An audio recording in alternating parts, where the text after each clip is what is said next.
Ladies and gentlemen, welcome to the Ariel Helwani Show! Back in your life on this Tuesday, June 9, 2026. Hello again, everyone. I sure hope you're doing well. The sun has risen here in the greatest city in the world. I am here, no problem. Head held high, chin up. All good, all good. Peace and love, peace and love. What a night I had, my friends, and I do want to tell you all about it because I actually do think that UFC fans, MMA fans would be interested in my experience.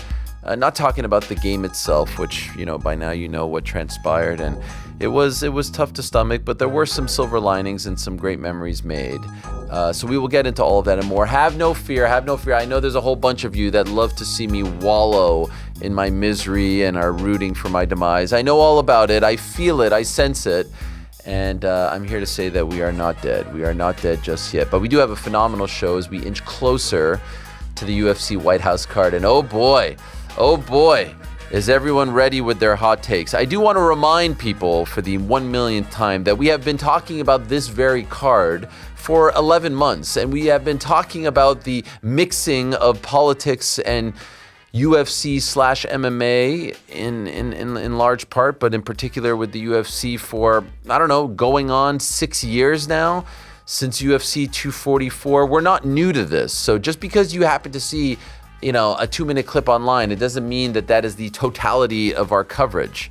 We've been talking about this ad nauseum. That's part of the reason why I can't wait for June 15th. And I've been saying that for the better part of 6, 7, 8 months.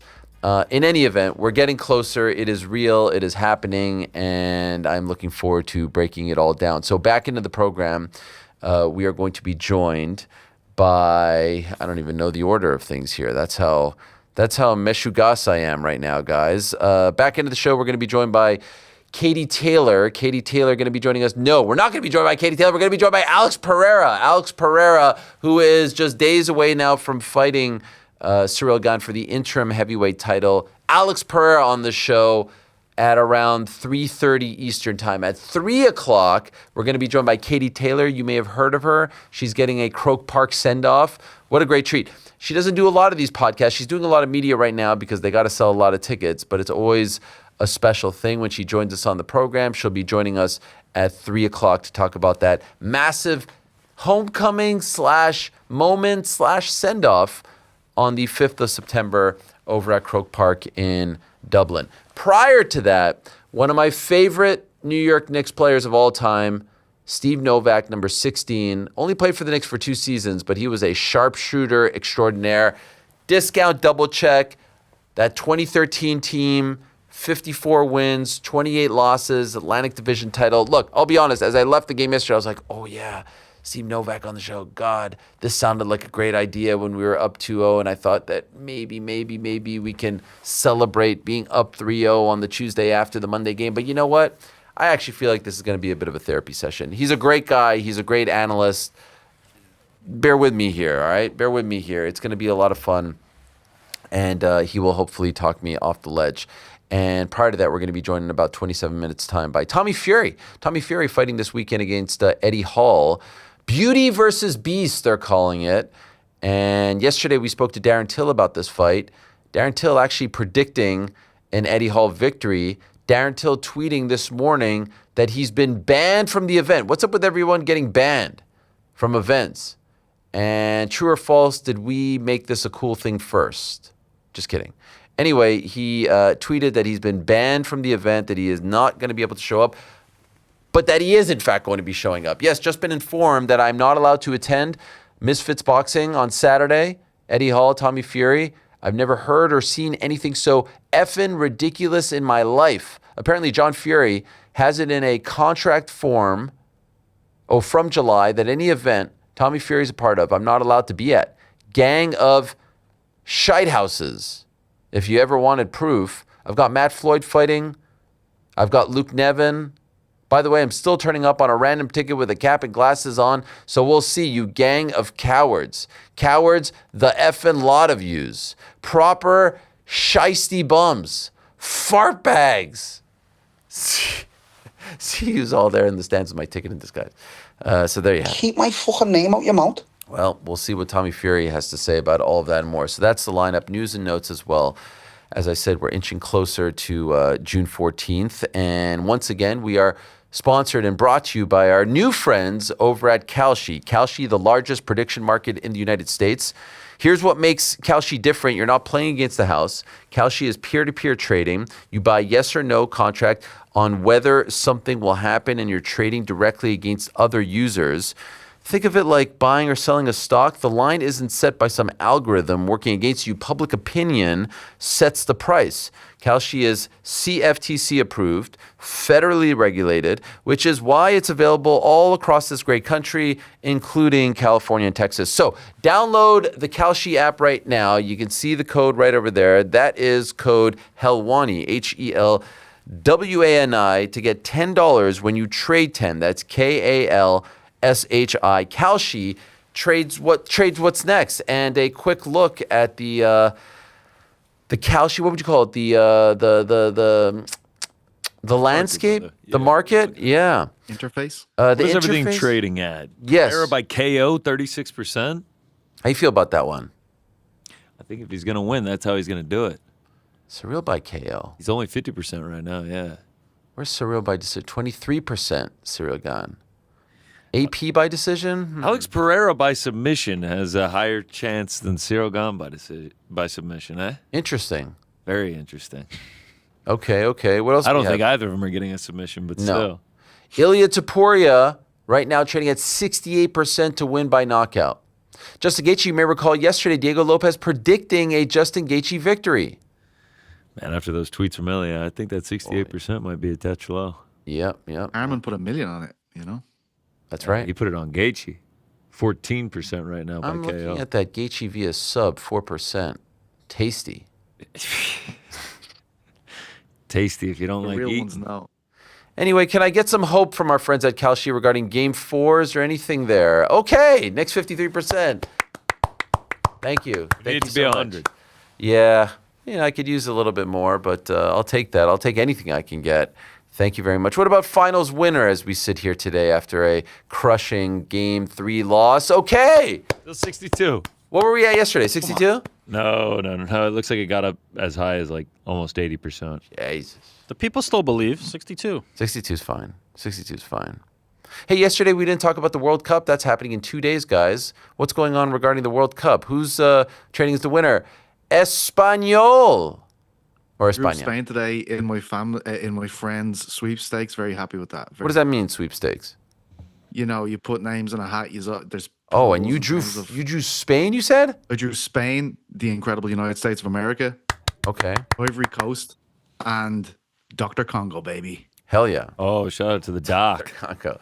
Speaking of the U.S., what are they saying over there regarding the United States, guys? What are they saying? Oh, I put money on the United States, baby. Home of the brave. To win it all, Pizzi? You better fucking believe it to win it all. okay. Surely the red and white of the Great White North better than 1.6. What? Canada's a better team than the U.S. I'm sorry. Are you not getting any knockout games over bro. there in Canada? What do you mean? What do you mean knockout games? Oh, that's a good question. I don't know. think they are. I think it's group Yeah. stages, and that's that. It's only Toronto and Vancouver. It's only two. I've venues. heard someone call it the overflow car park of the World Cup. Jesus. What is Mexico then? They've got knockout games, mate. Oh, all right. Well, there you go. That is true. That's disrespectful. Canada's first game is at BMO Field, didn't which say is it. very much an MLS stadium. I don't know how World Cup it's going to feel, but anyway, there you have it, guys. There you have it. How are you guys on this fine Tuesday morning? Everyone good? Everyone feeling good I'm about worried life? about you. A little sleepy, I'm worried but I'm about all you. right. Okay, yeah. I wanted to tell you guys about my experience because I actually did Please. think it was a very interesting experience. I want to hear about it. Finals game. Finals MSG. game 3. By By the the one of way, the most unique finals games as well. just to fast forward, then to go back, got to bed at 1:58 a.m. last night. Quite the journey to get home. But let me now rewind the tape just to tell you how I'm feeling right now. So my kids got here Oliver and Walter, they got here at around like 4:30. Thank you to New York Rick for helping out with that. And I'll never forget, I'm sitting here, we're finishing the show, guys. It's around like 4:40, I think we ended the show. And they come in through the door there, and they're wearing their jerseys. And I'm like, this is literally a dream come true. Like, I'm here, I'm living in New York, my kids are here, we're about to go to Game 3 of the NBA Finals. Like, what is life? What is life, and how did it get so good? And so, like, we're very excited. They're excited. They're playing with the wine thing over there, the wine tap. There's a beer tap. I'm not sure if they're drinking. Who's to check? No one even cares. Playing by pouring their own alcoholic beverage. Yeah, it's all I good. like to play with them too. Yeah, it's all good. They're raiding the pantry. It's all good in the hood. So then we go. So we park the car here. This is where I parked to come to the studio, and now we're starting to get all the reports that they're closing off a 6-block radius and all this. It's Armageddon. Everyone's freaking out.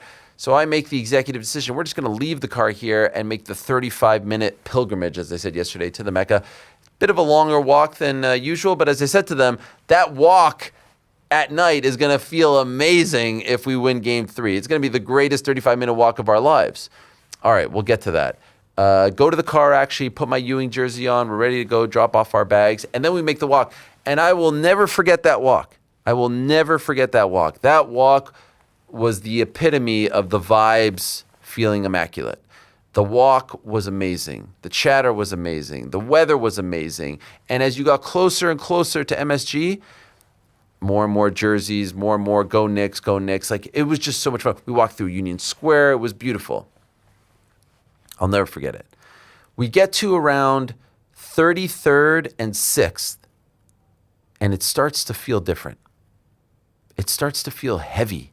It starts to feel dark. Something is different. There's way more cops, way more cop cars, way more blocked off streets, and it just starts to feel different. Usually as you're getting to the venue, the anticipation, the excitement, the happiness starts to build, and that didn't feel that way yesterday. And so we get to 33rd and 6th, and it's all blocked off. Every single entry to get to 7th, Madison Square Garden is essentially between 31st and 33rd Street, 7th Avenue. And you could also enter via 8th Avenue. But that's like the main entrance, 7th Avenue. That's where all the craziness happens with all the fans. We can't get to, so we're at 6th Avenue. We can't get from 6 to 7. That's a long avenue. It's all blocked off. So we go to 33rd. I didn't think it was all going to be blocked off like that. Cop says, no, you've got to go to 31st. All right, so we walk to 31st. Cop says, no, you've got to go to 32nd. So we go to 32nd. Cop says, no, you got to go to 29th and 7th. So we now walk all the way down to 7th and 29th. It's blocked, can't enter. Now I'm starting to lose I'm like, what is going on here, guys? You are, and this is all, by the way, because of the president, Donald Trump, being in attendance. So then I walk all the way back. I'm like, hey, guys, you've told us to go to 33rd. You've told us to go to 31st. You've told us to go to 29th and 7th. What is happening here? Like, and I know I speak for all Knicks fans. Like, we just want to enjoy this, man. We're nervous. We're anxious. We're excited. We've been waiting for so long for this. Like, just let us enjoy this.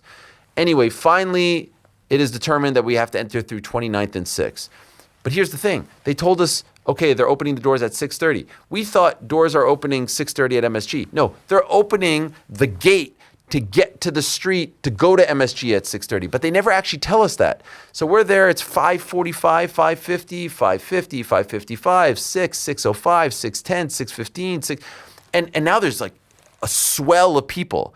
And people, they're not telling us, hey, this is opening at 6:30. And God bless the cops. The cops were great about it, but it was just hard to get the message out. And now there's so many people. So I come to the conclusion, okay, that 6:30 number was the prevalent number. Hopefully they'll open these gates at 6:30. When you enter, you can enter from 2 locations. There's metal detectors on the street, a full avenue away from MSG. And at this point, I'm thinking to myself, I've been to events where Donald Trump has been. And I've been to, I've been to MSG when Donald Trump was there, UFC 244. I remember there being some hoopla. I don't recall anything like this. When Donald Trump is going to the Kaseya Center in Miami, he's not, he's not going through this. The public is not being forced to go through this. I've not seen videos. I've not seen testimonials of having to deal with this. Why so much? There was so many police officers out there. There were so many barricades, so many cop cars. Why so much? Anyway, lo and behold, 6:30 comes and they start to open. And now you're like cars trying to enter into the Lincoln Tunnel or something like that because it's all these people trying to go into one spot. And it's a little bit tense and I'm holding my kids' hands. And I'm like, this is not the way it should be. This is not the way it should be. I'm sorry. Look, I'm okay. You're the president. You show up. But you ruined a moment for a lot of people. Now, just to fast forward, I'm not going to subscribe to he ruined the game, he jinxed the Knicks, all that. That's nonsense. They were locked in, the better team won. But that was annoying. It was just annoying. It was uncomfortable. It was unnecessary.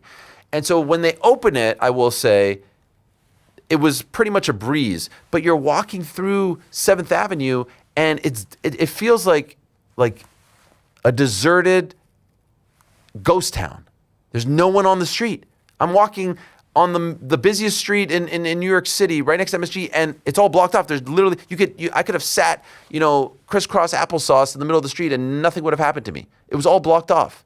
Weird. We finally get to the actual venue, and there's dudes with massive guns and all this stuff, and I was like, man, I don't recall this when I went to events when he was there, and I don't recall hearing about this, and it was relatively quick by the time you got in, but the counter to that is we were now there so early that you're sitting in your chair for like an hour and a half because they told you 6:30, and you're there and you're like, oh my gosh, this is a lot to handle.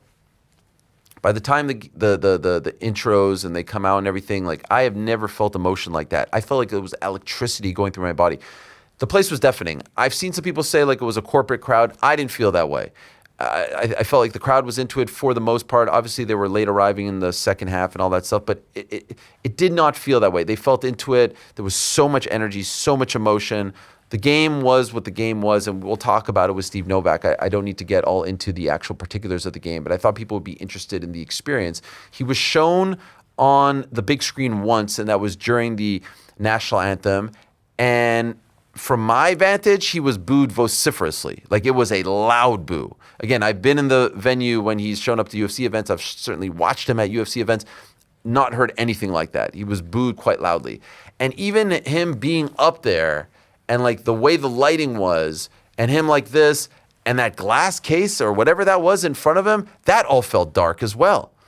This guy is sitting cage side at UFC events, and like Paulo Costa is jumping over the cage and kissing his hand, and there's no worry whatsoever, but yet at a Knicks game, he has to be up in the rafters in a glass case like he's Pope Leo? Like what? It just felt too much. It felt like the city did too much. It felt like a waste of resources. All of it felt weird and off.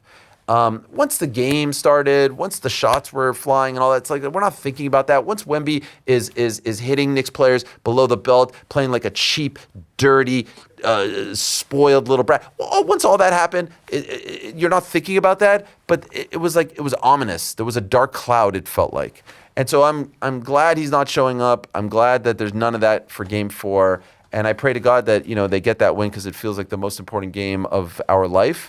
It feels like the whole series is hanging in the balance. But it felt a little bit uneasy. And obviously the walk back sucked because by the time we had to walk all the way back 30 minutes and then the drive back, that was, get to bed at 2 a.m. But here we are. And if you would have asked me at the beginning of this series, up 2-1 going up to Game 4, I'm taking it. Basketball is a game of momentum. And you wanna be winning your last game, and certainly I think they made a lot of mistakes that led to the loss yesterday. But still feeling confident. Still feeling confident. One game at home. I have said from the beginning Knicks in 6, and I've also said that I felt like after they stole those first 2 games, that I was going to go like the Celtics series in 25. Stole the first 2 games, came out flat for Game 3, got blown out in Game 3 in that series. Not so much the case yesterday. Maybe that's a good thing. Won a hard-fought Game 4, flat in Game 5 in Boston, and then clinched it Game 6. I was there. Greatest sporting event that I've ever been to in my life. I was hoping yesterday would trump it. It did not happen. But nevertheless, we're still alive. We're still alive. Ultimately, though, takeaway from all of that, it felt unnecessary. And if that was the trouble that you were putting all your fans through, as I said yesterday, like president, he could be there, all good, whatever. I don't need to get into like the politics of it all. It just felt like it took away from a lot of people's experiences, a lot of people who paid a lot of money to be there, and it felt unnecessary. especially when you come to find out he's sleeping at certain points of the game. I mean, it was late and all, but I wasn't sleeping out there. He is 80 years old almost. I heard it was his birthday on Sunday. So that was my general takeaway, guys. By the way, I was curious. Did they show, like, how did they, you know, when they do it on TV for the UFC, it's like, Charlize Theron is here, Leonardo DiCaprio is here, Shaquille O'Neal, and Donald Trump is here. When they do like, Marab is here, Mackenzie Dare, and Donald Trump is here. Did they show him ad nauseum like they do during UFC events, Rick? No. No. How many times did they show him? I only saw him once. Was it twice? I think it was twice. It was once they or showed him twice during the at most. anthem, and then they showed him at one point during the game. And that was it. Yeah. And you know, we've said this, right? Like, the president is allowed to attend events. It's an inconvenience, but the way the UFC does it is so over the top, right? Like, you don't Donald have Trump didn't get a sparkler entrance when he came out to the Knicks game. He was just in the booth, and they cut to him on camera. That's how it should be. What do you think it's going to be on Sunday? Honestly, Oh, man. Do you I think it's can't gonna be- imagine that is going to be the case. I think there's going to be a package, several packages. It's going to be bigger than what we're used to. And You think it's going to be bigger? He's absolutely getting a walkout. Not for nothing. No it's doubt. at his house. You know, Yeah. like let's just call it what it is. Hosting you guys on my lawn. He's hosting them on think it his will on be his even lawn. more- a gift or something as well. You You know what I think mean? it'll be more than usual? Yes. Yeah. How could it not Yeah, be? man. What would the point be for his side? No, well, I'm just saying, like, It's his birthday. I know, but won't the be usual surprised is if they over give the him top. The a usual is cake. over the top. How much further can you? You, So you can can't I- show up is at this- someone's Dana White's backyard gonna bust on their out of a- birthday. Like Marilyn Monroe at exactly. MSG with JFK. Sparklers. This might be a hot take. Happy birthday. Oh, fuck. Do I even Mr. say Not it? like you, Rick. Do I even say it? Tell us. Go If on. it's about the Knicks, keep it to yourself. No, it's not about the Knicks. All right. Why would I talk about them? Fuck you. The take is, at a regular event, it's over the top. For this event, I kind of get, like, I would expect it to be like Trump heavy. I would expect it to be Yeah, I know. this Oh, yeah. office heavy. Like, I don't think there's an over the top because that's what this event is supposed to be. Is that controversial? Is that a hot take? there's Is that still going an to get me in over-the-top. trouble? Like, in the context of UFC 3 whatever, right? 376. If Donald Trump is there and we're getting a 10-minute walkout package, that to me feels separated from the event, not essential, not adding any significant value, kind of, you know, a departure from what we're expecting and what we need here. An event that is happening on the White House lawn on the president's birthday that has been promoted as such, to me is like, that's what I expect from it. That's exactly what I would hope that it would be if that's what I've been told is going to happen. There is an over the top, and it'll be over the top on Sunday. Yeah. What would that be, though? What is the over the top for this event? I don't know because it is so, like, look at yesterday. Yesterday, a blueprint was put out by ESPN and ABC. By the way, same network that would air a lot of those, UFC events with the walkouts and whatnot, and we know who's running the production in one as opposed to the other, on how you treat this. UFC doesn't do a good job of treating this like a normal thing. They go so over the top. And so over the top from already being over the top is a hard thing. I want to ask PT this because PT doesn't live here, and your perspective on all of it is a little bit different than ours because you're coming from a foreigner European perspective. Yesterday when Right. I said, like, hey, can we just talk about the fights? Tell me the truth. Is that the wrong perspective? Do you feel like there's a different way to cover this at this point? I don't think that we've shied away from it at all, but it's kind of like a fatigue at this point for people in the media space. I feel like every single time we talk about this, do we have to talk about sports washing? Because we've done that for a very long time now. So I get where you're saying, because I have the context of, like, you've already talked about this stuff over and over again, and it becomes mind numbing at some point. But I guess what struck me yesterday or early this morning when I was watching that is the reaction to Trump there, and then the reaction I saw with Rick in the Prudential Center a couple of years ago, and this ovation, this massive reception. I always tell people about the situation from Jersey Shore nearly knocking me over trying to get a picture of Donald Trump. I can remember talking to you and Chuck that night. That means something. I don't really, I can't put it into words exactly what it means, but my fear for the event is if a lot of people are tuning into this event that usually wouldn't watch MMA, and I think that will be the case. I think it's going to be a great night for Paramount Plus. I think they're going to be very happy with the subscription numbers after this. Is there an after effect? Is there an aftertaste for the sport because of that? Because I thought it was quite striking, even watching the recordings. You were there at Madison Square Garden last night to feel that vitriol through a recording again, I'm saying. I just don't know what that does for MMA in the aftermath. And I think it will colour a lot of people's judgment on the sport. If it is, as we predict, very over the top, ingratiating themselves to Donald Trump like we've seen previously. Yeah, I don't know. I mean, everyone has their own perspective on how they should cover this. And obviously, if you're coming from outside of MMA, it's a bit of a different perspective. But as I said last week, we're still going to be here on Monday. And so to me, ultimately, the story is Ilya versus Justin Gaethje. I understand.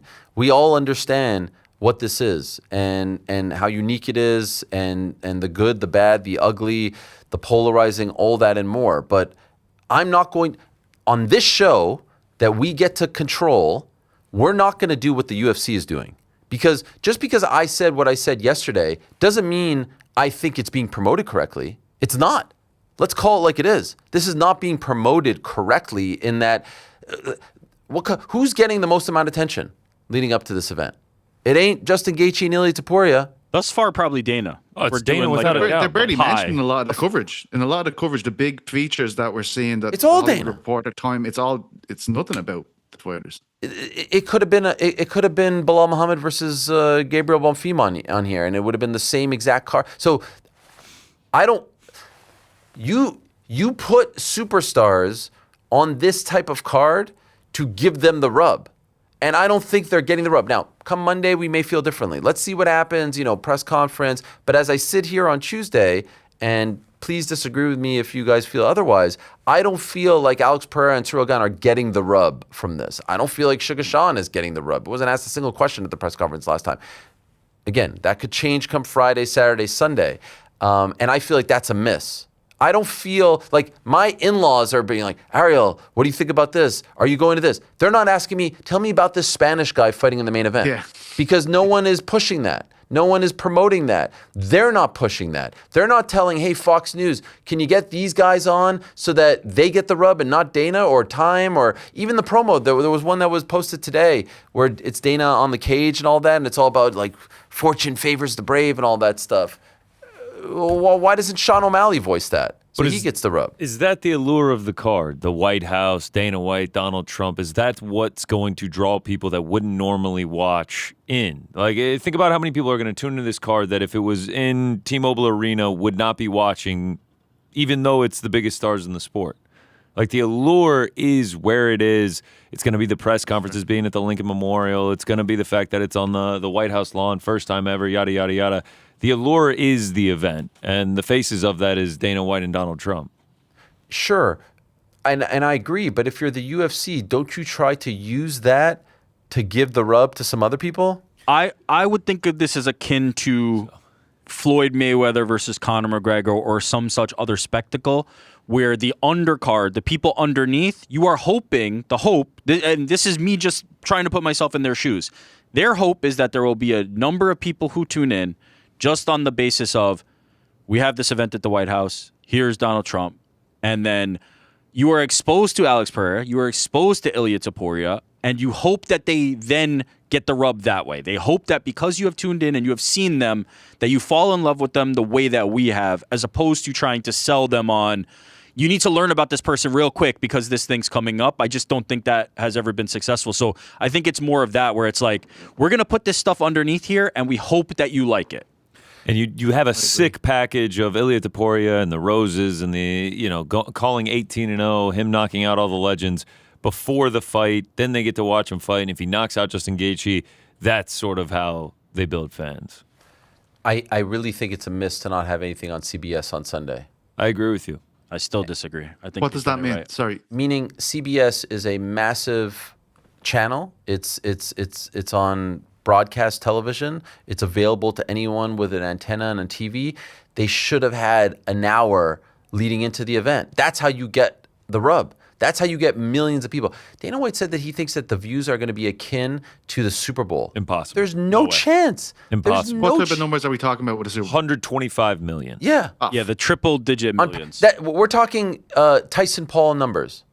Not That's the only thing that we've seen in our lifetime that's a fight sport that's getting that in North America. On a global platform that has that many subscribers, which Paramount Plus does not. The White House card is also not Mike Tyson. And internationally as well, Paramount Plus, if it's a minnow in the US, it's a definite minnow worldwide. You know? It's not a minnow in the US, but it is I not don't the mean scale minnow, of comparatively. Yeah. Netflix. Paramount Plus is not. Yeah, like Paramount Plus is not. I don't view it as like mainstream in that. Everyone's like, oh, do you have like? Everyone has Netflix that you know. It's very rare in this day and age. I think if you're among friends, parents, whatever, you don't have Netflix. What's the next one? Hulu? I don't think Hulu's like Prime, maybe? Prime? Yeah, Prime, because you have like, you know, the ordering. Basketball, yeah. Those Netflix, Prime, Disney Plus, Right. Max, and then Paramount. Oh, is that the breakdown? This is what I'm looking at, yeah. Right, so that's like 5 or 6 down the line, right? Yeah. 325 million for Netflix. You're sitting at about What do you think 80 it for gets? Paramount. On Paramount Plus, maybe? I don't think it matters. 10 million? I think we've made this 17 million thing so big. I think it's going to be a massive success for Paramount Plus. I really do. I think I agree. Everyone's talking about it, and I think everyone's going to watch it, whether that be to celebrate or to hate watch. People are going to tune in, and at the end of the day, I don't think Paramount Plus will care what side of that you arrive on. I just think it's going to be a lot of numbers. The 17 million number, I feel like, is because the UFC, Dana, Trump as well, has been saying this is the biggest show on earth, and you know we're going to like, well, might not be the most watched MMA event of the year. That's all to be seen. I'd imagine they'll come out with a very, very good number, and I don't think it really matters in the grand scheme of things, you know, because you know what do we want from MVP really? I don't like. It's great that it got all those numbers. What we want is them to keep coming with events, have events, you know, come 4 times a year. I don't think it matters if the UFC don't hit 70 million. I think everyone will leave happy. Yeah, no, 100%, and it's almost a form of promotion to say something like that because then people run with it. But I am really surprised that there's not a 1-hour pre-show of some kind, even Garcia Lopez or Louis Hokett on CBS. But there's a story there to be told. Like the immigrant story for Topuria is unbelievable considering 100%. everything that's been happening in the US, and that's just not being told. Yeah, and I don't know if Ilya exactly wanted to get into it either, given the context around the event, but. That felt like an open goal, like this guy's story, this triumph from Georgia to Germany to Spain. It's unbelievable. And that felt like an open goal, but it's not we're not telling these stories, as you said. Like, you know, we want to talk about the fighters because they're not being talked about. And to Rick's point, I think that will be a massive silver lining if Alex or Ilya or someone else comes out of this and they're pushed into a new stratosphere of fame and it's a net positive for the sport. I just don't think that will be I hope that it is, but I feel like there will be some negativity attached to it. Yeah. All right. Let's see. More on that to come, obviously, throughout the day and throughout the week. So stay tuned. For now, though, let's talk about a fight that is transpiring on the 13th of June. So the day before this much talked about White House card. You know, a few months ago, maybe like a month and a half, 2 months ago, we had the big man, the beast, Eddie Hall on to talk about his fight against Tommy Fury, which is transpiring this weekend, Saturday, June 13th at the AO Arena in Manchester. A very intriguing fight that I don't think a lot of people saw coming. And now we have the pleasure of talking to his opponent, Mr. Tommy Fury. Great to have him back on the program. It has been a minute, and there he is, kind enough to join us on this Tuesday evening. Hello, Tommy. How are you? Hello. Very good, Ariel. How are you? It's great to talk to you again. And before we get into things, congratulations to both you and the missus. I do believe you've welcomed a new baby boy into this world. Yeah, well done, my man. And that wasn't that long ago, right? Yeah, no, he's brand new. He's brand new, and he's a new addition to the Fury family. And yeah, I can't wait to just put on a great performance and go and enjoy the summer with him. How has that been, juggling a fight like this and also everything that comes with, you know, having a new baby not that long ago? Do you know what? It's kind of familiar to me now because 2 weeks before I fought Jake Paul, Bambi came along. Oh wow! So I had to do the exact same things as I did then as I'm doing now. So at the end of the day, it is what it is. Business is business. I've got a great woman, great partner with me, and she understands the job that I'm in, and she's holding down the fort while I take care of business on Saturday. Okay, glad to hear. And yes, I do remember that now. So you're right, it is very familiar. Why has it been a year, almost exactly a year, since you last fought, Tommy? Do you know what it is? It's a question that I get asked so much, and I can't help the way my career's gone. I've got probably the most uncanny career that there's ever been because I'm mixing it on both sides. And the fact is, you've got to know your worth. And I'm not saying I'm a world champion because I'm nowhere near that. I'm not claiming to be, but it's like them. They only fight once, twice a year, and it's like me. I'm not going to fight for anything less than I'm worth. So at the end of the day, if you put it on if it makes money, it makes sense, and that's why I'm getting back in the ring. And like I say, I'll never box for anything that I know I'm not worthy of. Are you okay with that cadence, or is it frustrating at times? Would you like to fight more often? Listen, of course it's frustrating because I know I'd be 10 times the fighter that I am now if I was fighting 4, 5, 6 times a year, but that's just not the way it is. I can't control that, but at the end of the day, I've got a great team behind me and my dad knows exactly what I'm worth. And like I say, if they come to me with good fights and they put the numbers on the table, I'll be there. And that's why we're there on Saturday. And so how do we end up with Eddie Hall? Because I saw your face-to-face that you did with him, and you both acknowledged that, you're pretty cool. There's respect there. You've done some bits together, and it really seems to be his issue with your father that kind of kicked this all off. Is that an accurate description of how we got here? Yeah, that's very accurate. Yeah. The dispute is actually with Eddie and my father, but at the end of the day, I can't have somebody having, a war of words with my dad and me not get involved. And with a platform like Misfits, I think it's just the perfect way to do this fight. And that's the reason it's happening on Misfits, because you would not see it in another organisation. And you've got a larger-than-life character in Eddie Hall, and you've got the athlete, the boxer in me. And I think it's a very intriguing fight for everybody, around the world that's going to tune in, because you have got strength and size versus skills and technique. So we're going to see what comes out on top. What has he said about your father or done towards your father that made you feel like, okay, you have to step up and fight this man as a result? Well, basically, from what I know is, I think Eddie wanted an MMA fight with Tyson and stuff like that. And I think my dad took it a bit personal because obviously Tyson's, one of the best boxers to ever live. And I think when Eddie said he wanted to fight him and was saying all these words, I think my dad just took it in a way of disrespect. And then I think things got heated. And then obviously, a few weeks later, I get a contract shoved my way. And I'm like, okay, let's settle this once and for all in the ring. Okay, so I've read and I wanted to get clarification. Is this a 6 2-minute round fight and it's being deemed an exhibition? Is that accurate? Listen, I don't know anything about logistics. I know it's a 6 2-minute round. I can confirm that. Okay. But anything else on the other side, I'm not sure. My job is to train and fight. I don't know what they're going to put it down as. I don't know what they're going to do in that sense. But I know it's 6 2 minutes. And yeah, whatever's going to happen on that side is going to happen. Do you care about that? Exhibition? Not really. At the end of the day, with these kind of fights, it's just about getting in the ring. It's just about shaking the cobwebs off. And for me, it's just another opponent. It really is. Whether he's 500 pounds or he's 200 pounds, it doesn't really make a difference to me. I'm going to train the way I always train, and I'm going to get in the ring and I'm going to put on another great show in my hometown of Manchester. How much do you expect to weigh on Friday? I think all I'm going to say is I'm going to weigh a lot heavier than people think, and especially what I've been seeing on the internet. People do think it's like a super heavyweight versus a welterweight, but it really isn't. I'm a big, strong guy myself, and everyone goes on about Eddie's power. But if I catch Eddie on the chin or anywhere properly, listen, it could be good night, because Eddie's not used to taking shots. He isn't a boxer. He's a former world's strongest man, so it's going to be a shock to his system. So I suspected that you'd weigh heavier than you did in your last fight, which for the record was about 208 pounds, 94.3 kg in May of 2025.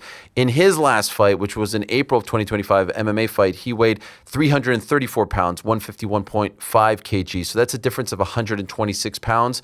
If those were, the weights that you were going to compete at this time around, what do you expect the difference to be? Like, what does your hunch say? Do you think it'll be about 100 pounds between you guys, or do you think it'll be less? Oh, definitely. I think there'll definitely be 100 pounds between us. Absolutely. Wow. I mean, in the ring on Saturday night, you are going to see David and Goliath for real. Eddie is a mountain of a man. He's absolutely ginormous. And I'm a big guy, but I'm an athletic guy. I don't look extraordinary or anything like that. So it's going to be an absolute spectacle. So everyone should tune in. It's live on the Zone, live on pay-per-view. And they're going to get the money's worth because I'm coming to bring it, Eddie's coming to bring it, and we're going to see what happens. How have you been able to replicate the kind of opponent that you'll be facing on Saturday? Like, are you bringing in guys? I know training camp pretty much done now, but did you bring in guys who are about 300, 330 pounds to try to replicate them? And how hard was that for you? Yeah, definitely. I feel like for the past 3 months, I've just been sparring absolute giants. So I've kind of got used to just seeing 7-foot men, 6'10", 6'8" men walk through the door at about nearly 30 stone. And yeah, to be honest with you, training camp's gone amazing. We've prepared to the letter. We've had all the right sparring in. We've had so many different styles in. We've had professional heavyweights in. We've had, strong men in. We've had everybody. So yeah, I feel like we've left no stone unturned. I'm as fit as a butcher's dog, and I've not had to cut weight this time. I've not had to try and get down to a weight. So I'm fully fueled, fully revived, and I feel absolutely fantastic. Luckily for you, your brother Tyson is a pretty big boy as well. Has he been around to help you prepare for this? Yeah, he has. Obviously, he had his fight not too long ago. His comeback fight, but yeah, he's been around. He's given me some good tips, and like I say, I've been doing this a long time. Ever since being a child, and I've been in the gym and seen a lot of different styles and been in the ring with a lot of different people. And as long as we stick to my game plan, God willing, I'll come out on top, and that's exactly what I'm aiming to do. Could I ask? Obviously, it was a little bit surprising to not see your dad with Tyson when he fought. Where do you think stand between the two of them? Do you know what, mate? Honestly, I know you'd love to know, and everybody else would love to know, but I honestly don't get involved in that stuff.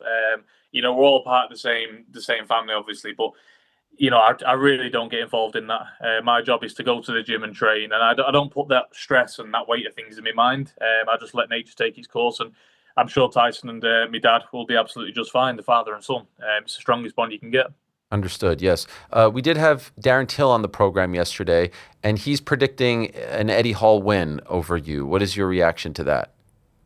I've got no reaction to that at all. I'm not here to talk about Darren Till in the slightest. I've got no interest in him whatsoever.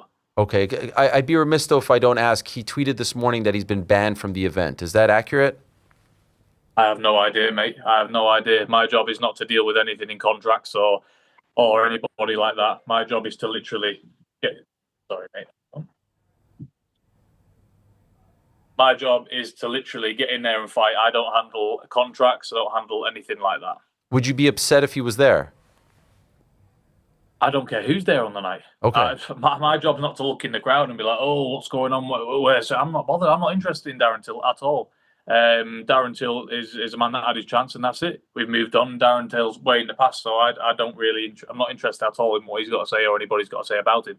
I do have to say, just last thing on Darren, I was so interested in that fight. I thought the buildup was so intriguing. It was disappointing to see it fall through. You say he had his chance, but the story that we were told was your father didn't want the fight to proceed. Did something else happen that we don't know about? Yeah, and I'm not going to get into that at all. At the end of the day, as far as I'm concerned, Darren just needs to learn how to be professional. But that's all I'm going to say on him. Like I say, he had his chance, and we will move on. Okay, fair enough. As far as what you're fighting for on Saturday, is there a fight that gets you from this fight on Saturday to that? Like, are you already thinking about the next one? I'm not saying to look past Eddie necessarily, but sometimes fighters have a 2-3 fight plan. Do you already know who would be next if all goes well on Saturday? No, I never have a plan like that. I never, ever would have a plan like that because you can't overlook anybody. You can't underestimate anybody. And this man that I'm facing, even though boxing is not his first sport, he is a man mountain. He's nearly 400 pounds in weight, and anyone can swing a punch. So I have to be on my A game. So no, there's no fights after this. There's nothing that I'm looking towards. I'm just looking to get through the fight, put on a good display, and walk away and put it on the table and see what's next, like we always do. It did feel when the Jake Tank fight fell through that your name was coming up a lot for the potential rematch. Did it ever get close before AJ stepped in? Did it ever get close to run that back late last year? No, I mean, listen, there's been discussions and stuff like that, and there's some discussions still ongoing. I think that fight is always there. I think there's a lot of history between me and Jake, but it's like I said earlier. Terms need to be agreed on both ends. And we made the fight once before, and I'm sure we can get it over the line again. But at the end of the day, it is what it is. The ball's in their court, like I say. I always keep myself fit and in shape, ready to fight all year round. But we just need to get around the table and talk serious. And if we can do that, number 2 happens. Would you be disappointed if it never happens again? I don't know. Not really. No, I wouldn't be disappointed, to be honest. I've been there, beat him. I've done what I needed to do. At the end of the day, I'm not in this sport to beg Jake Paul for a fight. I don't need him. I don't care if it ever happened ever again. I went out there, beat him on his own show, beat him on his own turf. I did my job. So if it happens again, great. If it doesn't, it's no skin off my back because I'm not the one here with a loss in that fight. Do you think he will forever regret fighting AJ and what it led to? Do you think this will be something that he'll always regret in the aftermath? I don't know. I don't think Jake Paul regrets anything, to be honest. I think everything he does is kind of, on a whim and let's just do it. And I think that's the way of his career and what he does. He just does brash things. So I don't think he regret anything at the end of the day. But we just got to see. I mean, I don't know if it's career defining. I know what's been going around, but I don't know. We'll have to see. His career is his career. If he fights again, great on him. If he doesn't, it's no skin off my back. Did you maybe earn a little bit more respect for him, the fact that he took that fight against AJ?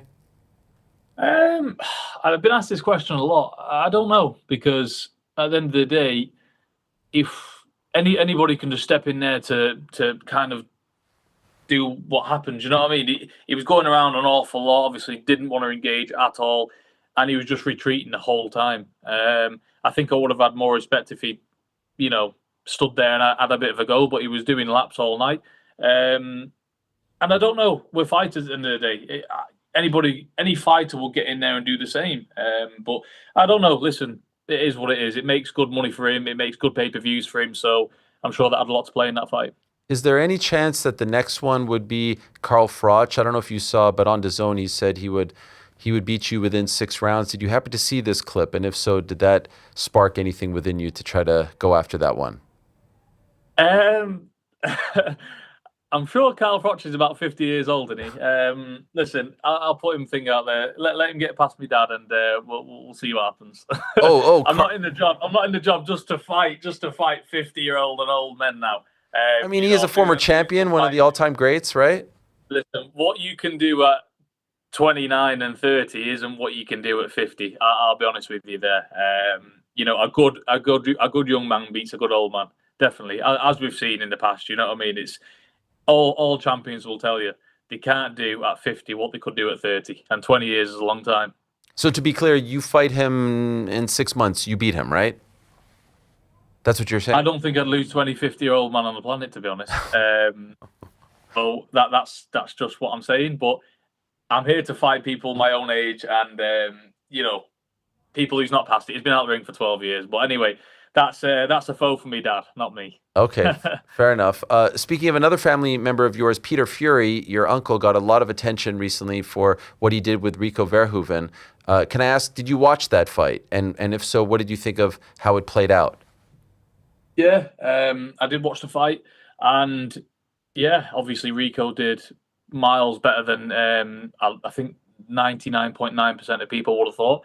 He took Usyk, what was it? Was it 11 rounds? Yeah, it was stopped with a second left, but really felt like it was after the bell. Well, I think 99.9% of people will give Usyk maybe 1 or 2 rounds. Mm-hmm. I think max 4. So to go to 11 rounds with him, I thought he did great. Rico's a good guy, and I'm really happy for him. Yeah, he did great. So you thought that he won, and I would imagine you didn't think the stoppage was just, right? Yeah, no. So I thought, in that type of fight, you got the titles on the line. It's a massive fight.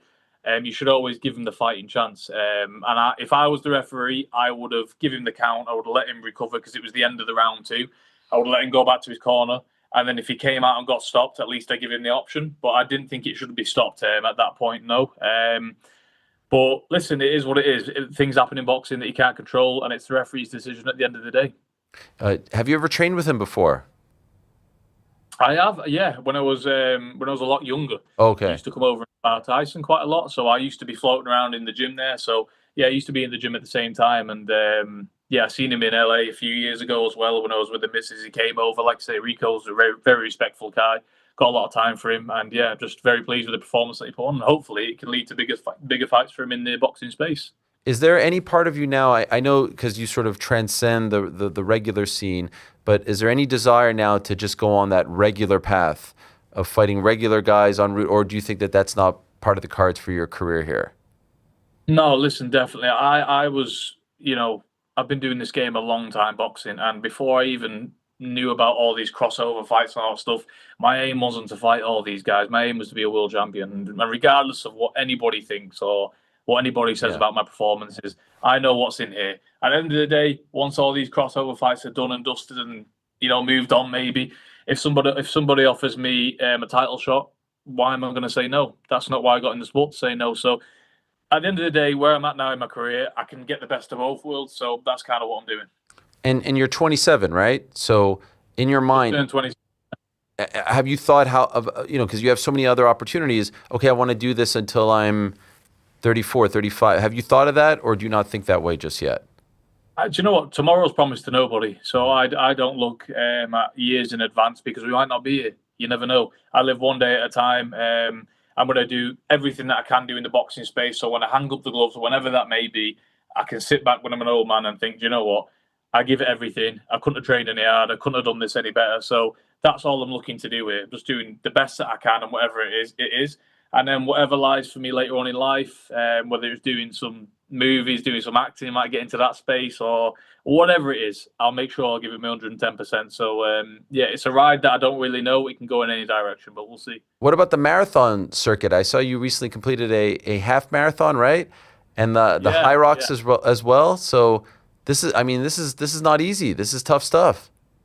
Yeah, no, listen, that's always been me. Since being a kid, I've always loved to train. And I truly love any form of fitness, whether it's high rocks, whether it's long distance running, triathlons, whatever it may be, I'm there for it. I just love to keep myself in shape and test myself in every other avenue.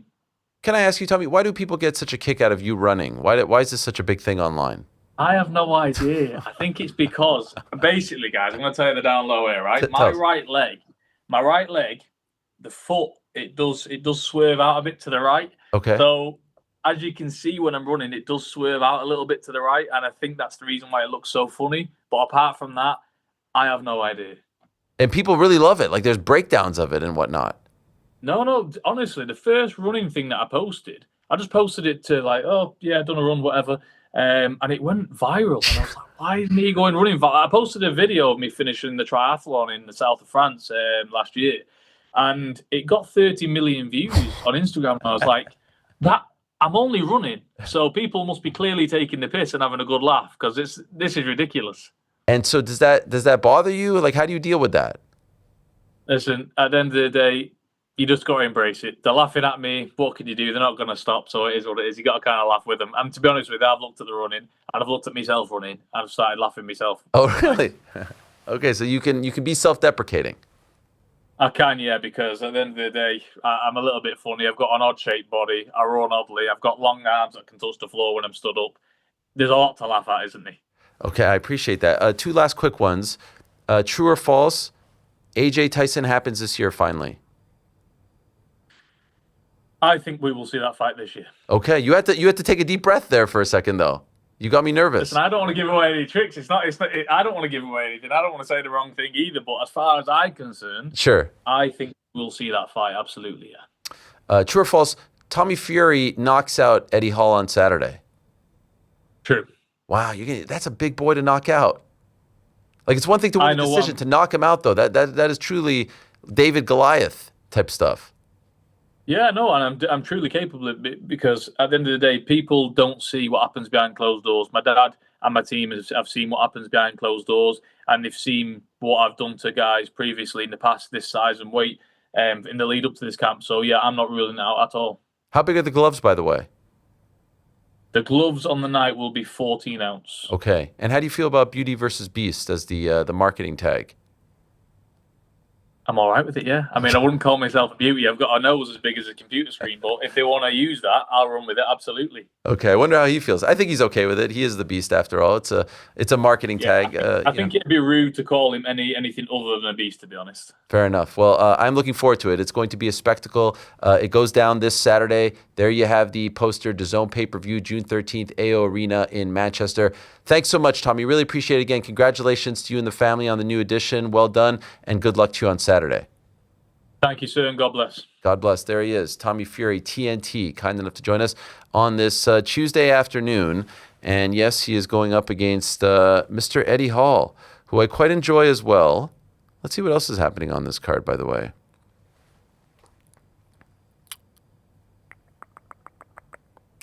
Oh, Anthony Taylor's on the card against Matty Floyd. Brandon Scott against Brandon Davis. Charlie Robert against Bafour Botang. Adam Brooks against Raheem Pardesi. Leah Gotti against Adel Busso. Sheena Bathory against Christina Flanagan. Abdel Karim El Madani against Luke Nevin.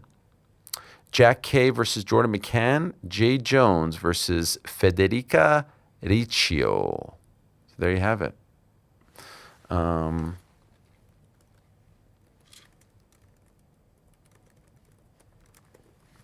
Still to come, Alex Pereira, Katie Taylor, Steve Novak in studio. You guys know Steve Novak? He was known as Mr. Discount Double Check. He would hit a three-pointer for the Knicks 2012, 2013.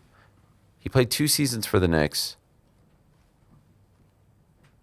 2012, 2013, 2011, 2012 season. And then he got traded for Andrea Bargnani, which was a little bit depressing. But he was phenomenal. Phenomenal. How many threes did he hit in 2012? He played 81 games in the 2012-2013 season. Three-pointers, three-point attempts. So he would average 4.3 attempts per game. Felt like it was more. Yeah, maybe not. Made 2, almost 50%. He was the man. He was the absolute man.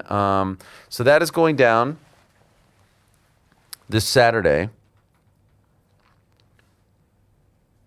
We do have some more intel on the ceremonial weigh-in for the Sunday card, which is obviously, of course, happening on Saturday. UFC putting this out regarding the ceremonial weigh-in. June 13th, that's Saturday at 8:30. Where's it happening? It's happening at the Ellipse or something? A little bit of chicken fry.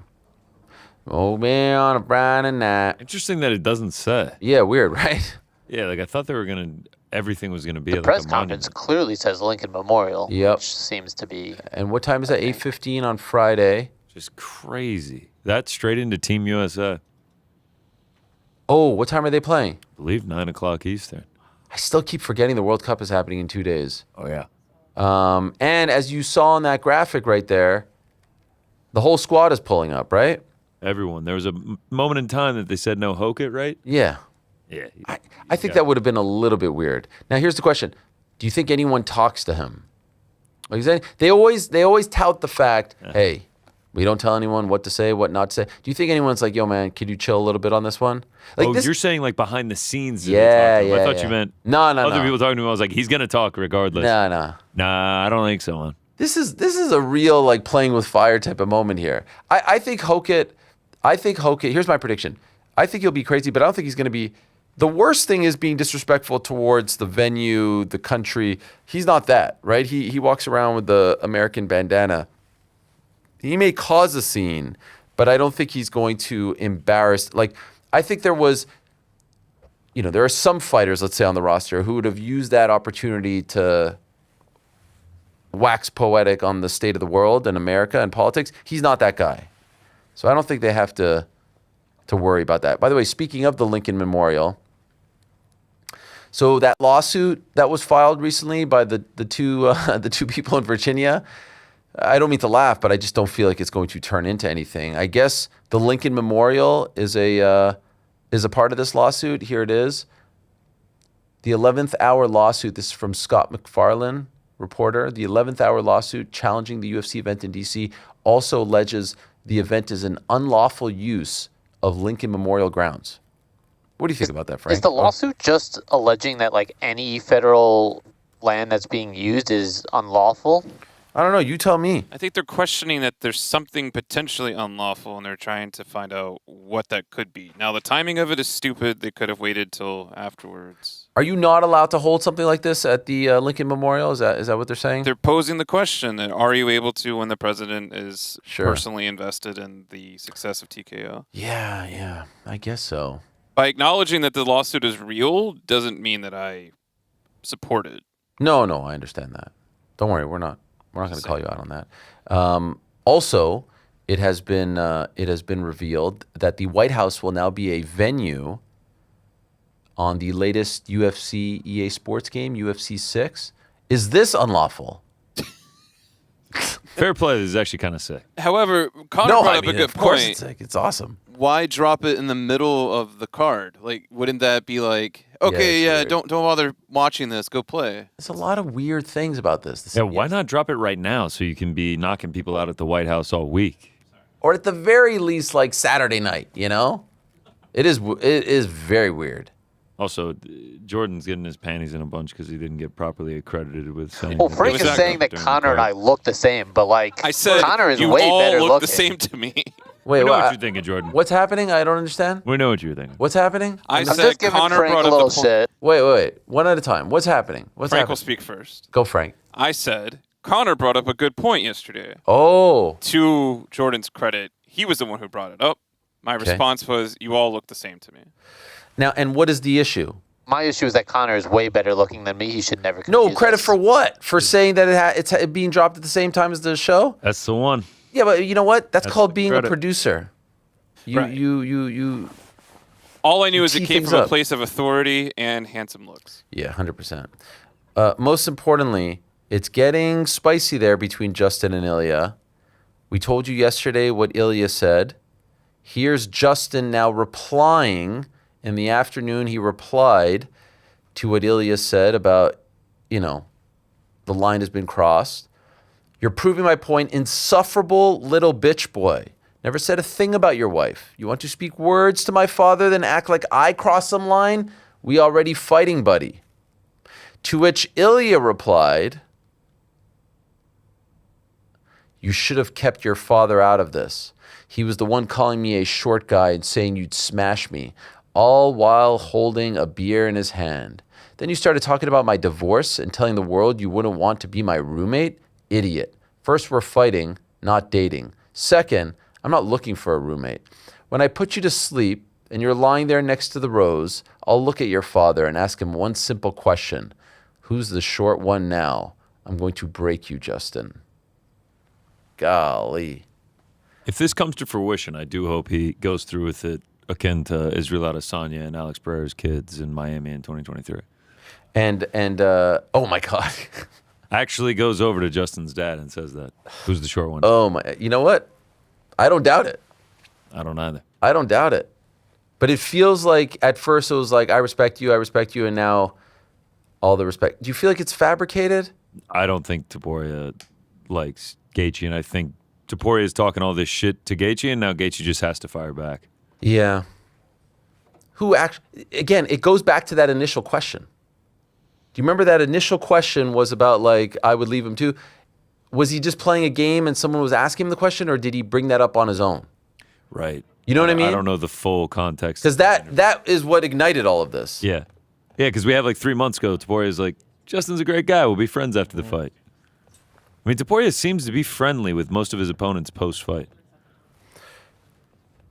If someone asked Justin the question, then it's sort of like, I mean, I guess he could have said something to the effect of, I don't want to talk about that. yeah, I'm not going to go there. But he did say that, which I guess would make him feel some sort of way, but I don't know. The good news is they're about to fight, and that's the beauty. That's the beauty of this sport, you know? Unlike in other sports where you have fighters athletes being dirty, you know, and like hitting players, you know, and trying to injure them and whatnot. These guys are actually going to fight. And so my friend still to come, Alex Pereira, he's going to join us to talk about his co-main event. Katie Taylor going to join us to talk about what she's doing on September 5th. But this is a big one. I don't think we've ever had a New York Knick legend, alum on the program. Certainly not in studio. That's a big freaking deal. And certainly not while they're playing in the NBA Finals. So please indulge me for a moment here. This is a really, really big deal. And there's a lot to talk to this man about. At one time, he was one of my favorite Knick players, and he's certainly a beloved Knick who's doing a lot of great things for the MSG network, all throughout the ride to the finals, throughout the season as well, in the studio with the guys, in the booth as well with Mike Breen. And so without further ado, let us say hello to the sharpshooter himself, Mr. Novocaine himself, Mr. Discount Double Check himself. Is he really there? Wow. Mr. Steve Novak is here. This is a huge, huge deal. Hello, sir. How are you? It's great to see you. Very good Please to see you. have a seat. I appreciate This it. is a massive deal. Oh, I Wow. appreciate you saying that. Good Thank to be you. here. How's your UFC knowledge? We're not talking UFC. No, I've been watching the UFC. I don't know what you'd call it, spectacle going up Yeah. at the White House. Oh, yes. We were talking about that a lot. I mean, obviously having Trump in the house last night. Yes. Love it or hate it, but just watching what's going on there has been pretty crazy. It's been wild. It's surreal. America's kind of a wild place. It is a wild place. Well said. When you were kind enough to say yes to coming in here, Yeah. I was laying it out and I was like, man, this is going to be so great. We're going to be up 3-0. We're going to be celebrating a little bit. We're going to be feeling good about life. And so I have to tell you, I'm viewing you as a bit of a therapist right now.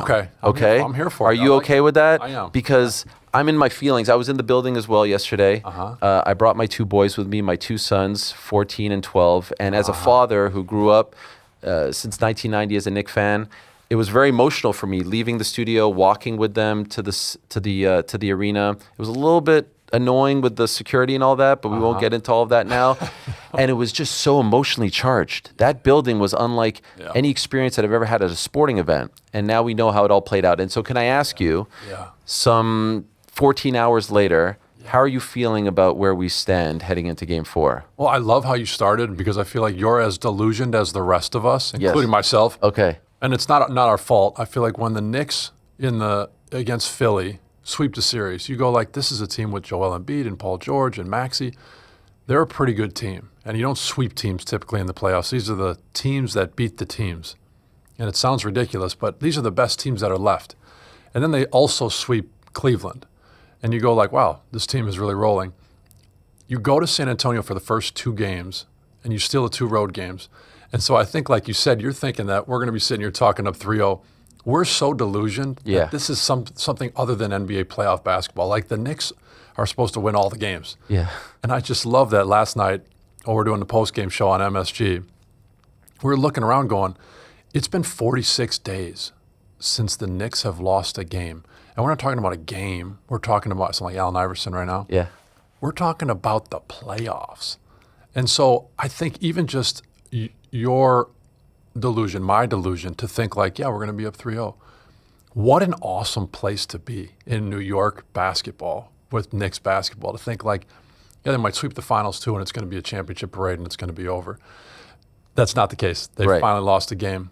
And obviously it feels to me like they became human for a moment. And obviously Wemby, I think, had his best game. I thought he had really struggled up to this point in this series. And so I think, if I'm your therapist, I think what I would tell you is this is normal. I know. It's not supposed to be easy, right? You're not supposed to sweep a 62-win team, right? No, you're definitely not. So the part that's hard to come to terms with is because it's been so long since we lost, the loss feels heavier. It does. You know what I mean? It feels like doomsday. And as you know, look, beginning of the series, I think we all would have taken being up 2-1 heading into Game 4, right? Yes. With like bells on. Right. But this sport, a series, it's about momentum. And it feels like the momentum has shifted. Am I wrong about that? No, I think, you had said too, the buzz in the building before the game. It was like, one, there's barricades outside. It's hard to get in. You got to get there earlier. Everyone in the world is watching. And so because you knew it was the first game, first finals game in the last 27 years, the first opportunity to try to win a championship or go up 3-0, which in history means the series is locked, you just knew the importance of that game and you could feel the buzz. And I was there too. And the sound in the building as I'm sitting next to Jeremy Lin and I'm with Tim Thomas and Baron Davis. And it's like we feel like fans because we all know how hard it is to get to this point, the respect we have for these guys. And there was an energy and a buzz, a decibel that you're like, for a pregame, that's not what a normal place. It felt like, I tweeted out Rome. Yes. Because it felt like, look, it was like smoky. Yeah. And the Knicks are over here and the Spurs are over here and everyone's warming up. And you just know everyone's heart level Oh my God. Is at a different, and so to your point, San Antonio came in and won in that environment with that expectation, with the build up for 2 days in between. And so I think you just all of a sudden go like, this becomes a psychological battle of, okay, now what's the conversation? Because it's not 3-0, it's 2-1, and it's that level of win, which is telling of a 22-year-old star that you go, he's 22 and he found a way to do this with Stephon Castle and with Dylan Harper. Okay, that's why they're here. That's why San Antonio's in this spot. And so now there's a little bit of fear, I think, struck into all Knicks fans. I'm terrified right now. I know, and I don't think I'll be able to survive if this doesn't go the way we think it's going to go. Like, I don't think I'll ever recover.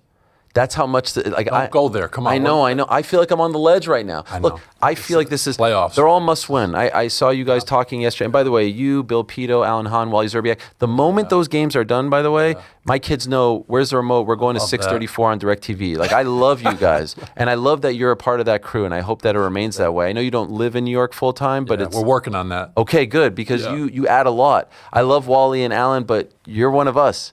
You wore that jersey. Yeah, and that's proud to, really am. Yeah, and I want to talk about that run as well, because it was so great seeing you and Jeremy there in the building as well. Like, I love this team with all my heart, and there was a moment there where, like, I felt like I couldn't breathe before the game when they came out, because we want this so bad. You know why I want this so bad, Steve? Because I never want to feel what I'm feeling today. Because I believe that if we win once, all that pain will be relieved. Well, it will never be like we can never do it because we had that one. I don't want to feel this today. I don't want to feel depressed waking up. It's so heavy. And it's hard to process. It's hard to come to terms with. And so, you know what worried me about this series?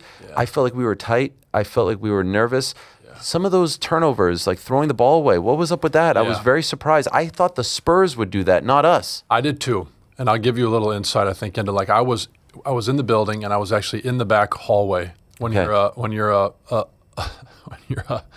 once a Knick, always a Knick, you have some access. Love that. And so I was in the back hallway, and I was by the Spurs at first, and they had a speaker out, like just a portable speaker that was on the floor, and they were jumping around, and they were dancing, and they were doing their handshakes, and they were having a good time, and guys were kind of coming in and out of the locker room.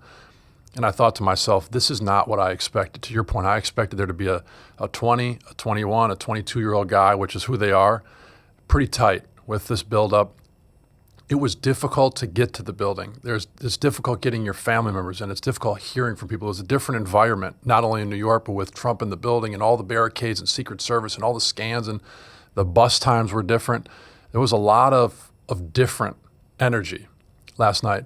And when I saw them dancing around and getting loose like that, I thought to myself, this isn't good. That's not what I expected. And then I went past the Spurs, and I was in the back hall when the Knicks ran out.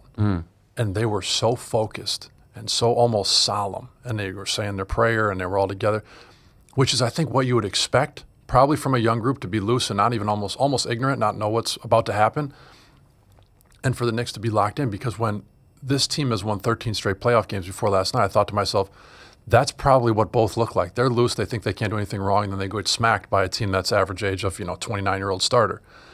And then the game didn't play out that way, but I did reflect back thinking about how loose they were, and it's almost like the only way. If you're going to be at the Garden with that kind of expectation and you're a young team, you better be loose. Because if you're tight and you're 22 years old, it's going to be a Wemby miss and a Wemby turnover like it was in Game 2.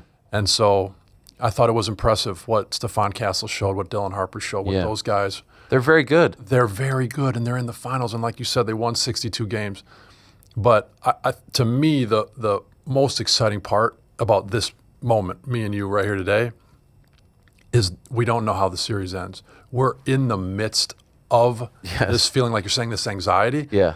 But I feel like in every other breath, it's this excitement too. It's like, oh my God, I'm so stressed. I don't know what's going to happen. But you also know we know that the 19th is Game 7.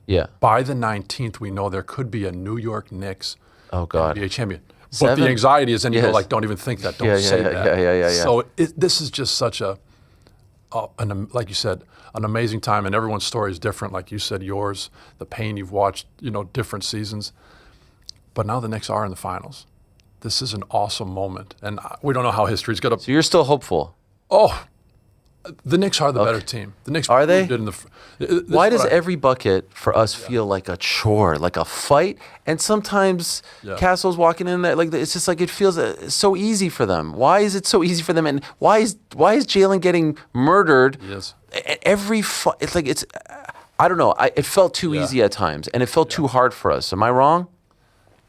You're wearing the same goggles I'm wearing. Okay. You want the Knicks to win. Yes. Like every breath, the 2 days in between seem like, oh my, can we please get to the game at the Garden? Like this is going to be incredible. You're watching it the same way I am, where it's like every time they score, I go like, we've got to be better. We got to find a way. I know we can do better than that. But as I'll snap back to your therapist, because I truly believe this, we did not play well. Okay. I look at Mikal Bridges' game. He didn't play a great game. Foul Jalen trouble. didn't play great. Cat didn't play a great game. Landry Fields didn't play a great game. Deuce McBride. Shamet. I say Fields. Fields, yeah. Thank you. My good friend Landry Fields. Shout out to Linsanity. Yes, yeah. Landry Shamet. Deuce McBride didn't make a shot. Yeah.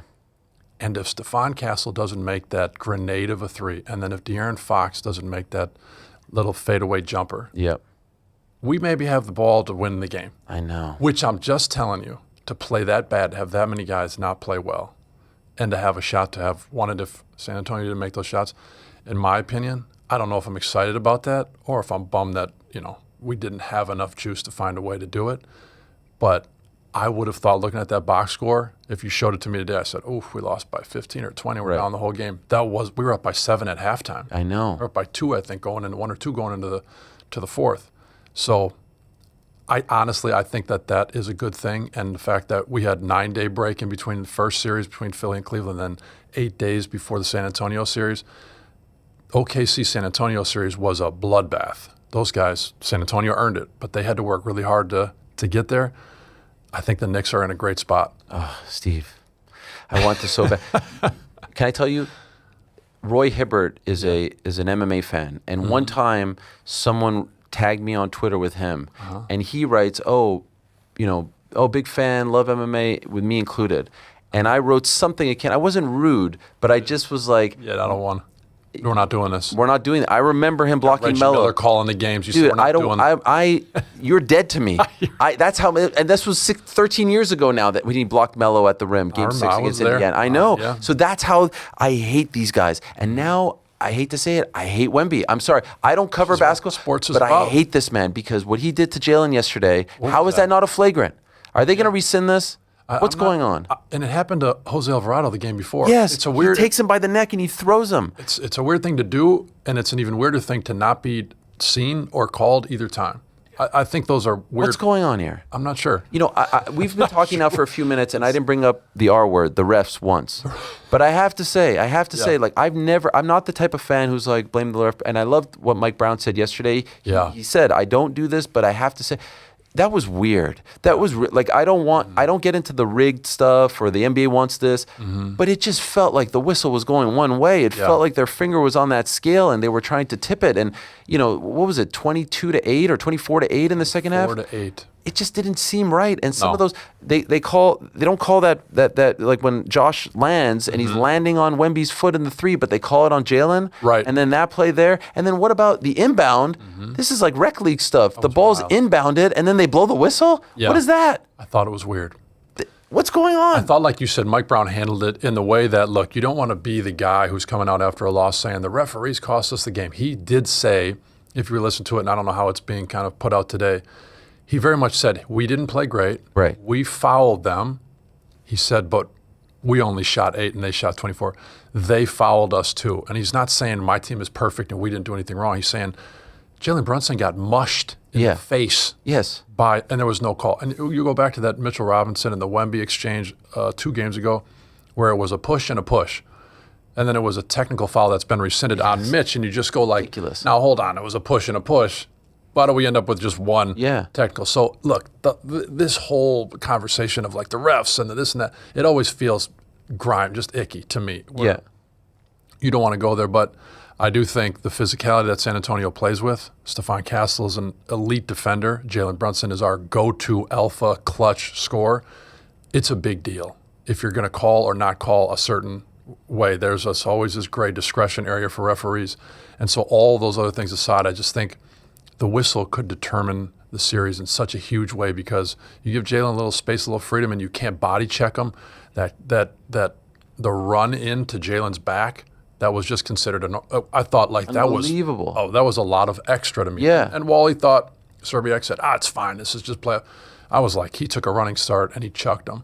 So, game to game, it changes. And I still like who we are because of our veteran experience, our toughness, our Mikal Bridges, who didn't have a great game. Right. Our OG Anunoby, who did have a great game.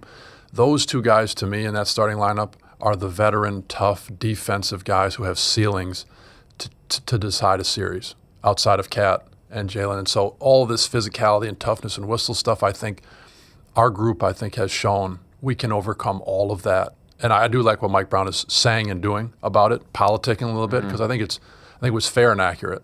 I'm wondering, when they post the referee assignments on Twitter, everyone has a theory. When you were a player, did you ever feel like, oh, this guy is good to have, this guy isn't good to have? Like, did you guys look at it the same way? Yeah, and in the regular season, it was less important. Typically, you'd look at the sheet before the game and you figure who it was, and you wanted to always respect the referees and know who the first names were and learn the referee. That was more why.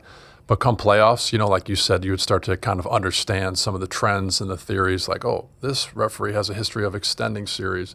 This referee has a history with us of being hard on one of our guys. And so that kind of stuff you'd be just more aware of. And obviously sometimes there's nothing you can really do about it, but the awareness of it, I think, is sometimes helpful. It's almost like a scouting report. Hey, he calls hand checks on you. Yeah. You might want to be aware of your hands a little bit more kind of thing. So the playoffs, I think you do pay more attention, and it does matter. And in a series like this, I think we've seen the refereeing, regardless of the crew, how it's called, it will matter. What do you make of Cat? It was said after the first two games, series of his life, outplaying Wemby. But now, losses tend to magnify things, and you come to realize he hasn't scored a point in any fourth quarter. How do we change that? What's going on here? The thing I felt when I saw that about today, the fourth quarter stat where he has not scored in the fourth quarter in this series, I think Cat is in good hands with Coach Brown, and I say that because the whole season is the backing, the results of that. You've just seen Cat not be sure who he was in this offense, so then you fast forward to the playoffs, and all of a sudden there's been this readjustment where he's the facilitator, he is the center of the offense, and like you said, 2 games in, the best player in the series. I'm very curious that now that the Knicks have lost a game where they've been the team that's being chased, San Antonio has to adjust, they've got to figure things out, we just have to be us. What the adjustment with Cat is, whether that's who's out there with him, how he's used, because how he was used early in the season versus his buy-in and willingness to be a facilitator, have that ball at the top, have no plays run for him, and find a way to be so successful by pursuing rebounds and making open threes, but being a pass-first guy was as big a part of that 13-game playoff win streak as any of it. Freed up Jalen, freed up other guys, and everybody seemed to play better. So I'm very curious what our adjustment, I don't know what it will be, because we've seen him, struggle. We've seen him be featured. We've seen him be a facilitator. Wemby is a tough matchup. He takes up a lot of space. But I'm curious to see how he's used, and I think he's in really good hands with Coach Brown, being able to figure it out. I felt like one of the keys to their victory, especially early on, was all the lobs to Wemby. Yeah. Getting him easy shots, easy dunks. It just felt like they made a point, especially after missing that shot at the end of game 2. Yeah. Is that just like you just have to chalk it up to there's nothing we can really do here? Because I feel as a 90s Knicks fan, can we get someone in to just rough him up, not to injure him, but just to make him think twice about the ease at which he's able to dunk, right? No, I don't think that's crazy. And I don't feel like we do that sometimes. Just let him think. Have it in the back of his mind. 100%. Right? And the first 2 games, to your point, Knicks did an unbelievable job. He wasn't all over the rim. Right. He wasn't rolling freely. And in basketball, if you're going to take something away, you have to choose to give something up against really good teams. And so we made the Knicks made such a conscious decision, obviously, to know that Wemby was going to be rolling. He was going to try to be in the paint. The majority of his shots he took 9 3-pointers, I think, in game 1. And you heard the conversation right away change. He's got to get more shots in the paint, needs to be more in the interior. So I think it's going to be when he sets that pick and roll, when Wemby rolls to the rim, that weak side corner man, whoever it is, sometimes a lot of times it's a guard, it's a shooter, and I feel like I'm picturing Landry Shamet a bunch of times getting stuck on him. has got to be over there to crack Wemby in a good way. I mean, you're taught that. You come over, you rotate, you take away that lob, but then you're leaving that corner man for a 3 open. And I think that has been one of the weaknesses of the Spurs is their shooting, but it's also something that they took 43 threes in game 1, and you just think, my God, if they had made more than 11, it's a tough game to win. And so I think it's just that dance of, look, we're going to take away Wemby at the rim, we're going to take away the corner threes, because both are killers. And that's usually the decision with the crispness of the rotations that you're dealing with. And honestly, game to game, it's a gamble to do something a lot of times, and it's a gamble not to do something. And so you're deciding and trying to play that chess game of maybe they're going to think we're going to bump, but we're going to stay with the shooter, and then you get exposed. Is what it felt like a little bit to me, was taking something away and giving something up.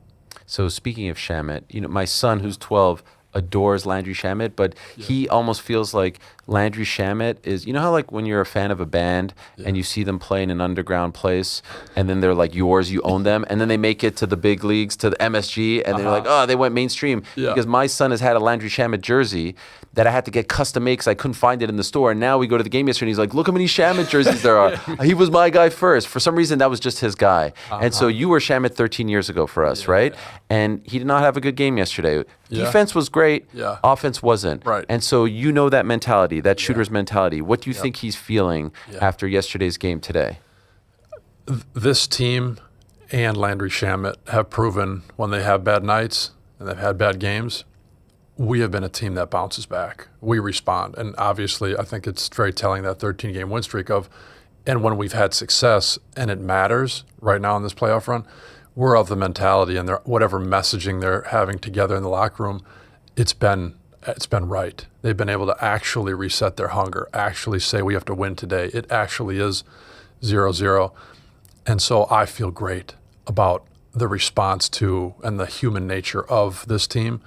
If Landry has a bad game shooting the ball, I'll tell you what, I would not bet against him in that next game. I just think, speaking as a shooter, there's just this anxiety energy that you have that gets you to where you need to be for the next game.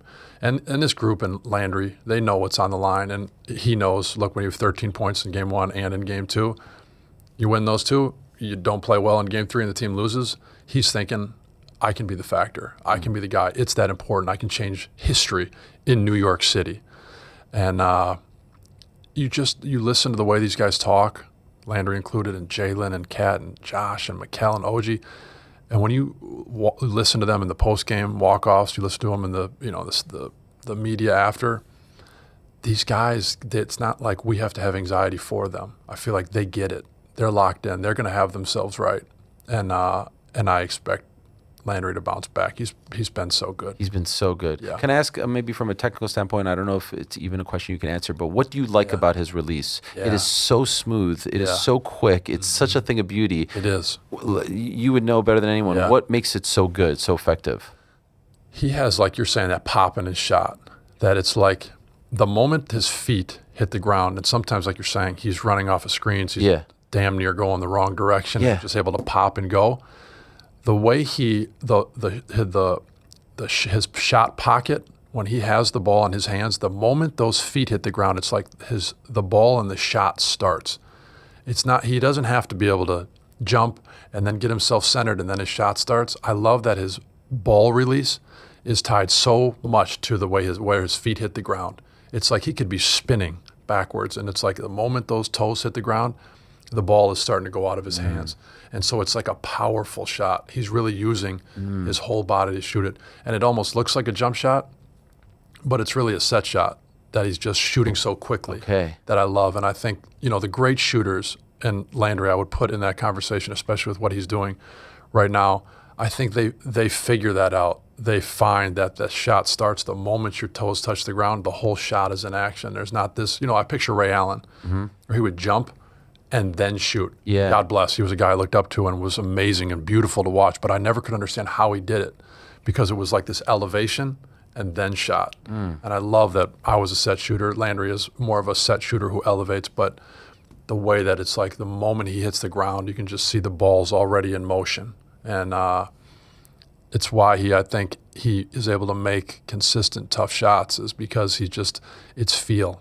It's not like, hey, I just shot 20 before the game and I'm going to shoot that same shot. It's whenever I'm shooting the ball, it's going to have a chance because I'm shooting with confidence and feel, and his touch is great. So I hope he gets hot again. Yeah, so do I. What was it like being in the building with Jeremy? Yeah. I know you guys are friends. I saw the photos of you the night before together, I believe that was. Yeah. And it was so great to see him get celebrated. I know he's been back as a player, but never as a spectator. Yep. And it seems like a lot of the wounds have been healed from both ends. I mean, look at you guys here. Look at that. Look, this is primetime stuff right here. 2013, 2012, amazing. What was it like being in there and seeing the love that I'm sure he received? We know. Yeah. He's just a special guy. You know, he's so strong in his faith, and he's such a family guy, and he's so loyal. And his story here was it was something that, you know, you dream of, me personally, you dream of playing in the NBA, you dream of, you know, being able to show who you are. That happened for me. But being able to play with Jeremy during Linsanity for the Knicks in New York City is something that you bond with someone over. And it's like today I was texting him and I literally finished my text with, "I love you, man." Oh, man. Because it's like you go through something like that you go, if someone told me when I was 12 years old in the backyard shooting, like, "Hey, you're going to play for the Knicks," some kid from Harvard who's Asian, who's about to get cut, is going to have the craziest game against Darren Williams and then against Kobe, rest in peace, and then hit a game winner against Toronto, and you guys are going to roll and it's going to be amazing, and you're going to get to experience what it's like to play hoops at the Mecca as underdogs. I'd have said, okay, Yeah. I bet. Yeah. Great, you know? And so being with him, everything I just said is always at the front of your mind. You're like, you know, this is cool, man. Like, I don't know how this happened, our friendship, and we were working out together before every practice with Kenny Atkinson, the head coach of the Cavs. He was our development guy at that time. And, you know, we're getting our work in. I'm a pretty normal NBA guy. He's a pretty normal NBA guy. Jeremy and I played for the Reno Bighorns on the same team in the D-League about less than a year before we were on the Knicks together after the lockout unlocked. And so, like, we look back and we go, neither of us were considered good enough by any of the GMs just a few months ago. And then Linsanity starts up. And so, you know, I think it's, you go through stuff like that and you really do. You bond and you have a respect for what can happen. You know, Jeremy's, I mean this, it felt out of body and it felt religious. It felt like something else when Linsanity was happening. Oh my God. And so to be back to your point after 14 years with him, it was for me awesome because I obviously was, you know, so proud to be able to do what I did in my career. But I think Chappelle said it, you know, sometimes you think you're in your dream and other times you realize you're in someone else's dream. Like whenever I'm with him, I'm in his dream. Wow. You know what I mean? Wow. It's like the Linsanity story. I love that. Jeremy is just it's something you just go like, glory be to God. I'm not really sure how this all happened, but grateful. You put in the work and you give yourself a chance, and then maybe something like that can happen, I think is what I've learned. But you can't do it yourself. Right. And that kind of stuff is just never expected. And so you're grateful to have friends like that, and 14 years later be sitting there watching the Knicks in the finals together was a very cool moment. Can you squash something for us once and for all? Because at the time there was all these reports that there was a rift because of him, right? Was there ever a rift in the locker room because of his presence with Melo and Stat? I mean, it seemed like people were trying to create something between him and Melo, but it seems like there's love there. So tell us, you were there, you felt it. Yeah. Was there a rift there? Was there any tension? I will say this. I'm close with Melo. Yeah, I saw you on his pod. It was great. Thank you. I'm close with Jeremy. I think they may be live right now on Melo's podcast. Oh, right now? Wow. Okay. As we speak. Wow. I was just talking with Jeremy, and last night was on the phone with Quincy, the founder of New York or Nowhere. Oh, yeah? I say, can you get my guy a sweet fit? Can you get him fit enough? So you saw him rocking the New York or Nowhere. Yes. Today for the podcast, I was on the phone with Max Siegelman from Siegelman Stables, also collab with the Knicks. I said, can you get my guy, Jeremy's about to go on, I think Melo's actually an investor in that company. Okay. Some fresh Siegelman Stables gear and a hat or whatever. And I hit Jeremy, he said, I need it within the hour. I'm about to go over to Melo's podcast. I'll rock that stuff if you can get it over to me. So hit Patricia, his assistant. They got the stuff over there. So I happen to know, I think they're on the pod right now. It's going to go viral. Okay. So I'll let them do the talking. Okay. But I will. Is this the first time they speak? So I know that they connected privately. Okay. And they had a good conversation. And I know that now they're. Can you give us was there something though? Honestly, I'll say this. Jeremy and Linsanity happened when Melo and Amari were hurt. Yeah. And so there was a lot of messaging from different guys in the locker room and people around the team that said one thing and guys that said the other. I can only speak for myself. Yeah. Melo was a great teammate. I loved playing with him. The messages, and I have no confirmed, and I mean this, I didn't experience and I have no confirmed from Melo or from Jeremy that Melo in any way did anything to get rid of Jeremy or to stop Linsanity or to hurt him. And I know based on what I've spoken with privately with Jeremy about, his conversation with Melo went really well. And then Jeremy said, we talked about a bunch of stuff and very open about, what I heard, what he said, I heard, this kind of stuff. And I think it's in a really good place.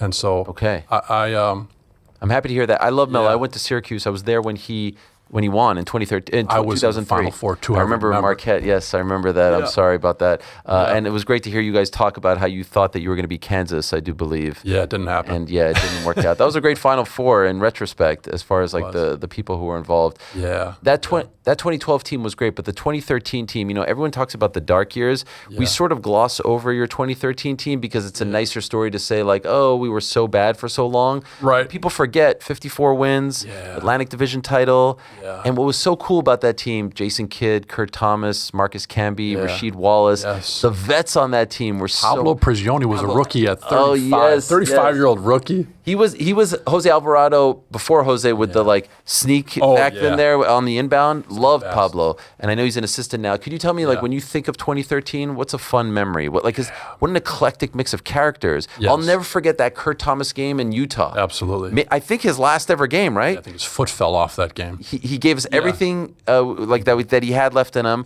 We Kurt needed Thomas. a road win, and then he disappeared forever. Yeah. Amazing. What comes to mind? A story that perhaps we don't know about that squad. That was an awesome squad. It might have been the oldest team in NBA history. Like you said, those guys you just rattled off were all like 35 plus. Yeah. It was amazing because, you think about most teams and you think, okay, the veteran guys and the Knicks team right now would say Jordan Clarkson, but really it would be Kat and Jalen. Those guys are 30, 31.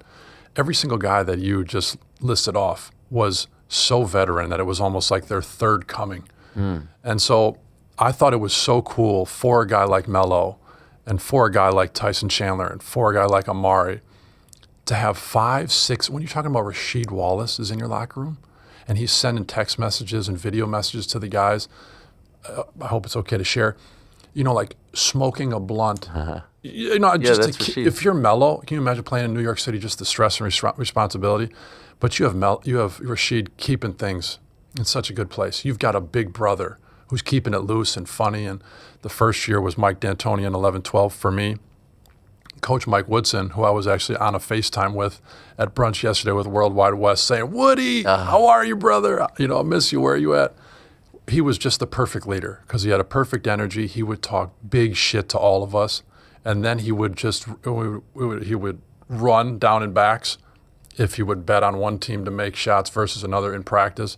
And we'd make Coach Woody run. He kept things loose. So the environment that we had for Melo and Amari to have that kind of locker room when you're in with the Knicks and it's, ups and downs, I thought how unique to have kind of just that shelter, that those psychologists, those guys to just lean on and be there for you. But we had high expectations with that team. We thought we were going to go further, beat Boston in the first round, and then lost to Indiana. Like you said, we're not giving any love to Roy Hibbert. But it just was it was a group that I think a lot of us felt like, we were really doing what we all dreamed of doing here with the Knicks. We were going to make that push and make that next step after a long time. And then, couldn't get to the point this team is at now, obviously. But it was a special group. It really was. Why does it feel like when people say Steve Novak, I think they think of the Knicks right away. And I don't know if you agree. You were only here for 2 seasons. Yeah. And that Andrea Bargnani trade, just, God bless him. But just an off. I remember don't tell me. Camby was in that trade, right? Yeah. And Quentin Richardson. I think that's right. And I was devastated that they got rid of you. It reminded me of when Jeremy didn't sign with us and went to Houston, because you were like one of our own. You were our guy. You were automatic. You were the way my son looks at Landry. You were our guy, automatic butter. And it feels like you played for Dallas, San Antonio, Milwaukee, obviously, which I know is near and dear to your heart because you're from that area. Why does it feel like the connection with New York and the Knicks fans is just different for you? I played my best here. Honestly, my first 2 seasons were with the Houston Rockets. My next 2 seasons were with the Los Angeles Clippers. And I was half a season with Dallas and with San Antonio. And I was, a guy who was trying to make it in the NBA and to prove who I was. You put in all the work. I grew up in the gym with my dad. He was a high school basketball coach. I get up a million shots. I think I work harder than everybody. I think I shoot more than everybody. You just want to prove yourself. And when I got to New York, I had the opportunity. I got the opportunity to prove myself. And with Mike D'Antoni, he was a coach that coached guys in a way of, what do you do well, not what don't you do. And it changed everything for me. It was basically, if you score more points than your guy, you stay on the court. Be in the right spots and score more points than your guy. And if you don't, well, you're a shooter, you're a scorer, you got to come out. And it was so empowering. I could make a few mistakes and he would leave me in because I had scored more than my guy. And obviously it's more than that, but Coach D'Antoni's simplification of, if at the end of the game we have 105 and they have 100, we win. And I mean that sometimes it just was that simple for him. Wow. This is a special place for me because I felt like I got to show the world, and obviously with the Knicks in New York City, you actually get to show the world who you are and what you can do. And so I think that I felt that as a player. But obviously, I think Knicks fans felt like, hey, and this guy is out here bringing something to this franchise and this team that we need and relate to. And then in came J.R. Smith, and then in came Jeremy Lin, and obviously the Mills and the Amaris. But I think it was I think understood that I was able to show who I was here in New York City, and the belt came out too, and I think that helped me bond with the fans a little bit. I mean, as a fight fan myself, I loved it. It felt like my two worlds colliding. It was great when you did it. Obviously, it was from the State Farm stuff, right? It was from Aaron Rodgers. Right, okay. Right. Yep. And Packer fan. Yeah, and did you just do it, do you remember the first time you did it? Oh, yeah. Which game? It was against Dallas. So, like I said, I was with Dallas and San Antonio the year before. Okay. And the lockout happened, and then after the lockout unlocked, I was with the Knicks. But in the season before that, basically, it was a couple seasons before that, it was the Dallas Mavericks. I was on the team in 2010-11 when they won the championship, but I was there from the first day of training camp until basically the cut day, which was like January something, because Caron Butler blew his knee out. They released me to sign Peja. They went on to win a championship. Do you get a ring, by the way? You can, but I didn't. You didn't? God. So that's kind of part of it for me, where, I don't think I deserved one, but you just know, like, hey, if you get the gesture, you're like, wow, that's awesome. I was a part of that for 5 months. I didn't get one. Okay. We fast forward, we're playing the Dallas Mavericks on a Sunday afternoon matinee at the Garden. I bang a three. I bang another three. I think it might have been the third one. I bang another three. And Max, our security guard, was always saying to me, Steve, you're a huge Packer fan. You love Aaron Rodgers. He does the belt. When you hit a three, you should do the belt. And I said, that's ridiculous. Yeah. But when I hit that third three, and I think I might have hit 4 or 5 or 6 in that game against Dallas, I think the emotion of playing a team that had cut me, all of a sudden the belt came out. And honestly, it felt right the first time. And then as soon as I did it, it kind of felt like, I was like, I don't know what I just did. And then honestly, the fans loved it so much that I kind of felt like this is the people's belt, and I'm going to keep doing it. And I only did it in games that we won, and I only did it after I made multiple threes. So I feel like I used it appropriately, and Rodgers gave some love and said, man, I love it, keep doing it. Did he say it to you? He tweeted it out. Amazing. I'm seeing you, keep doing it, love it, which meant a lot to me because people were like, did you steal it from Rodgers? I'm like, no, man, Rodgers is my guy. You're paying homage to him. Yeah, I'm paying homage, and obviously, it became its own thing here, too. Did the players, your teammates, did they roast you for it? What did they say? They loved it? Okay. No, they loved it. I remember on the side, Tyson Chandler, Jared Jeffries, they'd be over there doing the belt. Okay, amazing. Having a good time. Yeah, I love those days. And now when I walk the streets, and here in New York, it's awesome because everyone, it's like, Steve, what's up, Nux? And you keep it moving. Yeah. But a lot of times it's like, Steve, from across the street, and they hit you with the belt. And I'm always like. Did you ever get a physical belt? My dad had a physical belt made, and he had it inscribed with NBA league leader 3-point percentage with the percent and how many I made. So I have it in the man cave. And did you ever meet Aaron Rodgers? I have met him. Okay. Yeah, actually, the first time I met him was was in Kentucky at the what's the big horse race? The Kentucky Derby? Kentucky. Yes. Sorry. Yeah. At the Kentucky Derby, and it was during the time when I was with the. Oh, wow. And then he just kind of gave some love and said, "Hey, good to see you, young fella. Keep doing it or whatever." But don't know him personally. But Sure. Been watching him for. I always a thought you long should have time. gotten a commercial deal out of that. Did State Farm ever hit you up? They did. They did? They did. They hit me up. Did you do one for them? We did a deal. Oh, okay. And then unfortunately, as you mentioned, I ended up getting traded before we could really capitalize on it. Oh, no. But They didn't want to do it when you went to Toronto. no, and understandably, I think that, like, honestly, I'm not joking when I say I feel like it's New York's belt. Yeah. It was something that existed because the fans wanted it, and just because I did it, it felt like it was. I never did it anywhere else, Okay, yeah. and I kind of felt like I wouldn't. It wasn't for somewhere else. But State Farm was awesome. I mean, they reached out, and I think Aaron showed love, and. But now I'm back in New York, so State Farm, if you're listening, I'm Yes, happy to hell we can yeah. get it back together. I'm always curious So- about that. Where were you when you got the call about the trade, and how did you react?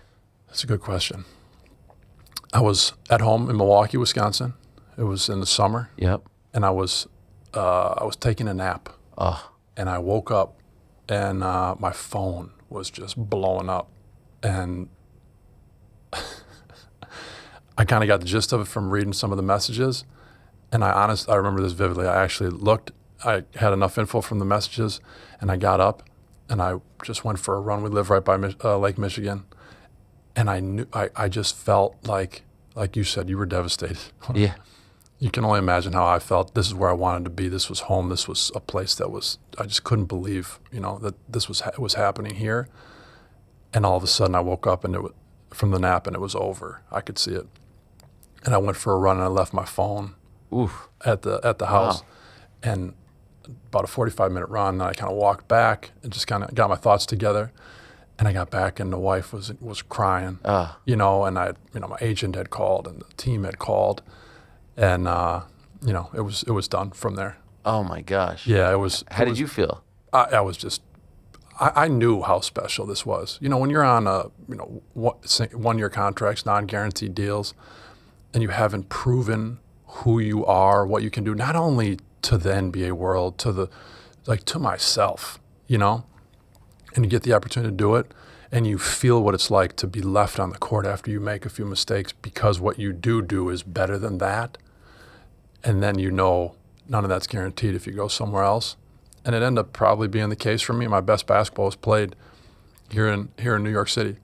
It was, I could feel that might happen, and that was the case. And so I wanted to be here forever, and that's why I am so grateful to be back here with MSG Networks and to be watching this team and to really, I feel like in my role, to get to celebrate these guys, whether they're in the finals or not.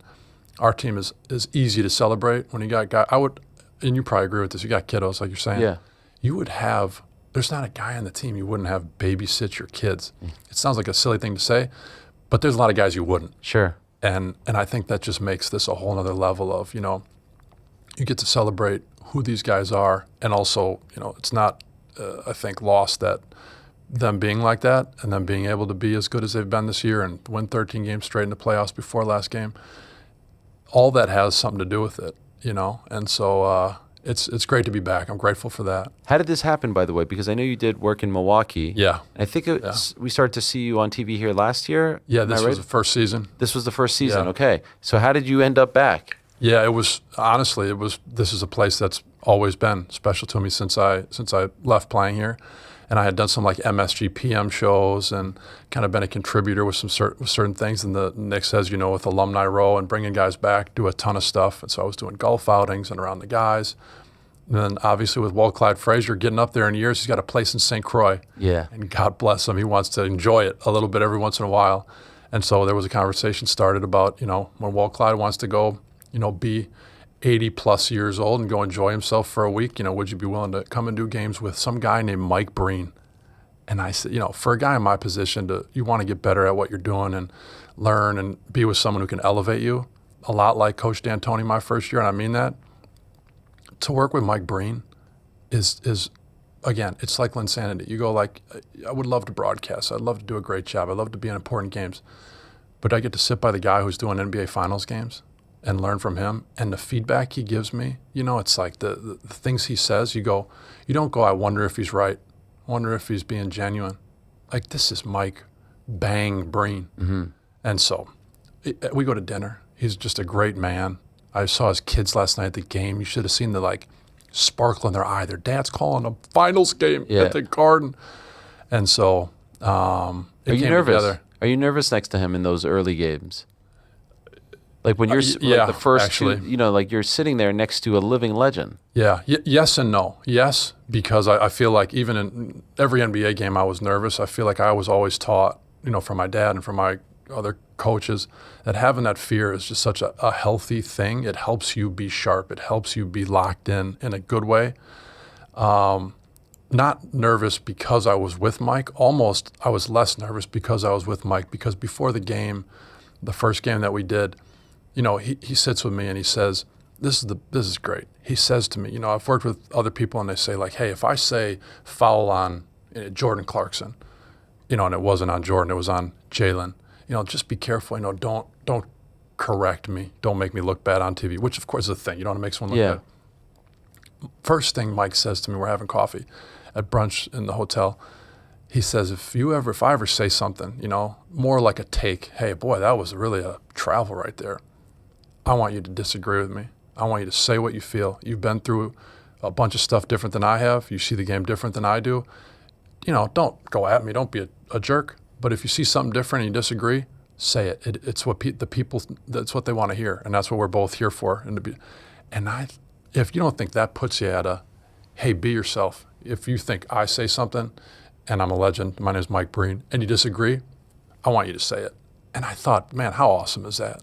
Just to be able to let my guard down like that and say, hey, I want you to be yourself, Steve. You're here for a reason. So that was really cool. And he just, everyone knows he's the best. I'm so happy you're saying this because very much in short, basketball is like my first true love, even though I focus on combat. So I get to ESPN in 2018 and I find out who's the EP of the NBA on ESPN. I'm there to cover UFC stuff, but I love basketball. So I say, you know what? You only live once. Let me shoot my shot, so to speak. And I find out who it is, Tim Corrigan. I go into his office and I say, hey, you don't know who I am. I'm a nobody in the basketball world, but if you ever need someone in a pinch, 11th hour, to fill in as a sideline reporter, I love interviewing people. Please, let me throw my name in the hat. Yeah. He said, young man, you're right. I don't know who you are, but no one's ever done this, so I respect it. Yeah. I'm full right now, but let's see. 6 months later, they call me to do Summer League, and it was a thrill. George Sedano and Vince Carter. I don't hear anything back. 2 months later, I get an email saying, these are your first two assignments of the regular season, 2019 season. And my first game, lifelong Knick fan, was Mike Breen, Jeff Van Gundy, and me. Let's go. Dallas at New Orleans. And I'm like, this is, I just won the lottery of life. I'm going to work with Mike Breen and Jeff Van Gundy. Yeah. Mike Breen, to his credit, not his assistant, not a PA, not the producer, reaches out to me and says, come to dinner with us tonight. Exactly. Next, we're at dinner. You've never been to New Orleans? Let's go get beignets together. Me and Mike Breen. People don't do that in his position. We do another game together, Bulls. I ended up doing 11 or so games before leaving. Let's go get a sandwich together. How are you doing? Till this day, we still text back and forth. Mike Breen, I don't talk to anyone that I worked with except for Mike. He is salt of the earth, grade A human being. Yeah. And I'm so happy that you have that experience with him as well, because you would think, he could be, you hear stories about legendary broadcasters who aren't very nice to the low level. The cameras go off, the lights are down. And so I'm not surprised to hear any of that. No. And I think, people that watch games, they have a sense too. They're not idiots. Yeah. It's like they can kind of tell when a guy has a connection with someone or they're genuine. And I think there's a reason Mike Breen is doing NBA Finals games. There's a reason he's been doing decades of Knicks games. It's because it is genuine. And he does have a connection with, look at him and Walt Clyde. It's beautiful. Watching those guys and the private conversations I've had with Mike about what his relationship with Walt Clyde means, it's like nothing means more. And he's always saying, how meaningful it is that he's been able to have a brother like Walt Clyde for that many years and what it means to him. And I'm thinking, boy, you're Mike. I'm sure Walt Clyde is feeling kind of the same way about you, you know. But I just love, like you're saying, that story, how he reached out to you, and because it's not just to me, because I was a guy who played, and now we're working together. Yeah. No, it's to a anyone. genuine thing. And I want to be home, actually, if they do win. I don't know if I want to be in the building because I want to hear his voice. When he said, for the first time in 27 years, when he said that, like, that broke me. And I texted him that because to hear him, of all people, say that was very, very emotional. As we round third here, can I ask you, what are you feeling tomorrow? Tell me, like, you've done a great job, by the way, of making me feel a little bit better. Your poise, your calm, your grace. Yeah. Tomorrow. Like, tomorrow is it. It's the Celtics series from last year. We were up 2-0 on the road. We were flat in game 3. We win game 4. Yeah. We lose game 5. We win game 6. And I've always felt Knicks in 6. I didn't believe this Knicks in 4 stuff. Yeah. Tomorrow feels like the series. So what are you expecting? I do expect, because we're the veteran team, for there to be a very good response. Okay. I think by very good, I mean you have to play the games. And you were in the building for game 3, and like you said, the buzz before the game was electric. And I thought to myself, nothing can go wrong. And then as soon as the game started, I looked over to Tim Thomas, Baron Davis, Jeremy Lin, and I said, we were down about 17-5, something like that. And I said, boy, oh boy, you still got to play the game. And it's amazing how even in the Garden, even when there's the buzz like that and there's this buildup like there was, all of a sudden everything stops and it's a basketball court. It's the old Hoosiers, you know, 10-foot hoops, you know, the same this, the same that. And so I think my point in that, I think, is I believe after watching those first 2 games with the Knicks taking 2 games in San Antonio, that I would be shocked if they were able to find a way to lose 2 games at the Garden. And I think not the 2 sweeps against Philly and Cleveland as much showed that, but the 2 games and the look in Mikal Bridges' eyes, and it's been multiple guys, right? Yeah, I saw when you tweeted that, Because everyone could see, you could just turn foaming the sound at the off. mouth. Yeah, he was. Yeah. It was intense. It was intense. And I think if that's the look in their eye, and that's, I think, the embodiment of this team, because that is who Cat is, and that is who Jalen is, and Mikal and OG, I think that it puts this team in a really, really good place for tomorrow, where I think Game 4 will be more normal. There were different bus times, getting family, and there's some stuff behind the scenes that was different for Game 3. And it's little stuff where if you're not sure your mom is in her seat or your wife is unhappy because you know something was this or that, I think there's going to be more normal at the Garden for Game 4. And you've seen, you've heard Jalen Brunson talk about, you know, we just need to be ourselves. We just need to be normal. We just got to play our game. And I think if that's the case, I think Game 4 goes well. What an honor. So great to have you in studio, really. I'm so appreciative. Thank you for all the great years. I'm so happy to see you on the broadcast. You're doing a phenomenal job. You're so good on you know, the desk as well, but in the booth, so to speak. You and Mike make a great team, so I hope we get to see more of that. Come next year. Hopefully you're calling the defending champions. I know. 26, 27 season. Enjoy your time here. Thank you once again, and good luck. Good luck. You'll be doing all the broadcasts, right? From now, like all the pre and post game stuff. All the way through the hopeful hopefully parade. till Saturday or Tuesday. We'll see. Thank you so much, Steve. Really appreciate it. Appreciate it. Awesome to be on with you. Steve Novak here in studio. What a great thrill this was for me. We'll be back with Katie Taylor and Alex Pereira. Don't go anywhere. Croke Park is hosting Katie Taylor's final ever fight. It's her 3rd time to be undisputed. Well, when she fights, of course, against Flora Peely. Not a very well-known opponent, I will say, but the buzz over here, boys, is fucking crazy. Like, I mean, I actually can't put into words what Croke Park means to Ireland. It's central to the Irish identity. It's nearly like a monument in the middle of the city, erected to enhance the Irish identity through the Gaelic games. We have had fights here before. Muhammad Ali fought here in the 70s, and now Katie Taylor. Not so long after boxing pretty much went away in the Republic of Ireland due to that Hutch Kinnan situation, she's brought it back with these events in 3 Arena, and now Croke Park. Boxing is buzzing here. And really, I was watching this press conference today, and Eddie Hearn was giving it all the, biggest moment in women's boxing history and all this stuff. But nothing hit me more than seeing hard man that he is, tough guy, Brian Peters, breaking down at the press conference. And I believe we have the video here. This got me right in the feels, boys. I'm afraid that's it. That's my Irish. But I had you going for a second there. So look, I suppose 4 years ago, we dared to dream that this day would become a reality. And it takes all these people up here, a lot of heavyweights, and not talking about anyone's weight or casting aspirations on anyone's. It takes a lot of people to make this a reality. I'm delighted that we have. I'd like to thank you, Eddie. I think 2016, myself, Katie, and Bridget, shout out to Bridget, went into your office and, you know, sorry, guys. Have a drink here. Sorry about that. I can't wait to play this back over the next couple of years. Yeah. What a Send you this to on do it. WhatsApp every day, you know. Well, it's real. But look, Yeah, we good went man. into it that day, Eddie. I don't think we really had a plan. We didn't know where we were going. We didn't know how we were going to do it. You know, after Katie spoke to you, just with the conviction that she showed, I think you believed we had something very special. You know, I'd like to thank you very much. Eternally grateful, Eddie, for where you've brought us. Four corners of this planet, all the great stadiums. And, you know, Frank Smith has been great. The Matchroom UK team, the Matchroom US team, all been outstanding. So we couldn't have done without you. Thank you very much, Eddie. Well, there it is, lads. Katie up there, sitting there, letting everyone do the talking for her like the deity she is. And let me tell you, if there was one thing that I was asked about more than UFC at the White House at Auntie Mary's funeral on Tuesday, it was Katie Taylor.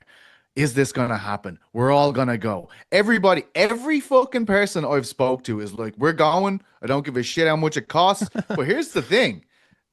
Look how they priced this thing. I think we have a tweet, do we, Andy, of the pricing? I think it's like to read that. I think it's like 38.70 for a ticket. 38 euros 70 cents, and then 125.50 or something for a family ticket, which would get you 4 people in. This is an 80,000 seat stadium and a beautiful stadium at that. But the way people are talking, despite the opponent, which I think some people were let down by, especially boxing people, but I think this is going to look fucking insane. If the 80,000 people show up to see Katie Taylor in this fight, it's going to be one of the greatest Irish sporting moments of all time. And I am fucking buzzing. I don't really have a question. Go? I am going to go. Listen, Katie wouldn't be able to fight without me at this stage. That's true. Do you know what I mean? She'd be looking into the crowd. She'd be going, where is he? How many people fit into the O2 in Dublin? The 3 Arena is 9,000 people. 9,000. Because you know, I always think back to that. Was it 2014 or 13 Yeah, when 14.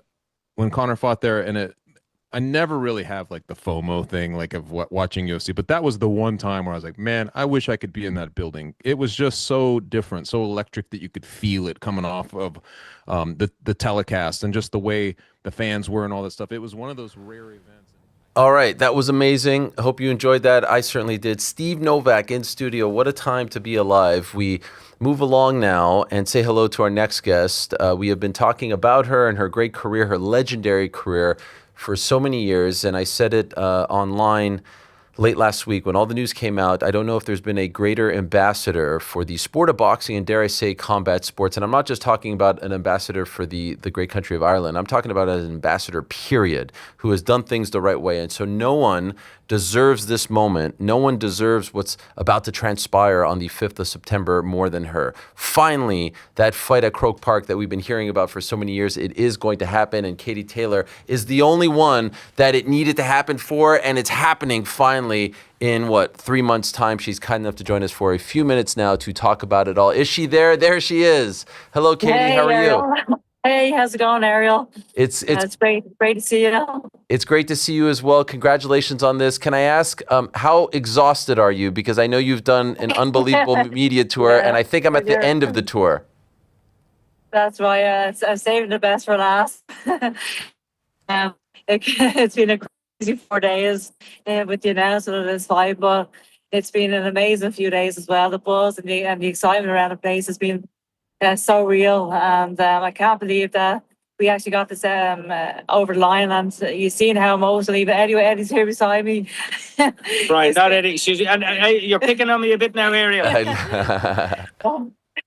You've seen how much this means to everyone, how emotional we all are that we actually have a chance to fight in our most iconic venue, the final fight of my career. This has been such a whirlwind of a few days. I'm so excited for it, and yeah, it's been a surreal few days. Two things. I'm actually in the works right now. I'm going to put it on my tombstone. Katie Taylor said she was saving the best for last, Ariel Helwani. Exactly. And from now on, we're calling him Crying Brian. That's your new name, Crying. That might stick. I said it took me 10 years to break Brian down. Ariel, I'm 30 years trying to build a half tough guy image. Now everyone's giving me hugs. Well earned and deserved. When did you start to believe, Katie, that this time it would finally happen, that it was finally going to be a real thing? Yeah, I think when I first brought up Croke Park, that was maybe 4 years ago after the first Serrano fight. So this is crazy. That was an impossibility back then, but to actually get this over the line now is surreal. I think it was a few weeks back. Brian had said to me that he's very, very close to making this deal done. And it was just a few days ago, Brian actually called me and said that all the contracts are signed, it's a done deal. And I was over the moon. I just couldn't believe it. Even a few months back, I didn't think this was going to happen. And I actually, even after the last fight, Ariel, I spoke to the team after the last Serrano fight, and I said, guys, that's me done if Croke Park doesn't happen. So I basically retired after the last fight. Wow. And we had a conversation after the fight in my hotel room, straight away after the fight with the team. And I said, guys, this has been an amazing journey. Thank you so much. But I think I'm going to hang the gloves up. I think that's me done, unless Croke Park happens.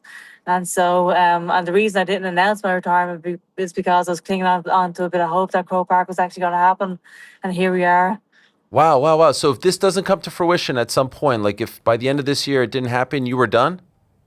Yeah, I was done. I didn't think there was much else really to chase after, to be quite honest. And a few days after that conversation, Brian rang me up, and he said, "I'm gonna give Croke Park one last shot. I'm gonna try to get this over the line for you," because he knew that this was a dream in my heart for a few years now. And what a way to end my career! I'm just over the moon, but. The excitement and the celebration around the place has been amazing. But I obviously have a fight to win now as well. I have a fight to prepare for. Was there a part of you that until Brian told you it was a done deal that you refused to believe, that you didn't want to get too excited because you have been there before, you've been close, and it just meant so much to you?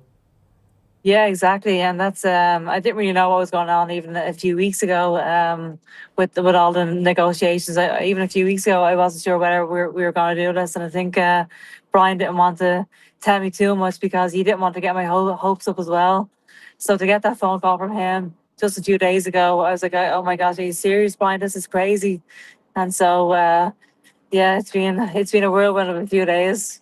So to be clear, this is your retirement fight as well? Yes, exactly. This is going to be my final fight. Wow. Storybook stuff. Why now? Why is this the right time?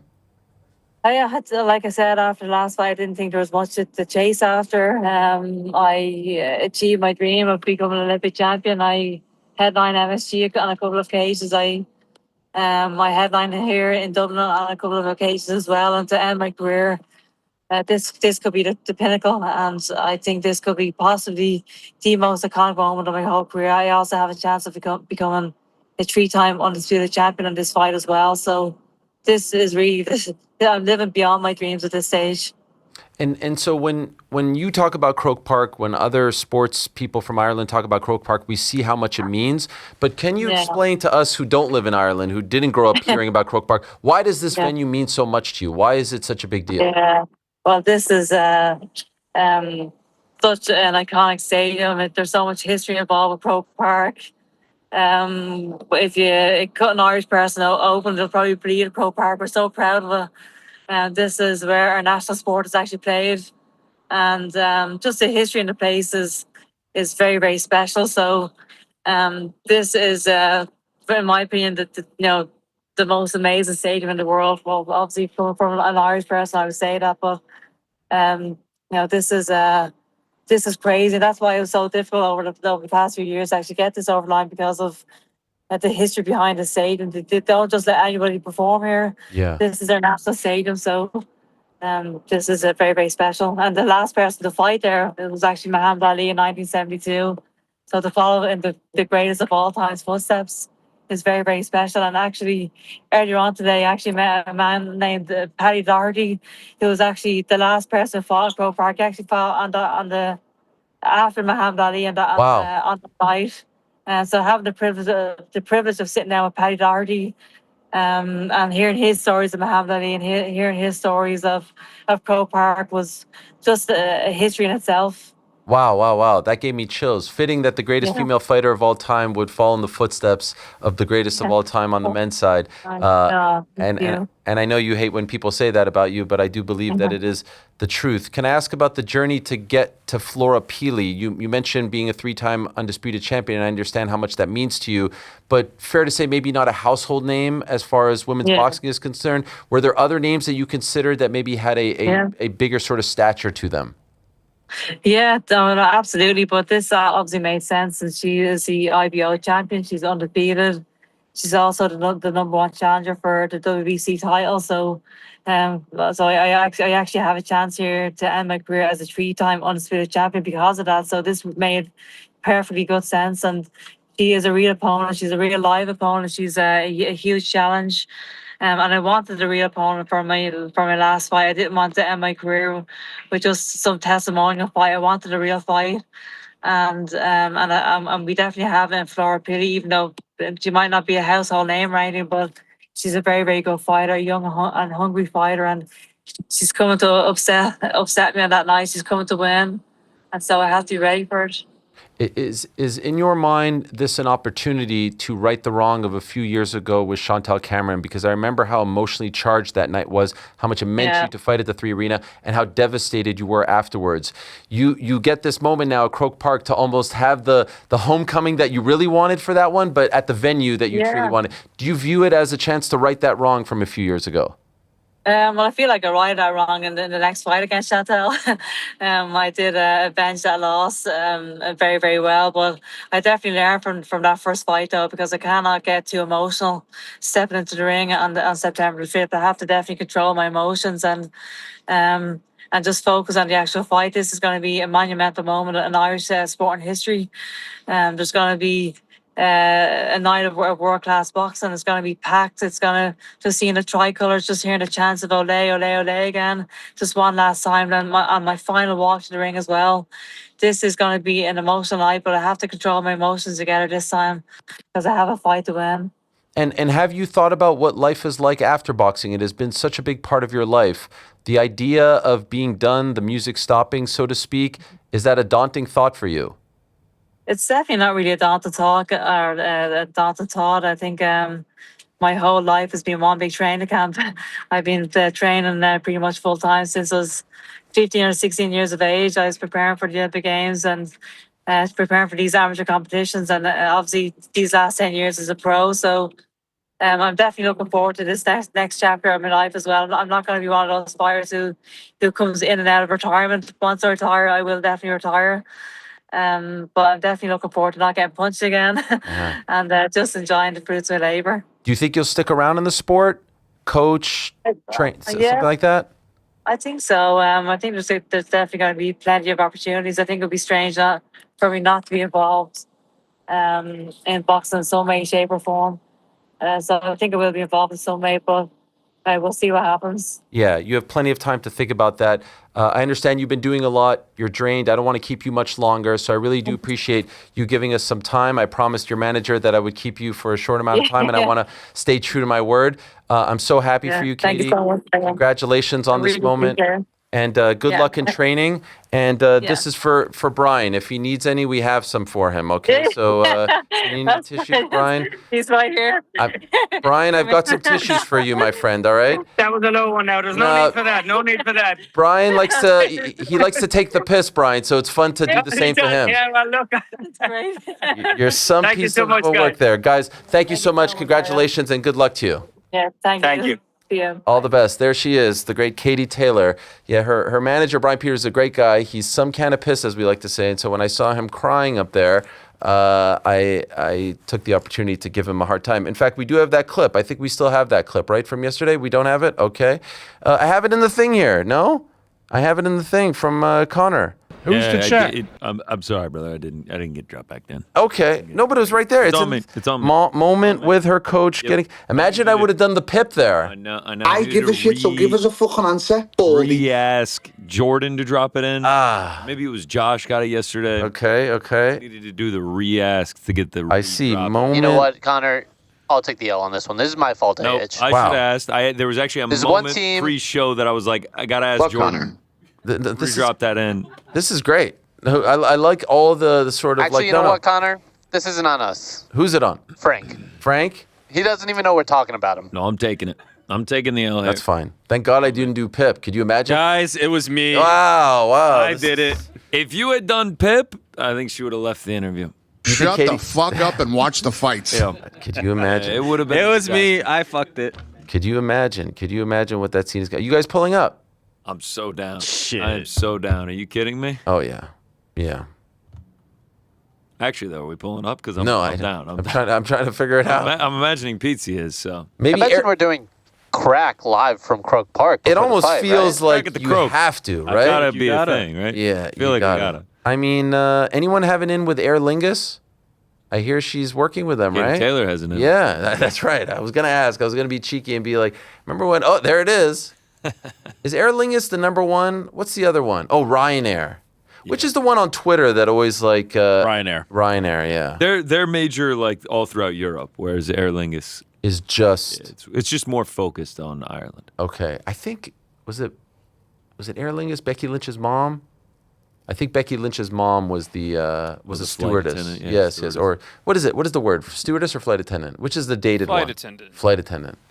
I'm sorry, Frank. I'm sorry. We need to talk. Could we just have a quick word on Steve Novak, like real quick? I mean, what a mensch, right? You took the word right out of my mouth. Mensch, That's a right? mensch. Just like a great Midwest boy, Wisconsin guy. Do you remember Steve Novak on the Knicks, or was that before your time? No, I remember Steve Novak, of course. Before his time, like not born? No. Like when you were really following. I don't know. How old were you in 2013? 20. Oh, really? Okay, that's not so bad. I thought you were going to sound like you have to remember my NBA fandom has like gone down over recent years. I know. It used to be hardcore. Oh yeah, Steve college Novak basketball was like when Marquette. I was there. Shout out to Marquette. How about the little? Yeah, also just like 6'10" with a flamethrower too. How about the? We both did the. How about the little scloosy about Jalen and Melo linking back up? But Jeremy. What did I say? Jalen. I said Jalen. Oh, Jalen. I thought you said Jalen. You can't do that when you're talking about the NBA. There's too many Jalens. Yeah, that's true. That's right. Jeremy Lin. No one calls him Jalen. Isn't that literally his handle? I know it's his handle, but like I refer to him as. Okay, fine. Go ahead. Many people call him Jalen. I thought he was going to give me like I think Melo will be like, "Yeah, what's up, Jalen?" Fine. When he walks in the room, but then it precluded us from getting the actual more. Like I think he gave us something. He gave us something. I remember that Linsanity run so clearly, and it's so funny the way he talks about it. Like he just mentions it like it's this monumental moment in his life. He's like, "Yeah, right after Linsanity happened." Oh yeah, it's just crazy to think about. If it was the biggest story in sports and culture for a bit, for sure. When he got the cover of Sports Illustrated, back-to-back weeks. Yeah, back-to-back weeks. I'll never forget. The Lakers. He okay, so it starts against the Nets Super Bowl Sunday, and this is off the top of my dome. Nets, I Super was Bowl literally Sunday. looking at a Reddit thread where they broke down every game. So Okay, do you have it? Okay, I have it up. Yeah, it starts against the Nets on Super Bowl Sunday on a correct. Saturday night. 25 points, 7 assists, 5 rebounds on 57 true shooting percentage. And this is a guy who was Harvard, not like expected to be anything. No, nothing. He had 10-day contracts here and there. Yeah. In fact, the first deal was a 10-day contract. Starts against the Nets Super Bowl Sunday on a Saturday night against the New Jersey Nets. Yep. The next one was either a Monday. Knicks win. D'Antoni puts them in second quarter because they've got nothing going. Next one is either a Monday or Tuesday. I'm going to say a Monday against Washington. Nope, you skipped one. I skipped one. Wait a second. There was another home game. Yep. Oh, am I screwing this up? Tell me. Utah Jazz. Then Washington. Yeah, 28-8 on 68 true shooting percentage. Then there's Washington, 23-10, first double-double. Yep. Is it LA next? It's LA next. On the Friday night. One of the great regrets of my life is my good friend Kevin Wang saying, yo, we got to go. My wife was pregnant with our first child and getting pretty close. And I'm like, I'm just going to sit at home. Now, in your head, were you thinking Linsanity's over? No. Or why did you not go? Because this feels like it would have been Helwani. Because it was purely the kid. It was, I didn't want to leave her. Smart move. Jacqueline would have killed you. Yeah, I just felt like, let me just watch at home.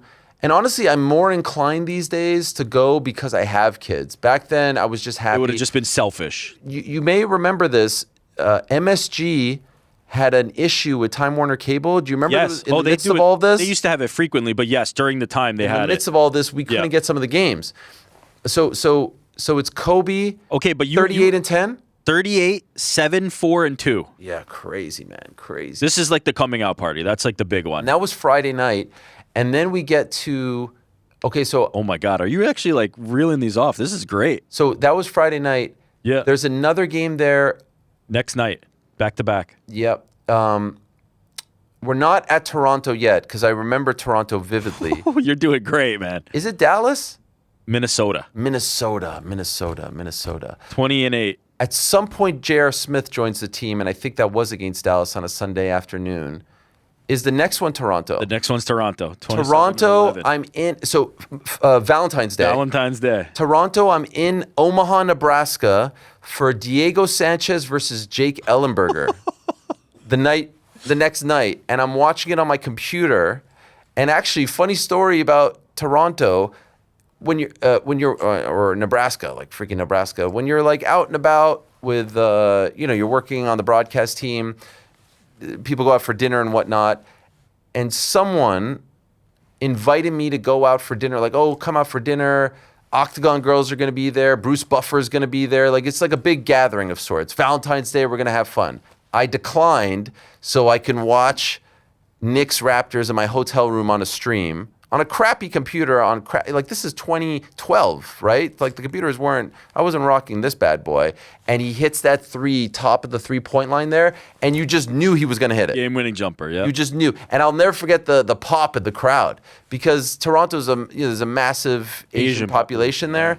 The pop of the crowd was nuts.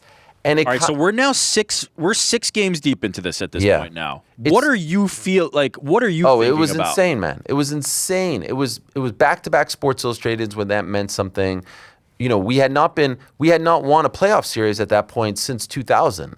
So like it has been 12 years of futility. Like this was truly the dark days of the team. Melo's hurt. Did we trade too much for him? All this stuff and more. But then we got to that Miami game. How far away is the Miami game from Toronto? Miami game? There's a Miami game in there. I don't have that on this. There's a Miami game where it all comes crashing down. At Miami, I'm flying to Japan, UFC 144. Shortly thereafter, the following week. Maybe that's the 12th game because this goes 11. It ends with Miami. Yeah, Miami killed the whole thing. The Miami picked him up full court and ended all of it. Yeah, he tore his meniscus. Yeah, it was awful. But this goes to number 11. So what's after Toronto? After Toronto is a game against the Kings. He only had 10 and 13. It didn't feel as big. Toronto felt like the apex. Yeah, well, I feel like LA was kind of the apex. The LA one was crazy. LA was when crazy. He's battling Kobe. Everybody was like, "What the fuck is happening?" Sure, but the Toronto the game buzzer winner, beater, pretty much a buzzer beater. But then he had 26, but he had 9 turnovers against the Hornets. Then there's the Dallas game, 28 and 14. So he's kind of like showing he's back. Another game against the New Jersey Nets. There was a loss, even though Lynn had a decent amount of points. And then it seems like the Hawks game, 17 and 9, was kind of where they stopped here. It must be the Miami Heat game that was the next one. I remember being on the plane landing and seeing that they didn't do very well, and I was like, "Uh-oh, is this ending?" Started every game for the Rockets the next year. Oh, yeah. I remember 13 points, 6 assists. Recording UFC Tonight.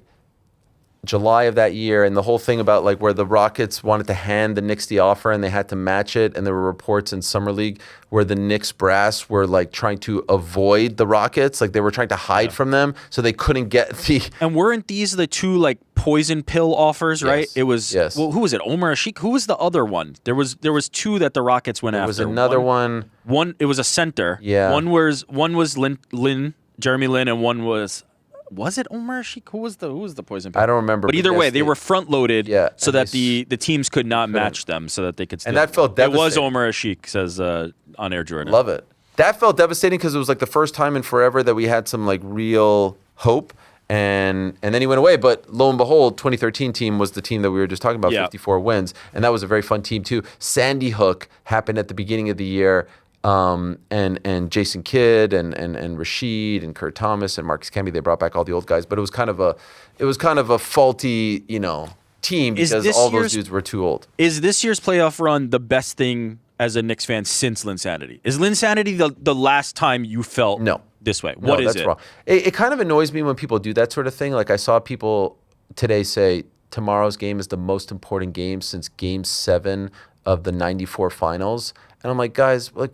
Okay, I know you want to try to make it grandiose, but let's not forget, there's been gigantic games since then. We were Game 7 of '95 the following year against Indiana. We made it to the NBA Finals in '99. Game 6 against Indiana was gigantic as well. What about last year against Indiana? What about Game 7 2 years ago? What about Game 6 against the Celtics? Like, there's been gigantic games. So I think it's a little crazy to say biggest since '94.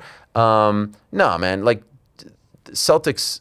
I'm not talking big games. Like I'm the talking run? the city on fire vibes. Yeah, but that was could 2 not weeks. be better. That was 2 weeks. The 54, it was an important 2 weeks. Yeah, but the 54 and 28 team gets overlooked. So is that? That was amazing. We won the Atlantic Division. Yeah. I was actually in the building that night. After when they won. the years of futility, it just felt like coming out of the darkness. Oh my God. That 54 and 28 team was so much fun with Rashid, Ball Don't Lie. That's where Ball Don't Lie was born. Rashid on the Knicks saying it. Was yes. it? Yeah, of I feel course. like it was born earlier than his Knicks run. Nah. It was definitely I'm not claiming during it. the Knicks run. They Definitely swept the not during Celtics in the first round that year too, right? Celtics in the first round, 2012. 2013. My son is just about to turn 1. Oliver, who I go to the game with him, and I remember sitting there tearing up because they had not won a playoff series in 13 years. A playoff series. I watched that series the whole time in college with my one of my really close friends. Huge Celtics fan, and in first time he never was able to talk any shit back about any team. It was amazing. So you're agreeing with this, Jordan? That was kind of the last time it felt like. Yeah, I mean, it's just different years. This feels different to me because this is the first time in my adult life where I'm around New York and old enough to appreciate one of my teams being successful. So I have a different perspective. While the Yankees won a lot as a kid, I wasn't old enough to appreciate 96, 98, 99. I mean, I'm rattling off a lot of years here. Thank you. But even in 2009, I'm 18, but I'm in college. I'm in Maryland, and I'm not watching with any Yankee fans. I'm watching on a giant crappy TV in our student lounge. So this is the most fun I've had in a long time watching sports. Oh honestly. my God. Yeah. But it could turn out to be the worst time. But let's not think about You just that. enjoy the ride. go there, man. Just Let's- enjoy the ride, man. Game, Just enjoy the ride. Yesterday was this team is unjinxable. I know. Now it's oh God, we're gonna blow it. Let's just game by game. We're gonna get there. We're gonna get to that finish line. Oh, dear God, dear God. What is this T-shirt here? Oh, is this speaking of exciting things? What is this? This is an awful T-shirt. Awful. Speak for yourself. Putting it lightly. Oh, I thought it looked good. The biggest piece of trash they have. What is going on? The Why? poster, it is the Artist Series poster on what appears to be some sort of galactic background. The Artist Series poster is unbelievable. Putting it on a shirt blown up like this is Like some AI shit. Like, No. I don't know. Listen, I love special edition stuff. This is just weird. This is terrible. Who's rocking this? Like who's walking? People, Me. People. No. I have constantly I'd said wear if you want to see some of the worst dressed people, go to a UFC. Okay, can I tell you though? Speaking of special edition, I saw Diego Lopez with the red gloves. I'm down with that. I'm agreeing with you. I'm cool with the I'm cool with the red gloves. Very Strike Force Bellator-esque. Well, Strike Force, and then we'll get the Ooh. Pride. Yeah, then we'll get the American blue flag there. Yes. It's going to be. This is fun. You're going to be able to distinguish it from any other event when you see pictures. This is fun. Yes, this is fun. I don't know about the freedom there, but yeah, I guess that's a little bit. Come on. It's the logo, isn't it? And I guess. That's fun. I'm down with that. No, that T-shirt's flames. So the blue is going to be cool if it looks like it depends on what the blue color is going to be, but yeah, I like it. I'm excited. I like the gloves. The gloves are good so far. All right, well, one man who will be wearing those gloves on Sunday is Alex Pereira. So here's the thing. We don't usually do pre-tapes. Relax, everyone, relax. But we had an opportunity to speak to him a couple of days ago. He's off to Washington, and so we wanted to take that opportunity. This has never been seen. It's fresh as a daisy. It's a conversation with Alex Pereira as he gets set to fight Ciryl Gane on Sunday for the interim heavyweight title, June 14, trying to make history. 3-division champion. Here he is, one-on-one with Poatan. All right, and now we are being joined by a man who in just a few days' time is hoping to make history on the lawn of the White House. Former UFC middleweight champion, former UFC light heavyweight champion, trying to become UFC interim heavyweight champion on the 14th of June at the White House in, as I said, just a few days' time, the one and only Poatan. Alex Pereira is here with his longtime coach and friend, Plinio Cruz. Guys, bom dia, boa tarde. Thank you so much. Shama, great to see you both. Plinio, Alex, thank you for doing this. Alex, off the bat, parabéns. I hear you have a new supplement company that you've just launched called Shama. Appropriately, can you tell us about this? Já de cara, Alex, parabéns. Estamos sabendo que você tem suplemento novo que se chama Chama. Fala pra gente pouquinho sobre isso aí. Bom, isso aí é para vir com sucesso, né? Pô, dentro do esporte, sempre aí buscando uma melhora. Procurei parceiros aí sério, né, para estar fazendo aí esse algo junto, né, algo grande, né, e essa creatina aí vai vir para fazer a diferença.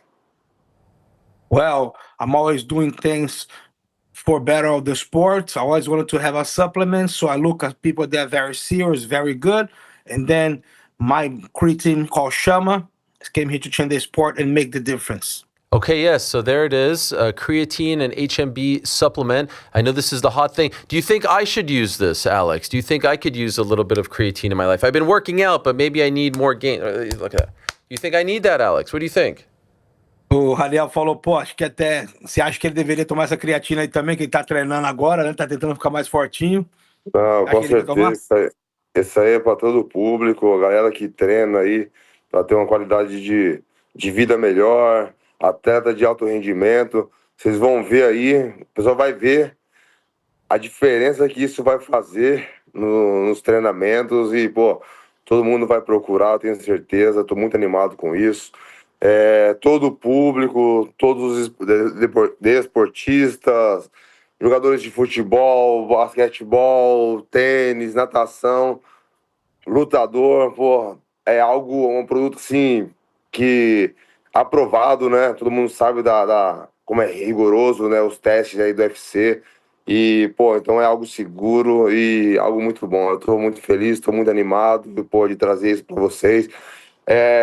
Vendo esse lado, né, de empresarial, né, mas também vendo o lado aí do consumidor que, pô, a gente tem que se preocupar com tudo, entendeu? Então eu tô fazendo as duas coisas e tá sendo muito bem. Tô muito feliz.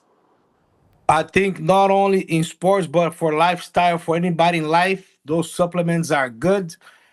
For anybody that likes high performance, guys that just want to have a good lifestyle, whether you play basketball, baseball, you swim, or in the fighting world, they're super safe, super good. You guys know how strict the UFC is as far as supplements, so I look for the best. I brought the Shama here for you guys, and I'm really happy about it. Okay, amazing. And it comes at a good time for you as you've been bulking up to heavyweight. Have you been using this in your preparation for the fight on the 14th? Bom, isso aí vem tempo para você que tá ficando mais forte, tá subindo pro peso pesado, né? Isso aí é uma coisa que boa para você usou para sua luta na Casa Branca? Não, com certeza, né? Coisas que eu...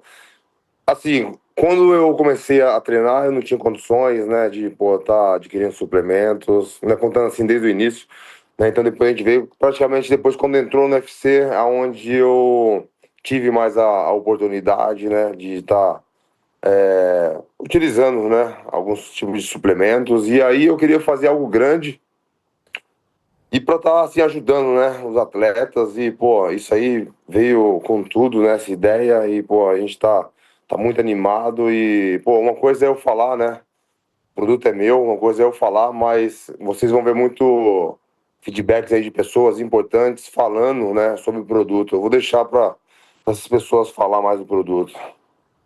No, absolutely. You know what I mean? Talking back, always, when I start training, didn't have conditions to have none of this kind of stuff. I'll always after I start fighting for a little bit, I did use some supplements, but today the condition is better. And I wanted to do something for everybody, you know what I mean? So everybody could use. I'll be suspicious if I go and say that is the best thing. So I'm gonna have high caliber people try it out and bring a good feedback for you guys so you feel how good is this product. On the day before the weigh-in, so on June 13th, Alex, how much do you expect to weigh? No dia antes da pesagem, antes da pesagem pro 14 de junho, quanto você está esperando pesar? Não sei, tô vendo ainda, tô decidindo, eu posso decidir isso. Tô decidindo, mas porque eu, na verdade, quando eu vim de Sobralha, eu não me pesei mais. Eu acredito que eu devo estar pesando aí 114, mais ou menos, né? Um peso bom. Eu queria chegar com um pouco menos, né? Mas tô me sentindo bem assim. Eu acho que tá certo isso aí, tá, pô, tô animado com esse peso. I didn't focus too much on the weight. I came from Sobralia. I should be basically around now, I think maybe 114 kilos, which is like what, 250, 240-ish, I don't know. But I think I'm going to be even a little lighter. I'm going to be feeling good, feeling lean, but the weight is not even my focus right now. Okay, and yes, 114 is 251 or so. How has your body felt in training? Obviously, you are bigger, you are thicker than we see you leading up to a fight. How have you felt with the extra weight? And have you kind of decided that regardless of what happens on the 14th, you are going to stay at this weight class? So can you repeat for me one more time, Iris? How has your body felt with the extra weight in training and not having to diet? And as a result of whether or not you felt good, have you decided if you're going to stay at this weight class after the 14th? Como é que seu corpo tem se sentido com esse peso extra, esse peso a mais? E você acha que é algo que você vai continuar assim no peso pesado, né? Acho que é uma coisa boa para você. Tem que se adaptar, né? Tipo, vai ser uma estreia, né? Eu, nos meus treinos, eu tô me sentindo muito bem, mas eu não sei como vou me sentir na luta, né? Mas tudo indica que vai dar bom, né? Porque da forma que eu venho treinando, da forma que eu venho me alimentando, a gente tá fazendo as coisas tudo certo aí, tudo planejado, assim, e também de uma forma meio que natural, entendeu? So, is everything come down to adaptation? I gotta see first how I feel. I've been feeling great on my trainings. I just gotta see how I'm gonna feel in the fight. But so far, I've been feeling good. My performance on the trainings are great. So I think something that I can just keep up. I just gotta feel, you know. And I want to let people know that if they want to check out your new creatine line, they could go to weareshama.com, www.weareshama.com, and you can follow on Instagram, X, and TikTok at We Are Shama. That's the website right there. And so it's great that you're coming out with this before this massive fight. And it was great to see the two of you at the White House, Oval Office, right next to the president. For you, Alex, just curious, like you've been through so much, you've told us about your story, your journey. When you're standing there next to the president in the Oval Office, in this moment right here, like, are you having an internal dialogue being like, how did I end up here? What is my life? Is this a dream? What are you thinking about when you're in there with him? Falou muito legal ter visto a gente na Casa Branca, né? Nesse momento específico aí, você do lado do Trump ali, passou pela sua cabeça, pô, o que eu estou fazendo aqui? Como é que veio a minha vida, né? Como um negócio grande eu chegar aqui nesse ponto aqui, de estar nesse lugar com o presidente. Não, passou muitas coisas, né, ali pela mente, né? Claro que é um lugar que eu nunca imaginei estar, né? A gente sabe que, também, política, eu não sou ligado à política, né, assim, não entendo muito, né, então nunca imaginei que poderia estar ali do lado do presidente, ainda mais falando na Casa Branca, né, mas encontrei ele algumas vezes, né, fora ali, dentro do UFC, tiramos fotos, ele fez algumas perguntas ali, né, fã, né, de MMA, falou que gostava muito de assistir as minhas lutas.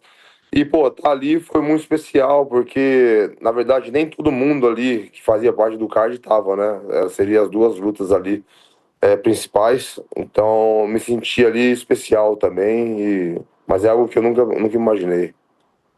Well, it's something that I cannot even imagine to end up on a place like that. First, because I'm not too attached to politics, right?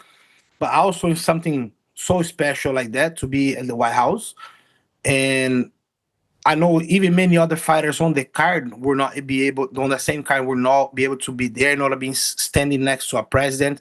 He's a big fan of fighting. He's a big fan of the UFC. So definitely something really special. What has been your reaction, Alex, to seeing Cyril train with the likes of Mori Kroma, Artem Vakitov? He's bringing in high-level kickboxers. When you saw this, what did you think? Bom, o que foi a sua reação quando você viu o Cyril Gane treinando com esses kickboxers de alto nível, igual esse cara todo aí, o Vakitov? O que você pensou quando você viu isso aí? Não pensei nada, normal. Convidou um cara um atleta pra mim, porque o que o cara vai fazer ali? Ele não tem o meu jogo, ele não tem o mesmo pensamento. Então, tipo, isso pra mim, de verdade, isso não atrapalha. A mesma coisa quando eu fui ajudar o Anderson, né, no camp dele, contra o Adesanya. Eu tinha ganho do Adesanya e tal, mas isso, o que mudou? Não mudou nada, o Anderson perdeu. É isso, cara.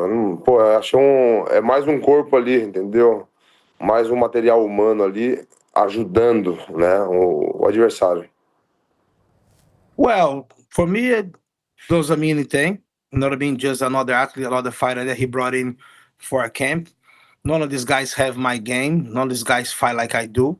So, for an example, when I went to help Anderson Silva on his training for his camp for his Adesanya fights, because I had beat Adesanya, but it's not the same game. So for me, it's just one more fighter over there going to help out. We saw that you got to try on the uniform that you'll be wearing at the fight. What did you think of it? A gente viu que você experimentou, né? O uniforme que você vai usar na roupa do dia da luta, né? O que você achou? Não, eu gostei, né? É claro que, assim, não vão escolher da gente. É claro que se fosse escolher talvez de outro modelo, igual assim, você vê as cores do short do UFC, ali eu que meio que criei, né? Assim, tipo, dei um pouco de ideia, né? Um pouco ali da cultura indígena, né? Dos animais, né? Foi um pouco diferente, mas, cara, ficou bonito, e, bom, vamos aí, vamos lutar. I like it. I like when I saw it.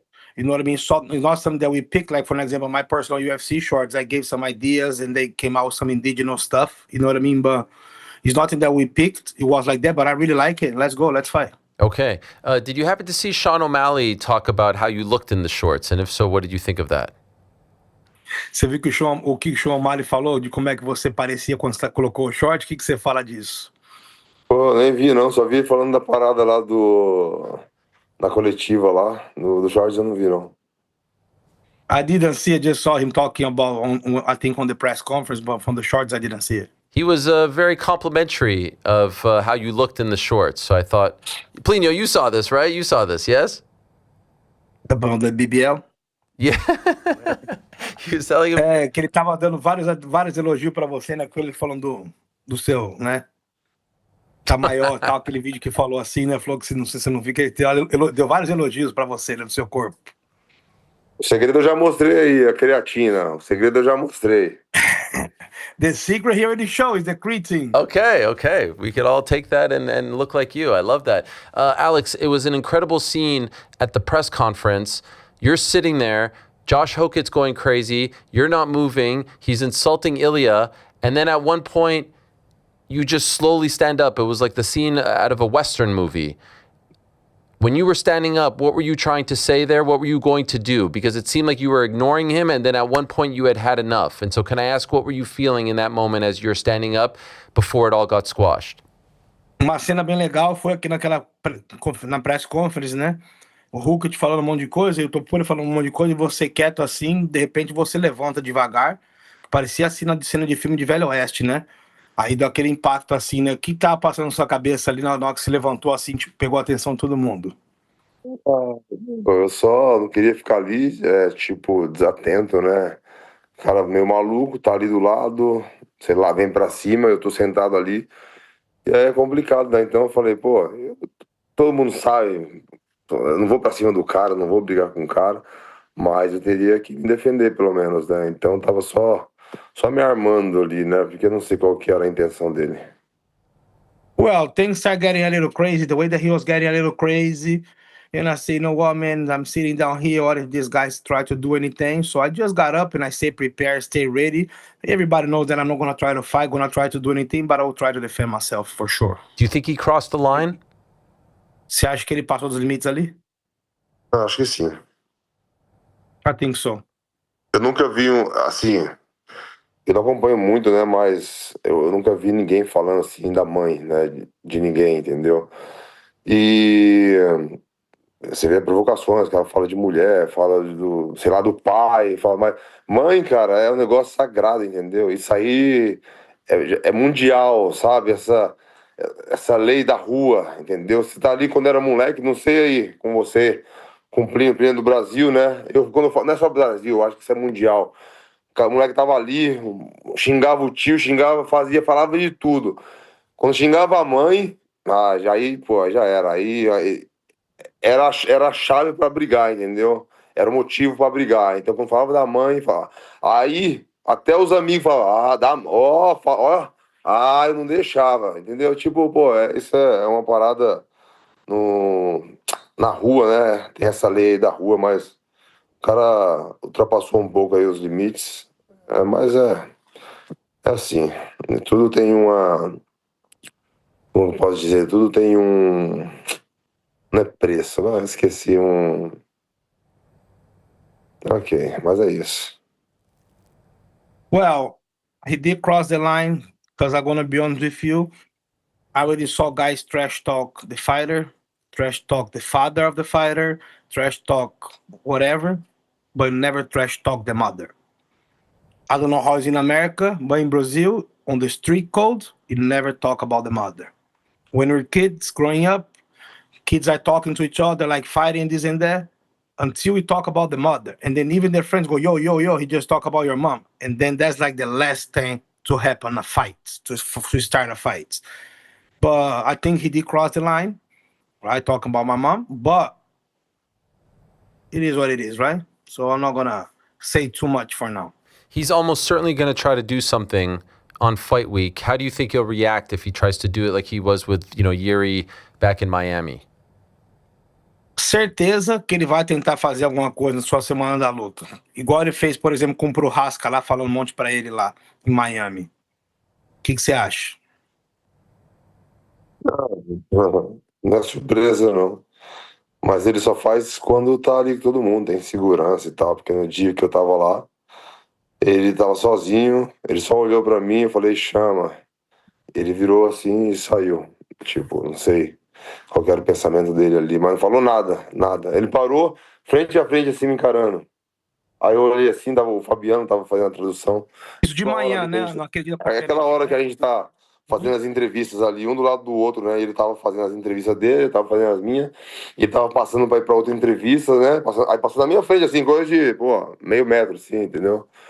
Aí olhou assim pra mim, aí eu olhei assim pra ele, não falei nada, né? Eu só falei, chama. Aí ele foi, não falou nada e continuou andando, entendeu? Mas se ele quisesse uma treta ou alguma coisa do tipo, ele teria feito ali, entendeu? Mas e o segurança pra segurar? Não tinha. Well, it's easy to say when there's a lot of security around, né? People to stop anything that could happen. But early on that same day, he bumped at me, and he was about 3 feet away, 4 feet away from me. He looked at me, I say, Shama. He just looked, turned around, and kept going. There was no security to stop him over there, right? So it's easy to say when you have a lot of people, but what about just you and him and I? Okay. It seems like you developed a friendship, a rapport with Ilia Topuria. Did you know him before that week? And even if yes or if not, how would you describe your friendship with him now? Parece que está desenvolvendo uma amizade com o Topuria, né? Você conhecia ele antes daquela semana e conhecendo ou não, como é que tá essa amizade agora? Então, a gente tá um pouco mais próximo agora. Eu tinha visto ele na Geórgia. tiramos uma foto ali no café da manhã e depois não Na tinha Austrália. mais falado. Na Austrália? Foi. Foi na Austrália, foi na Austrália. Foi. Austrália. Eu sempre falo Jorge, então eu sempre tô errando. É Mas que ele é de isso. lá. Na Austrália, no café da manhã. E aí, pô, eu tava treinando com o Plínio, né? Na verdade, ele veio pra cá, pra Nova York, né? Aí falou pro Plínio, pô, a gente, pô, tem um espaço aí pra gente treinar. Aí o Plínio foi lá, falou, pô, claro, sinta-se em casa aqui. O Plínio se deu ali espaço pra ele, fazer entrevistas e treinar. E aí a gente tava indo pra Washington, e aí ele sabia também disso, mas ele tava com o jato, falou, pô, a gente tem 3 lugares aqui. Quem que vai com vocês? E era eu, Plínio e Glover. Eu falei, pô, se quiser ir com a gente. E a gente falou, pô, irado, vamos aí, nessa carona. Então a gente foi ali, interagiu um pouco. Eu fiz algumas perguntas pra ele fez algumas perguntas pra mim, tipo, sobre luta, tipo, a forma que treina, como que ele faz, tipo, um mês antes, e, pô, sabe, coisas assim. E, pô, e depois lá na coletiva de imprensa. Well, we all started, I think, in Australia. We were on a breakfast, and then Alex met me. This is a while ago. It was a very cool interaction. He was a very nice guy. And then they stayed in New York on that week, so I let them use my gym. When there one day, it was me, him, and his brother to use this. He was using the space, doing some media. And then he asked, like, how you guys going tomorrow to the White House? And then he said, how many guys you going? I say, me, Alex, and Glover, right? Us 3. And then he gave us a ride the next day, took us to Washington. And then on there, Alex had many more interactions. They were talking about fighting, talk about styles, like we hang out that day. And then the following day, we all trained at the gym. Of course, he was doing his thing. We were doing our thing. Alex was doing his training separate, but on the same mat. So like we developed a good bond and friendship. And then on the day of the press conference, you guys saw everything that happened. So like it's been like kind of like that. It's been fun. You know, sometimes when a fighter moves up in weight, they tend to kind of like rely on the fact that they don't have to cut weight and we don't see the same type of fire and motivation out of them. Has that been a struggle at any point? Have you had to push yourself or remind yourself that you're training for a fight, that you don't have to like sit back and relax, that this is the same as a middleweight fight, a light heavyweight fight, and not just say, oh, you know, I don't have to cut weight, so I don't have to be as disciplined and motivated as I usually am? Às vezes acontece de lutador, quando luta na categoria de cima, não tá tão motivado no camp porque não tem o corte de peso, certo?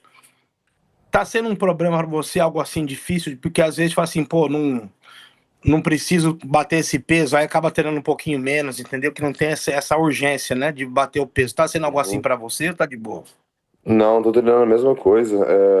Pô, na verdade, tô treinando bastante, cara. De verdade, não teve isso, não. Já não preciso treinar bastante, porque eu não vou perder peso. Não, tô treinando a mesma coisa. De verdade, a mesma coisa. Tô me sentindo muito bem. Tava muito pesado ali, cara. Quando tava pesadão ali, início de camp, tava um pouquinho ali complicado, mas depois vem me adaptando nos treinos. E quando chegou aqui, pô, a gente faz os treinos de sparring, onde que chega mais próximo, assim, do simulado da luta, né? Eu me senti muito bem. No, actually not been training very well, been having very good results on my training. I feel good. In Brazil, I got heavy, right? To adapt to the weight class was a little different, but like I adapt myself good. And then I came here, I got much leaner, I got ready. Now doing the actual camp and doing the trainings that simulate the fight, actually I've been feeling really good. Did you watch Rico Verhoeven versus Alexander Usyk, and did you think that Rico won that fight? Você viu a luta do Rico com o Usyk, a última, e você acha que o Rico ganhou aquela luta? Eu não assisti.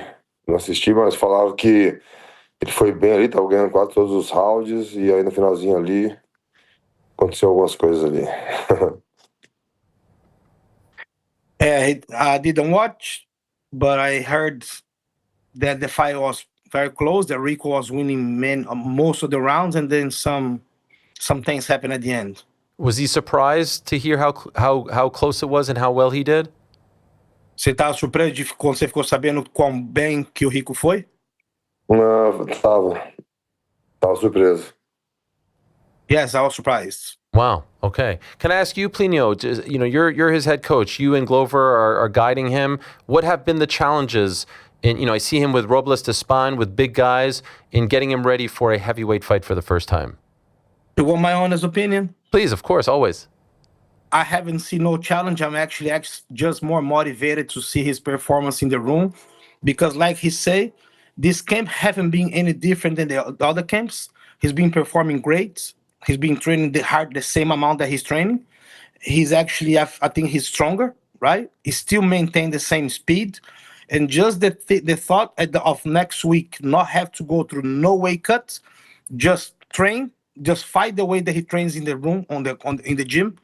I'm just very confident and very happy about it. I don't think it's being a challenge. I think it's being a blast, to be honest. Okay. I'm going to translate that for him. Ele perguntou para mim, né, que se eu acho que teve algum desafio, assim, que tem sido um negócio mais desafiante de fazer esse campo pesado, que, né, você fez o sparring de Espanha. Eu falei que, na verdade, para mim, o contrário, tá me deixando muito mais confiante, porque, como você disse, o campo para nós foi praticamente a mesma coisa dos outros.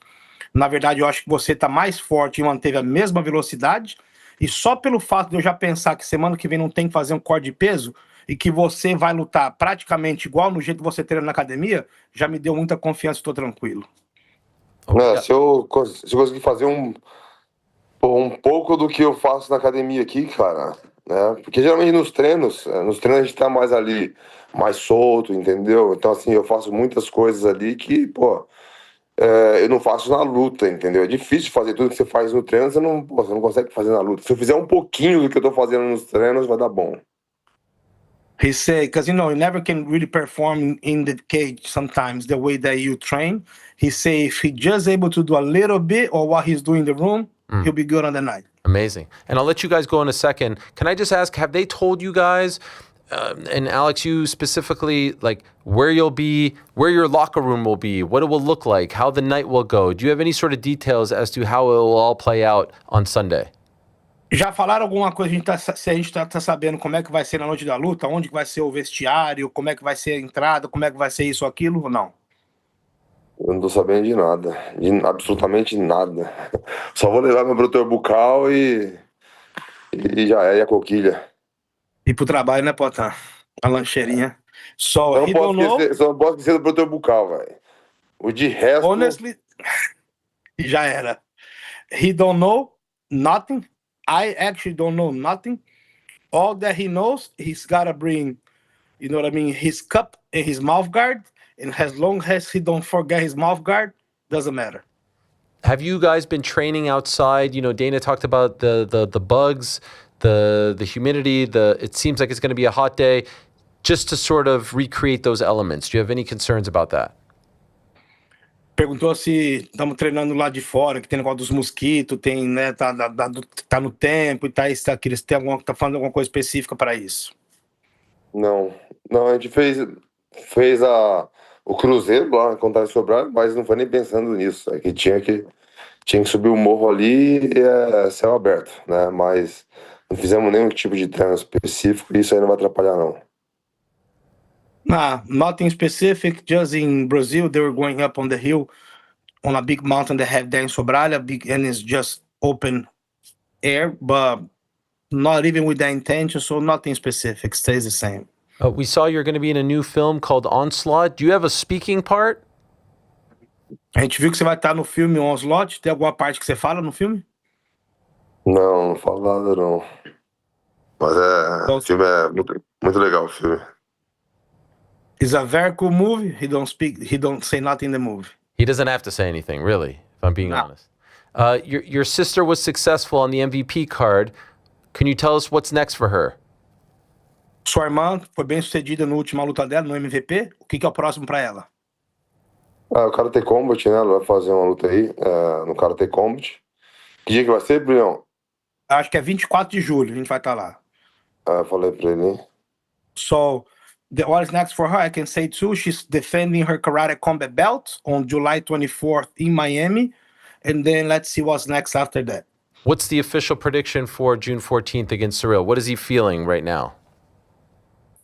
A sua previsão oficial para dia 14 de junho. Como é que você está se sentindo a sua luta? Estou me sentindo muito bem. Fiz tudo que a gente planejou, né, para esse camp. Lesões. Eu tenho as minhas lesões, as lesões antigas, mas graças a Deus, né, para esse camp aqui foi muito bom. nada assim novo, né? Então, depois da luta, aconteceu uma merda lá, pô, vocês vão. Não, essa desculpa aqui eu não posso dar, entendeu? Tô bem pra caramba mesmo, tô bem confiante. E é isso, cara, tô muito bem. Tô muito bem, de verdade. All that I can say is that I feel really good. Different on the previous fights that I had, I injured here, I injured there. If anything after this fight, I say, but I was injured, I'm not being fair. I feel great, nothing to complain. I just feel very good. This is what a sight that is, right? You guys on the lawn, the White House. I mean, like, what a journey. It's an amazing thing, which you should be very excited about. Last question. All goes well on June 14th. Is it Tom Aspinall or John Jones next? You have to say one. You can't say no one. Who is it? John Jones or Tom Aspinall? A última. Tudo dando certo 14 de junho. John Jones, Tom Aspinall. Você tem que falar um, não pode falar, não ficar sem falar um. Cara, eu não sei não. Não dá pra. É uma resposta que. Eu já falei que eu quero lutar muito rápido, entendeu? Quero lutar muito rápido e, tipo, eu não sei. O John Jones parece que não tá treinando, entendeu? Quando não tem luta marcada. Aspinal, mesma coisa. Então, tipo. Não tem quem. Vou falar o nome aqui, mas. Qualquer um dos dois eu luto, entendeu? Mas não vão estar prontos até. Ganhei lá, por Casa Branca, ganhei. Pô, não vão estar preparados, velho, pra mim. Não vão estar preparados, não vão estar prontos, não vão estar treinando, entendeu? Tem que estar treinando desde agora, entendeu? Tem que estar treinando desde agora pra lutar comigo. Eu ganhando esse cinturão aí, pô, já quero lutar o quanto antes. I wanna fight as soon as possible after these fights. Wow. John Jones, I don't know if he's training. Doesn't seem to be training. Aspinall, maybe he's not gonna be ready because those guys should be training right now. Because as soon as this fight finish, I wanna fight right after as soon as possible. So it's hard to pick one. I don't think none of them will be ready. I just wanna fight right after. Like 1 month, 2 months? What are we saying? Mês, 2 meses? Depende da luta. Se eu vou lá, porra, mesmo ganhando, mas me machuquei, não tem como lutar. Mas, pô, vamos imaginar assim, tô lutando, pô, e tal, igual já aconteceu. Nocautei o adversário. Pô, não me machuquei, pô, eu consigo voltar rápido, entendeu? Então, a gente já sabe que não tem mais a parada de promover por causa de pay-per-view, pra vender isso e aquilo e tal, entendeu? Então, eu acho que isso é muito mais fácil para o UFC me colocar para lutar o quanto antes, entendeu? Então, os caras bom, beleza, só se eu perder lá, mas já deixo aqui o recado. Vão se preparando, peso pesado tem que se preparar, entendeu? Eu tô sendo legal, dando um alerta aqui, entendeu? Porque se eu ganhar e não tiver machucado, eu vou tentar forçar o UFC a me colocar para lutar o tempo todo. Well, let's put the best scenario because you never know if you get hurt, if you don't get hurt. Let's say that I win next week and I don't get hurt and I'm injury free. I want to fight as soon as possible because right now we know that there's not the whole thing about building a fight because there's no more pay-per-views involved. So all the heavyweights, I'm being nice. I'm just letting you guys know, be prepared. Start training.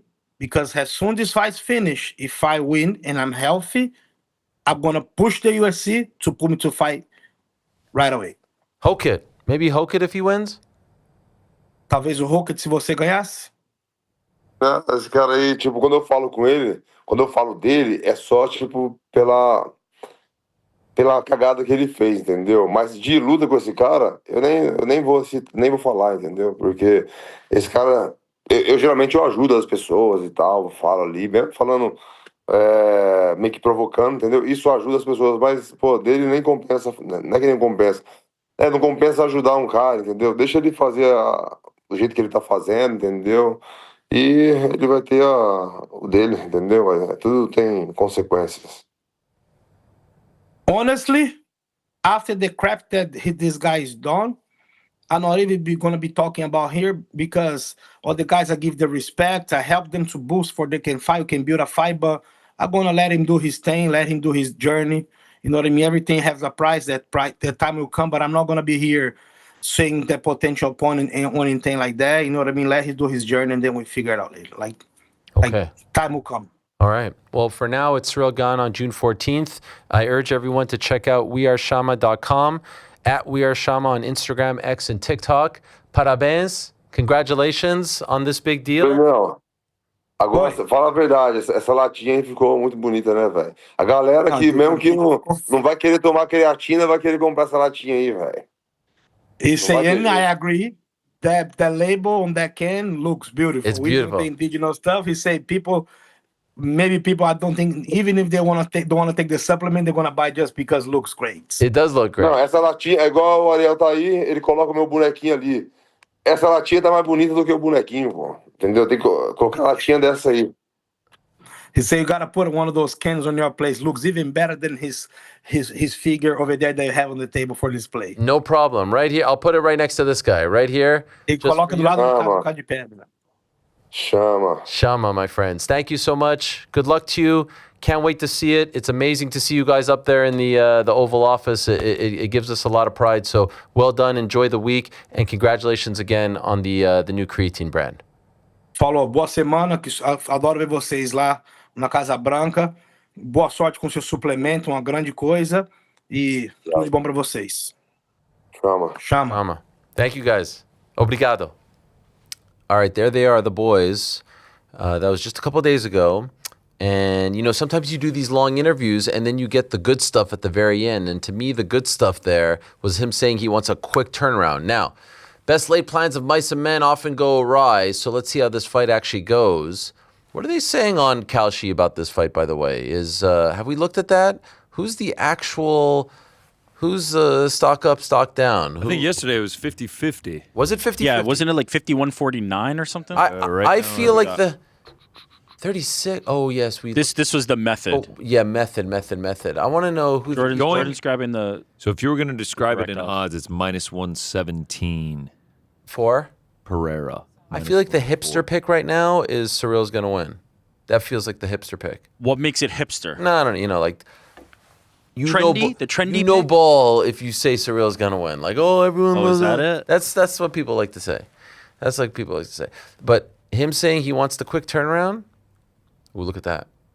There it is. Yeah, 51-49. I kind of dig the graph. Well, yeah, because what's you- interesting is you can see how the public sentiment changes. 51. But Alex has remained the one that everybody's favoring. Tomorrow on the show, by the way, Ayman Zahabi, who's going to be competing on the card, will stop by. So we'll get his thoughts. Maury Chroma of Glory fame, who was brought in by Cyril Gane to help prepare for Mr. Alex Pereira, is going to join us. Karrion Kross in studio as well. But we have more to do on today's show. In fact, I got some photos of the gloves, the actual gloves. There they are. In the box? Oh, yeah, there we go. Amen. Yeah, take them out of the box. I dig them. Listen, we call it like we see it. Shirt, no good. Octagon outfits, whatever. Octagon girl. These good. Yeah. I wonder what the octagon itself is going to look like. Ooh, we think stars and stripes. Ooh. What is Kalshi saying regarding National Anthem and America the Beautiful? Will that be sung? Ooh, that would actually be a good market. Yeah. Let me see. Oh, beautiful for spacious. Amber waves of grain. Doesn't look like we have it. Wow. Looks like right now the only event prop is will it be delayed due to weather? Okay, I've gotten some other fact and factoids, news and notes. All right, here we go. Last event in DC, December 2019. Of course, who can forget Alistair Overeem versus Jairzinho Rosenstrike? Okay, there's more. First time ever, Crypto.com will create a $1 million bonus pool that will be paid out in Crow, the native cryptocurrency of the Chronos ecosystem, to be the performance of the night and fight of the night bonus winners. $300,000 for each fight of the night athlete, $200,000 for each performance of the night athlete. Can I understand this? Are they going to be paid in crypto or money here? Is the 1 million crypto in addition to the 300, or is it 300 in crypto, which totals $1 million? Your guess is as good as mine, man. Yeah, because the way they write it, Crow and the Chronos, the way they write it, crypto, a $1 million bonus pool. Yeah, that will be paid out in Crow. Okay, and then it says in like a sub bullet point. I'm getting it. 300,000 for each fight of the night. Okay, so let's actually, if this equals out to $1 million, yep. How many fight of the nights? 2.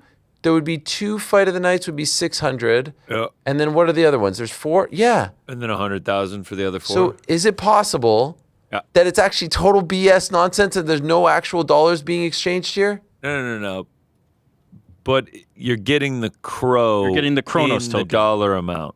Yeah. You're getting the Chronos token in the dollar amount, which you'll be able to exchange on, what'd they say, crypto.com? Yeah, but is your wallet. Yeah, but okay, what if I'm a fighter who doesn't have that?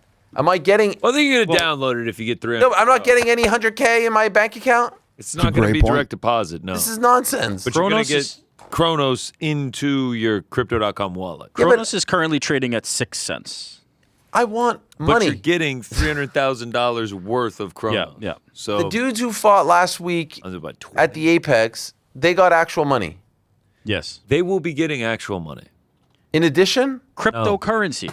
You're getting cryptocurrency. You're just going to have to exchange it. Or is Chronos going to the moon? It's to be fair, It's it the is not native actual money. cryptocurrency. It is stock with a value. You are getting... Feels like I got shares in this company. That you Yes, that's what you get. I believe in this crypto fugazi stuff. All right, I want actual... So if somebody said to you, I've got $5 million in Apple shares for you, you're going to go, no, because that's not printed on paper. I want money. If I want my gave you check. $10 million in Bitcoin or 100,000 USD, which are you taking? 100,000. Oh, boy. That is horrible financial thought. We are not financial advisors for everybody. We out are there. not. Here's the disclaimer that we'll run something on the bottom want the here, check. Jordan. I want Insert the this fat after ass the fact right here. We are not financial. Okay, I have more for you guys. Yeah. Press conference Friday, June 12th. We've discussed this. This one says 8. The other one said 8:15, by the way. The graphic. This says 8. Just pointing it out there. Inconsistent. Okay. FanFest, June 13th and 14th at the Ellipse, beginning at 3:30, both days. 65,000 plus expected each day. At one point, didn't we hear like 80,000 or something? Wasn't that said? 65K plus. Immersive fan experience, live shows featuring UFC athletes, celebrity appearances, exclusive on-stage moments, live taping of the Ariel Helwani Show. Whoa! Meet and greet. No, I'm kidding. This is erroneous. Live music, Freedom 250 ceremonials, all building towards. Okay, here we go. Watch party present. Watch party. Okay, presented by Ninja Trader, whatever that is. Zach Brown Band. Feel that much? Is there only one musical act? When you got Zach Brown Band, you only need one music. A little bit of chicken fried. Not everyone can get Cardi B, huh? You're on a Friday night. Not everyone can get Cardi B at halftime, huh? How about that? If I want to, this suspension. Charles Barkley had a different name. What was that? Okay, here we go. Fighter kits. Wet. Ass. No. Defining in collaboration. That's the song she sang in collaboration. Seriously. That was the one, yes. Are you kidding me? I swear. With your kids in attendance, she sang that. That was what she sang. I randomly listened to that a few days ago, and it's heinous. It is heinous. I don't know if she sang. You can't play that around anyone older than the age of 65, or they'll have a heart attack. No, but there's got to be. I think there's a radio edit, right, where it's not. Sure. Oh, this is the good stuff. Freedom 250 belt. Yes. Crafted to commemorate UFC Freedom 250. Here are details. 4 belts will be produced. Is this breaking news?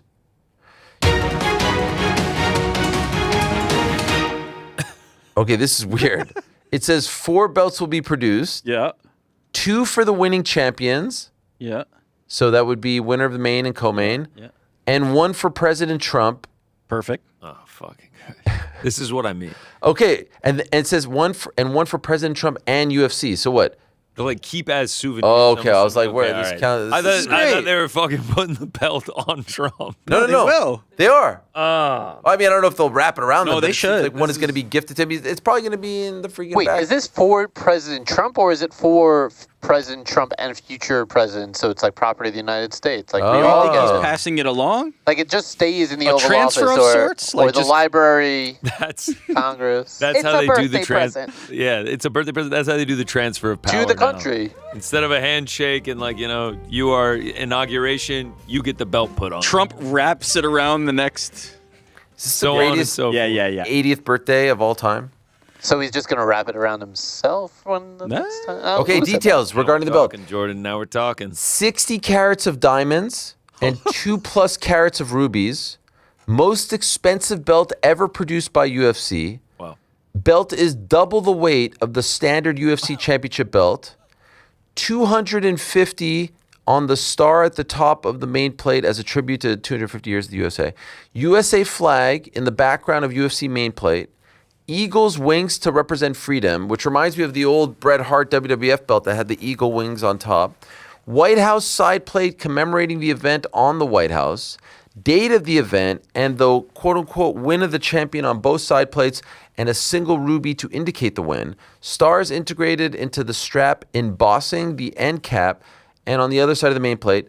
Back plate has engraved dates of USA 1776 to 2026, Dana White's signature and number of the belt, example 1 of 1. Well, it's 1 of 4, right? Because it's Yeah. Wow. That sounds like a lot of money. That belt's going to be like 25 pounds. Yeah, seriously. Also, excuse me, I'm really Yeah, what's up? struggling over here. Is like if Ilya wins, is he going to get the normal gold belt and the USA 250 belt? Double belt. That'd be kind of cool. Oh my God. Ilya's going to pull up with the featherweight, the BMF, the USA, and the lightweight. He's legit going to pull up with 4 belts. It's going to look like a boxing. You know he's going to do that. It's going to be hilarious. I can't wait. Oh I my. actually have something interesting here about the Yes? Kronos bonus. Oh yeah, tell me. tell us. Are we misrepresenting this? No, but so it's actually who's confusing by the company itself. So in April, the UFC released the press release, and it said the Kronos bonus will be in addition to the traditional fight of the night and performance bonus awards awarded to athletes by UFC President Dana White following the event. Then May 27th, TKO puts out a tweet saying, Crypto.com is giving the athletes awarded fight of the night a $1 million Kronos bonus, the largest bonus in UFC history. So it seems to be contradicting themselves, actually. Yeah, maybe it is replacing. By the way, you guys know what you just witnessed right there. That's Newhouse, Big J journalism there, on display, exemplified by Josh. Wow. I mean, that's what you do at Newhouse. You get the information, you dig deep, you find the answers, you find out what the truth is. That was on display. What you just witnessed right there is Newhouse 101. Making them proud. Yeah. I can't wait for the 7-on-7 soon. For what? 7-on-7 soon. Queensberry against, what are you talking about? Yeah. Yes. 7-on-7. I don't know what you're talking about. He's talking about the 7-on-7. Story there, bro. All right, so The what? how much do we think those belts cost? Oh, a deep cut from last week. How much did they cost? That has not been. Feels like a good use of funds, you know? Listen, they're losing money doing all this. I'm for it. That's what they said. You're for that? For the belt? Yeah. For them losing money? Hell yeah. I'm for it. Gentlemen, we do have some other things to discuss. Okay, it's not all about the White House card. What about Bruce Buffer pulling up at? Maybe Jordan knows this best. Did the Athletics move to Vegas? What's going on here? Okay, I also was confused by this. I thought that wasn't going to be for another Yes. year or two because they've been playing in Sacramento, but I Yeah. guess they're doing a little teaser here to play in Vegas. Or is it not in Henderson or something? This stadium? But this looks like a minor league park. Let's play this here and react to it. Here's Bruce Buffer in Vegas at what looks like a minor league park for the Athletics. It's all very confusing. Ladies and gentlemen, boys and girls, we are live from the Las Vegas ballpark, as this is the moment you've all been waiting for. It's time!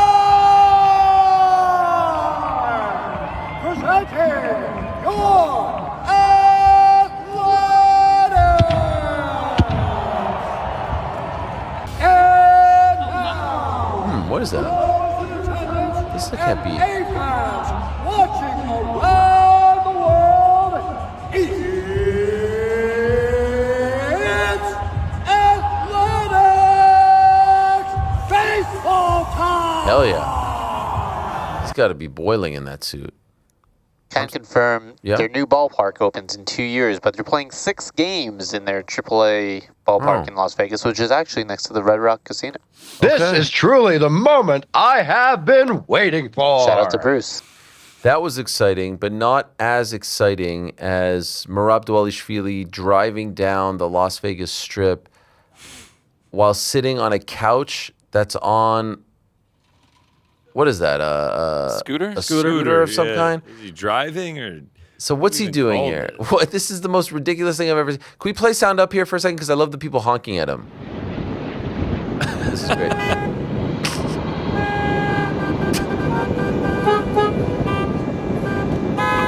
This is Why isn't he using the signal? Amazing thing I've ever seen. This is real, right? I mean, he gets going at one point. Like, he's kind of shredding. Now, how do you think they're balancing the couch on the scooter? I have a feeling that couch is very light, like a hollowed out, kind of like no frame in it. The guy's unbelievable. Minimal. He's unbelievable. Next for Merab, we suspect is Peter Yan. And here's Peter Yan sparring. We've got some footage against a young fan. Here he is. A little Art Jimerson from Peter on the streets. Look at this. Whoop, whoop, whoop. Whoop. That's a pretty good punch right there. Look at that form, hand up at all times. A little bit of a slap there from the youngster. Is he wearing a Peter Yan warm-up jacket there? What's going on? Nah, last name looked longer than Jan. Okay, custom. Shout out. I actually think it says McGregor. It does? Yeah. Oh, that's tough. Like, it's tough. You know what I mean? Are you saying it's tough? Like it's cool. Oh, okay. Yeah. Not it's tough. Okay. No, like it's cool. You know what I mean? Yeah, I get you're saying it's tough. Not it's. Point is, he looks to be in good shape. You know, like not banged up, had the surgery, all that and more. He is a current champion. Former champion Alexander Pantoja has been seen training on the mats of ATT. Look who he's training with. Kyoji Horiguchi. These two guys. What a relationship they have. But fight is a fight, you know? Business! Teammate or enemy? Ha ha ha ha. I love that. I love that from Horiguchi. Horiguchi is the man. Speaking of former champions, all right, DDP has agreed to fight Kamaru Usman, and that's, you know, the worst kept secret. But now here's DDP saying there's a potential hang-up. So apparently a little someone agreed to a fight, but actually signing the dotted line isn't that easy when you know you're just signing for a show purse. Smart, yes. Scared, definitely. Sorry, people. The announcement is taking longer than expected, but from my side, it's been signed and sealed for a while. He's talking about Usman, by the way. You guys like that fight? I do. Love it. It's a good fight. I like Usman at 185, and I like that as a proper bounce back for DDP. It's going to be a year since we last saw him. Yeah. By the time this fight happens. Yeah, I mean, at that point, it'll have been a year and 2 or 3 months since we saw Usman. Yeah, Usman coming off the win. DDP, of course, coming off the loss to Khamzat Chimaev. Last week, we told you about Ben Askren coming back. That's on, when is that? July 18th in Milwaukee, RAF against Bilal Muhammad. Here he is noting that exactly a year ago, he was being airlifted home to Milwaukee for a life-saving procedure. This year, I was enjoying being inducted into the National Wrestling Hall of Fame. It's been a long journey. So grateful for all the support over the past year from everyone. How about that? Unbelievable. Still can't believe he's actually going to be competing. That's absurd. But he is the man. And very, very, very inspirational. So, a couple of months ago, you may have seen that our good friend Jasmine. Jazz Divisius. I sprung that upon you, and you did it pretty quick, so I do have to give you props there, Frank. Well done, well done. None of the other things I do are pop deserving, is what you're saying. No, I thought that was impressive. So she went up there against Karine Silva, and there was that whole thing about the nicotine What was in her pouch? mouth, yeah. Yeah.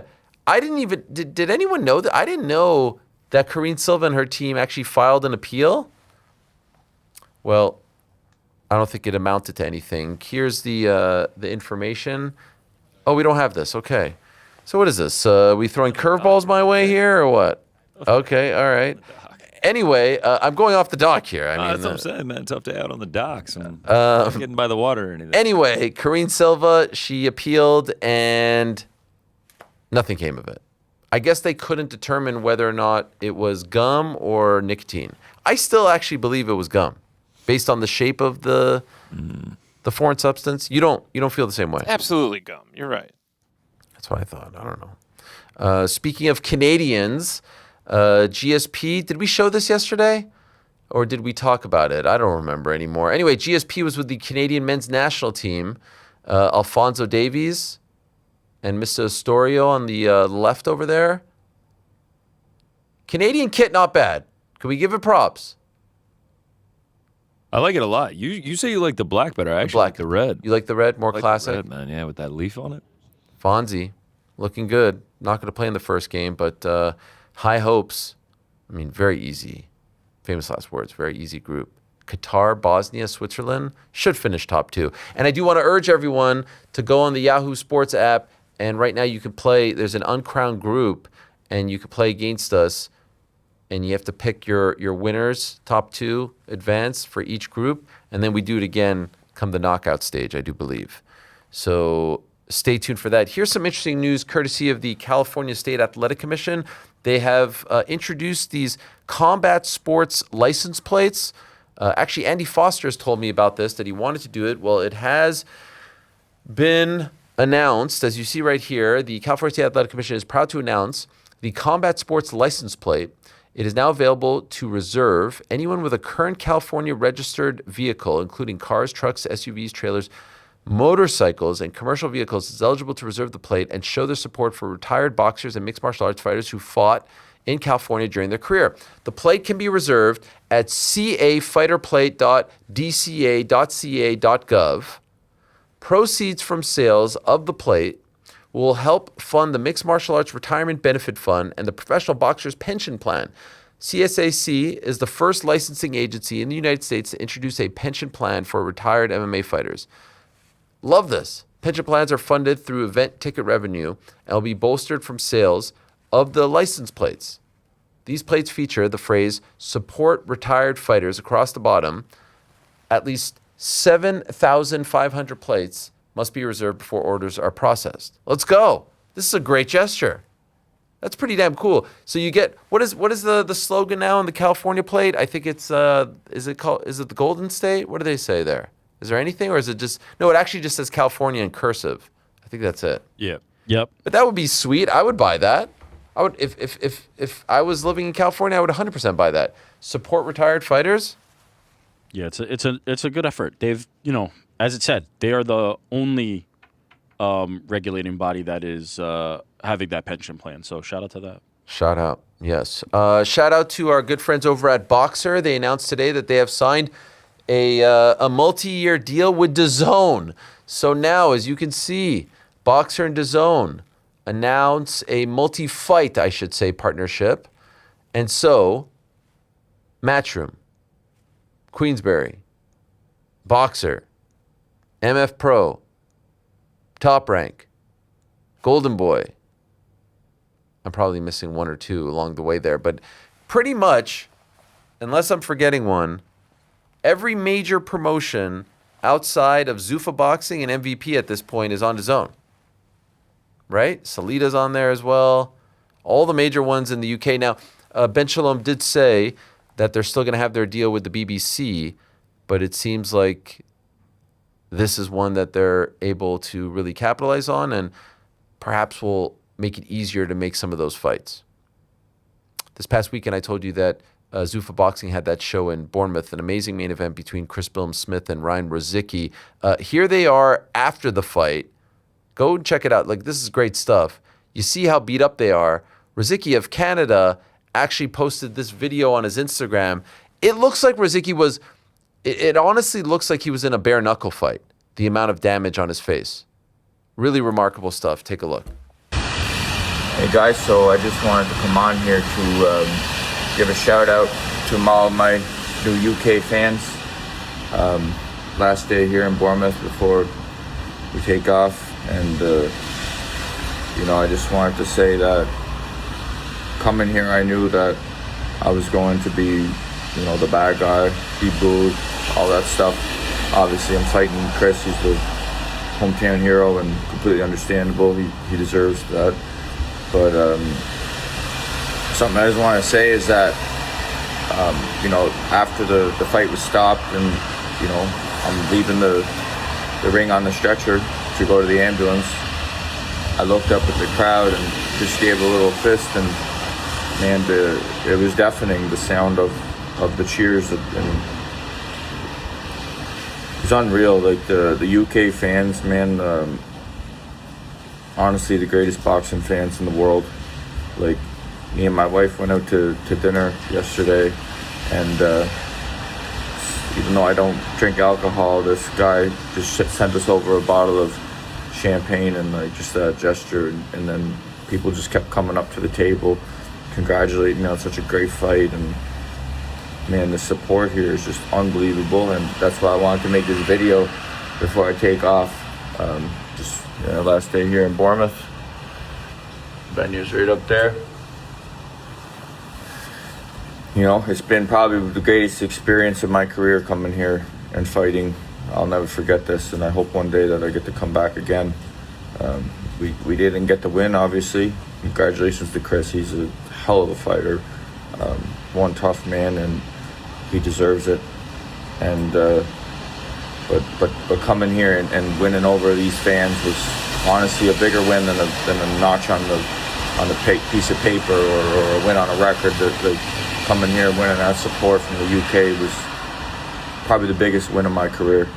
And I cannot wait to come back here and fight again. I hope to come back real soon and put on a show for you guys again. So this is just a video for the new UK fans following me. I see the messages. There's just so many. I can't even respond to them all. I don't have enough time. So I just wanted to make this video to show you guys my appreciation.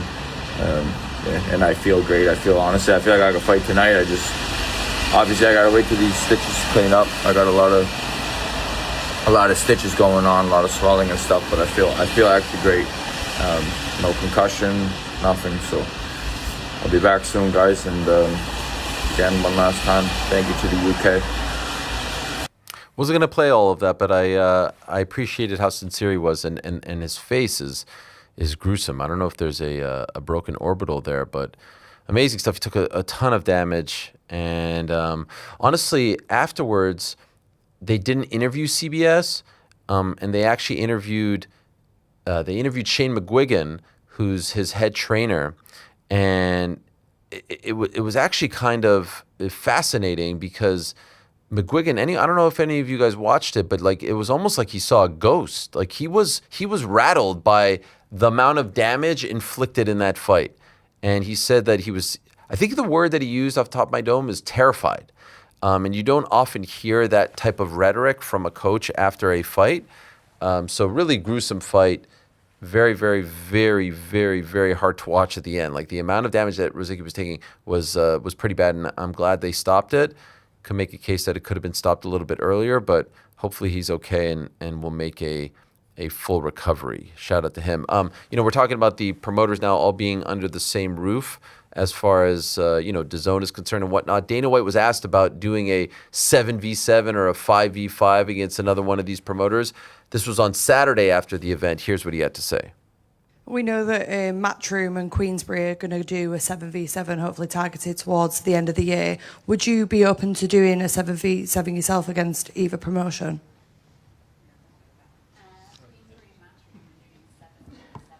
Say that again, please.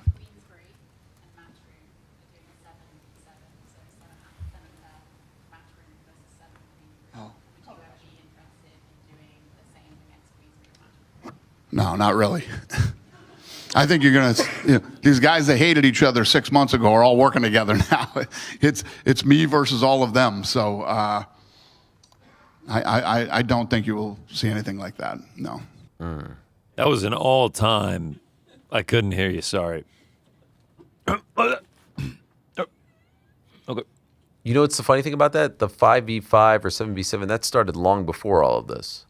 So like the idea that, you know what I mean? Like that, the idea. They already did one. Yeah, they already did it long before Zuffa boxing was a thing. So the idea that they're banding together now to go against them. I do believe there is something to that, though. I do believe that Croke Park is happening, or even like DAZN saying, like, let's all come together to combat these guys. I do believe that that's a real thing. I don't believe 5v5 or anything like that is a real thing, but I do believe that sentiment is real. Like, hey, we're stronger as one. These guys aren't going to play ball with us, so let's try to, be as successful as possible together. I believe that's a real thing.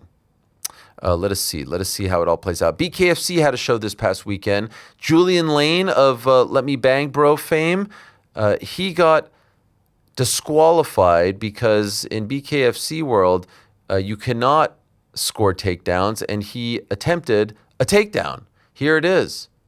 There's Julian, and there's the takedown. Clear as day.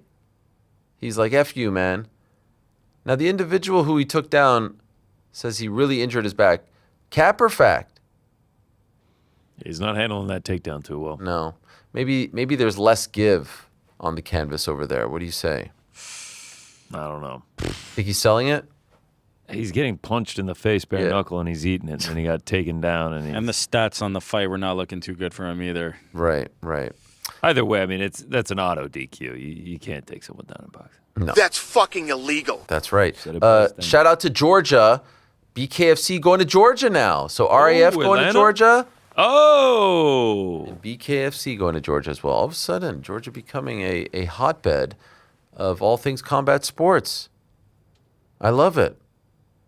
By the way, back to the boxing real quick. Ben Shalom asked today about Zuffa boxing poaching its talent. Here's what he had to say. Oh, okay. It's in the thing.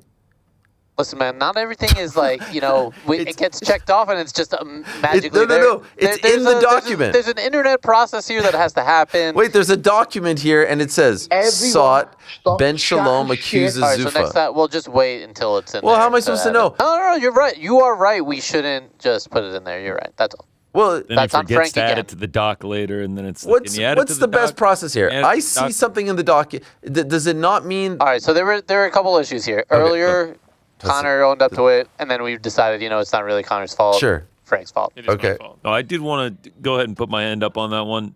That one was on me. Nah, you know what? I'm just going to step in here. Yeah. The Jasmine one, it was just a tweet that didn't really explain much more than what you had already explained. Okay. Again, Frank's fault. Okay. This one, I have no fucking idea. I think prison. this one's your fault. So the process is I put it in the Slack. It got checked off as like seen. Checkmark means that the video or image is being downloaded. It's being brought into the system. Then what I always assumed was like the confirmation that it's in the system is it now goes in the doc. I thought the confirmation is usually we get in your ear, like, yeah, we have it now, man. Really?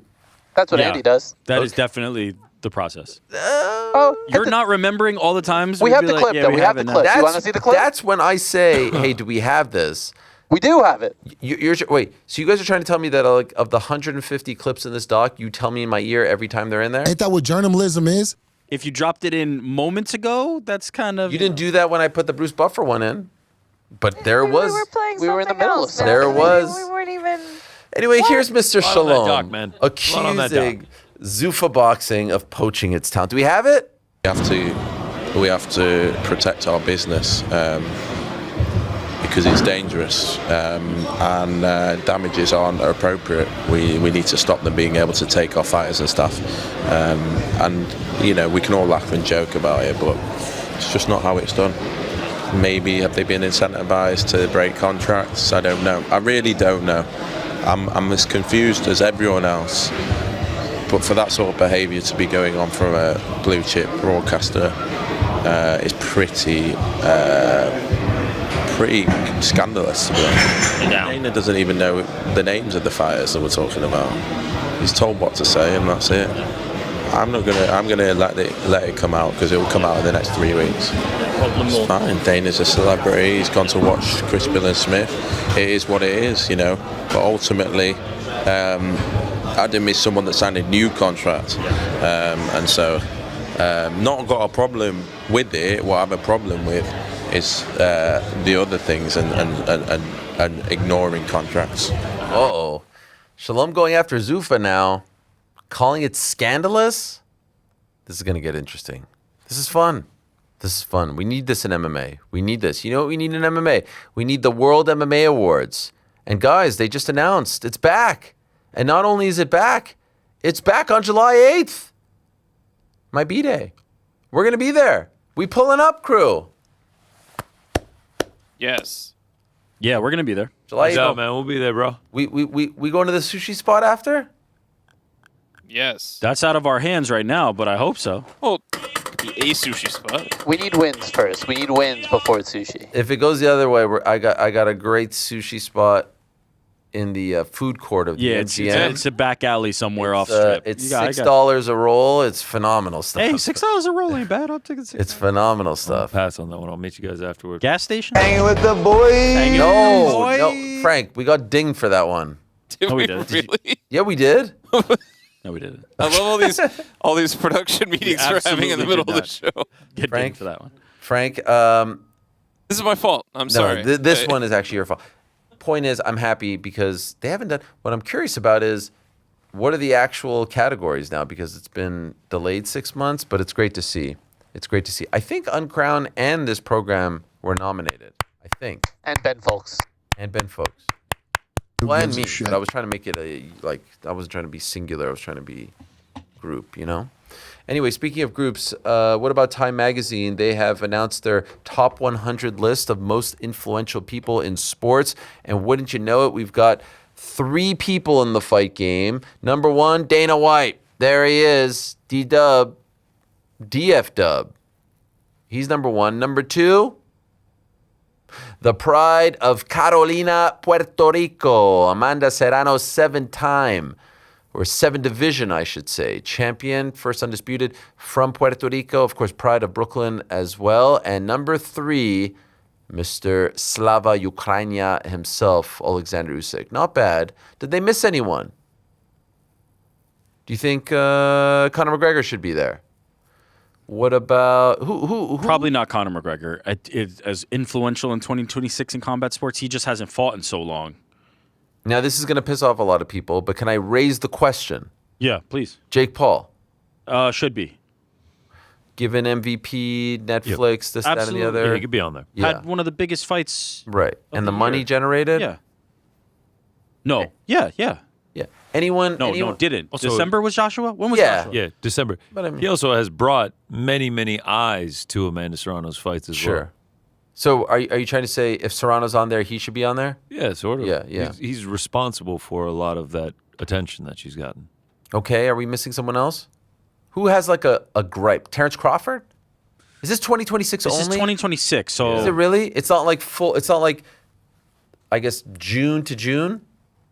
All I'm looking at is the 100 most influential people in sports 2026 right here. All right. I guess what is I guess Usyk did the Okay, I'll throw out some other ones. Wait, heavyweight champion. Does pro wrestling count? No. I haven't gotten a look at the list. Okay, Nick Khan I think should be on there. Given Zuffa boxing. But then you get to a point where it's like, are these executives on there every single year, and that's the entirety of the list, right? Because they are not rotating out, they are not having an up or down year. They're kind of just always there. Did they rank them? I don't think they ranked them, huh? They just said here. Do you want me to tell you I the see criteria? Them. Oh yeah, tell me. All year we debate who belongs on the Time 100. There is no single metric that defines influence. Our selections are led by the stories that are shaping the world each year and the people who write them. Some are well known to many, others only within their fields. To find them, we poll our editors, reporters, and sources around the world and review the recommendations that are sent to us every day. Few people we suspect will be familiar with all 100 individuals. We believe that is a part of the appeal of the Time 100, now well into its 3rd decade. Okay. So, I see Big Shea here. Erling Haaland. So Jack would a Hughes. Marab apply with all the defenses? no, this is Or not no? 2026. Not fair. Yeah. Jalen, shout out. Eileen Gu. I show speed on there. Is he sports? I mean, I guess the picture that they used for him was wrestling. So I guess he's a wrestler. Now, Denny Hamlin and Michael Jordan get a nod together. Yeah, because they own the NASCAR team. Oh, Pablo Torre. Shout out.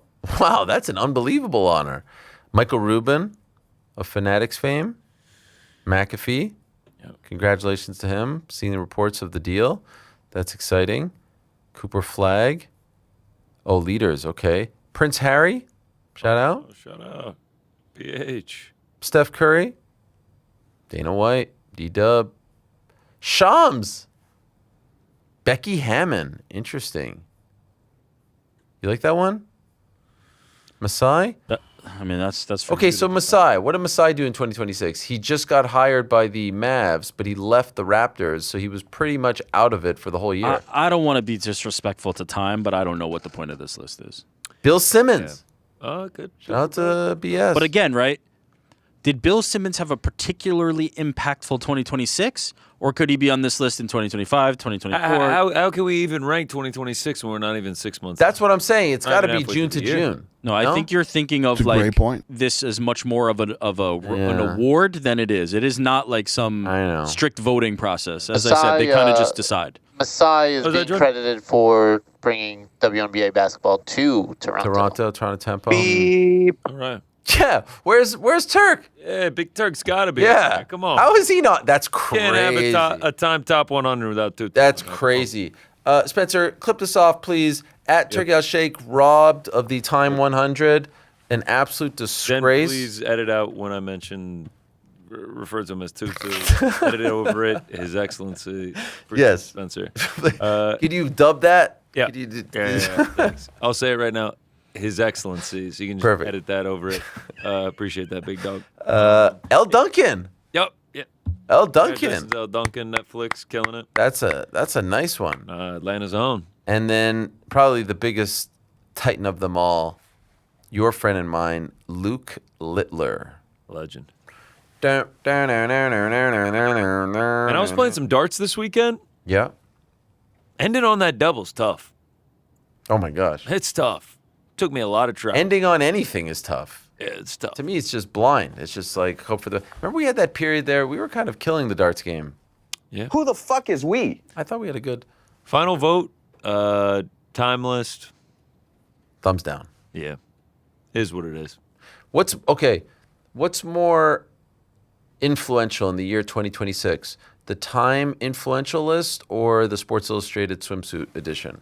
Oh, swimsuit had a resurgence this year. Really? Oh yeah. Both feel like things of yesteryear. You're saying which is more relevant in the Big 2-6? Yeah.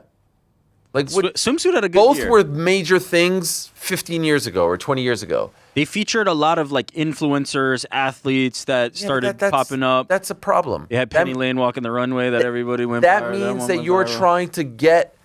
That means you're trying to get the rub from the influencers. Back in the day, Sports Illustrated gave you the rub. People found out about Tyra Banks through Sports Illustrated, Heidi Klum through Sports Illustrated. Now you're trying to use famous people to put you guys over. That to me is a sign that it's you're pointing more toward the death of the supermodel, not toward and the Sports magazine. Illustrated The swimsuit. magazine Well, isn't yeah. as influential. That's my point. Both magazines were very influential at one time, and now I don't feel like they hold that same sort of cachet. All I'm saying is 2026 was a good year for Sports Illustrated swimsuit. Are This was either a of them still comeback printed year. even? Like, do you get a Time magazine or a Sports Sports Illustrated? Illustrated you do, but it's like 2 a month now. Rick's got the swimsuit under the old bed. Yeah. That's for sure, the way he's talking about this. The Death of the Supermodel, a think piece by Eric Jackman. Well, he's like, they broke Tyra Banks, and I'm being included honest. all this. I It's like- think that the Time list is more relevant. Because you were saying like it's not that relevant. I still think those are two things that were a big deal at one time, and I don't feel like they're as big. This was the first time Sports one. specific one, though, correct? Oh, I'm talking about just like you remember when they'd say like Man of the Year. Yeah, Those they time do lists the were big. influential list outside of sports. All Right. Yeah, I don't know. All right. My man Rick Who was started last year? barking when he Who was brought the up last Penny year? Lane. Who was last year? Who was last year? I mean, Who was last year? Who was last year? Brother, starving. I don't know what you guys are talking about. Who was last year's most influential person on Time's list? You just said it was the first time. No, for sports. Who was the most influential? Who was the most recent Time most influential person? I have no idea. I don't read. I can see you googling, but like in your No, I don't. I'm not googling anything. I don't know. So you're but talking isn't about this- all its relevance. Who Isn't this the first time? Connor's saying for sports, right? There's You're sports, saying No, period. no. This isn't the first time. Time's been around for a long time. It's timeless. No, time for sports. Is this the first time it's the Time 100 sports list? Influential First sports time. people. I don't know. Wasn't Trump one time the guy? Ariel, man, what the fuck is this? I could guess at random people too. My point is, if it's so relevant still, you would know some of these people, right? I Just feel like the People Time Magazine's most list has a little handsome bit man of more. the year or whatever. Yeah. It doesn't JFK exist Jr. anymore. Shout out. All right, fine. Is it handsome or sexiest man alive? So that's right. Or is that Dwayne Johnson. Yes. Well, that's a few years ago at this point now. Statham? He Also was at both? one point. I think he was. I think he did. Who is Get that on. sexiest man alive? Again, see? 2026? We don't know. Who's to check? I was gonna say Rick will be on this one. Stop it with on the fucking Stop it with the swimsuit. Stop. Listen. I mean, it was a good year. Jonathan Bailey. Yeah, What? bro. It Oh, the guy from Jurassic Park, the new Jurassic Park. Sexiest man alive fell off. That's Jump the Shark. Whoa. Ain't no way every living man this is number one. I mean, he's a great looking bloke, but Oh! You can't- listen, we're in a visual medium here. You can't just react to something and not show us. We'll get to it in like Google Penny 6 to Lane. 7 Okay. By the way, who the F is Penny Lane? Is that a real thing? Beatles song, man. fucking Rick said. It's unreal. It's an unreal. Penny Lane is in my. Isn't that like a Beatles song? No, it's not Penny Lane. It's Abbey Road. No, it's Penny Lane. What are you talking about? I think that Penny Lane is a Beatles Yeah, song. there is Yes. a Beatles song. Yeah. Penny Lane is in So my is ears. Abbey Road on the swimsuit edition. Okay, Frankie, can you give me some super chats? This is getting ridiculous. We got to get out of here before this gets. Yeah, man. Frankie, I missed your voice. You know, those interns tried to take over your job, and I was going to have none of it. Oh, Wait, are we not doing that anymore? Listen, I got to keep everyone on their toes around here, all right? You don't just get served everything on a silver platter. It's on the dock. Frank was feeling some sort of way, and so I want to build him back up. Jake from Windy City. As a Bulls fan, hope New York gets championship happiness. Oh. We in Chi-Town are mourning our Stacey King, who helped bring us that same happiness. R.I.P. Stacey King. You guys know about Stacey King? Former member of the championship-winning Bulls, I believe the first 3 years, but turned into a really great broadcaster, very fun. And his broadcast partner, I worked with him once or twice at ESPN, Adam Amin. They became really a beloved duo, and it seemed like they had genuine love and affection for each other, and just passed away out of nowhere. Awful. So yeah, it was really sad to see that. He was a great broadcaster. People really loved him in Chicago, and just awful. And a reminder that none of this is given. None of this is a guarantee. So we have to enjoy every minute of our time. Be grateful, appreciative. Awful. What else, Frankie? What else? Sammy says, people have to be accountable for their actions. We can't have a sport where promoters speak to fighters under contract, talking about Zuffa and boxing. Amen. I agree, Sammy. That's called integrity right there, Sammy, all right? We have to acknowledge that this goes on in every sporting capacity. But at the same time, it makes sense that you would take legal action, right, to protect that. So I think, we can't enforce this to any real degree other than to take legal action, which is what it sounds like is happening. What else, Frankie? What else?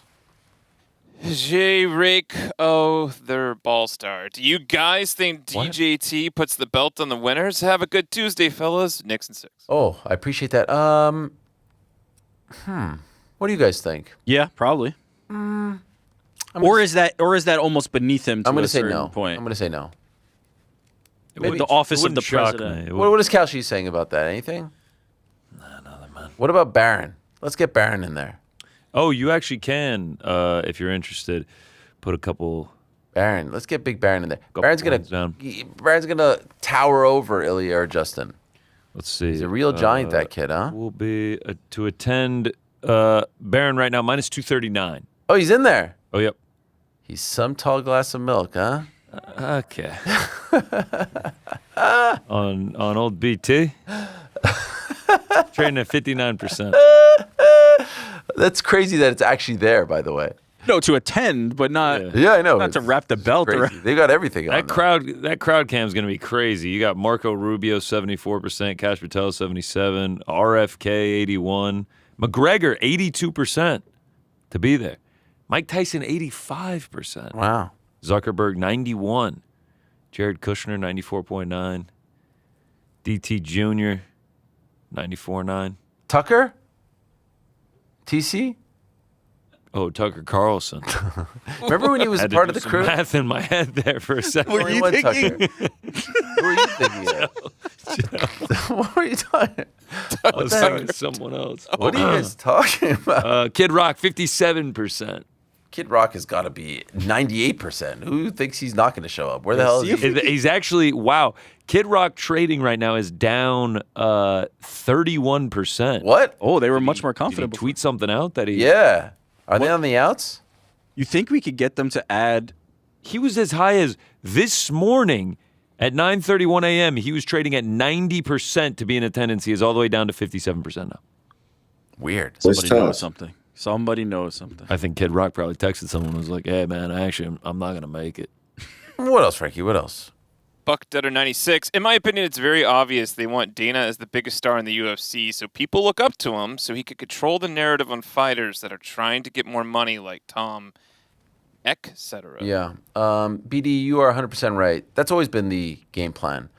There's only one person that's been on essentially every single episode, every season of The Ultimate Fighter, and that's DF Dub. He's the one guy that's not going to leave. He's the one guy that's not going to be disgruntled or ask for a higher pay, purse, release, etc., etc. So, or age out, right? Yeah. Like he's Yeah. there. He's the I will constant. say, to be fair, we have long said, Dana, come on, you're mailing it in, brother. Like, do something.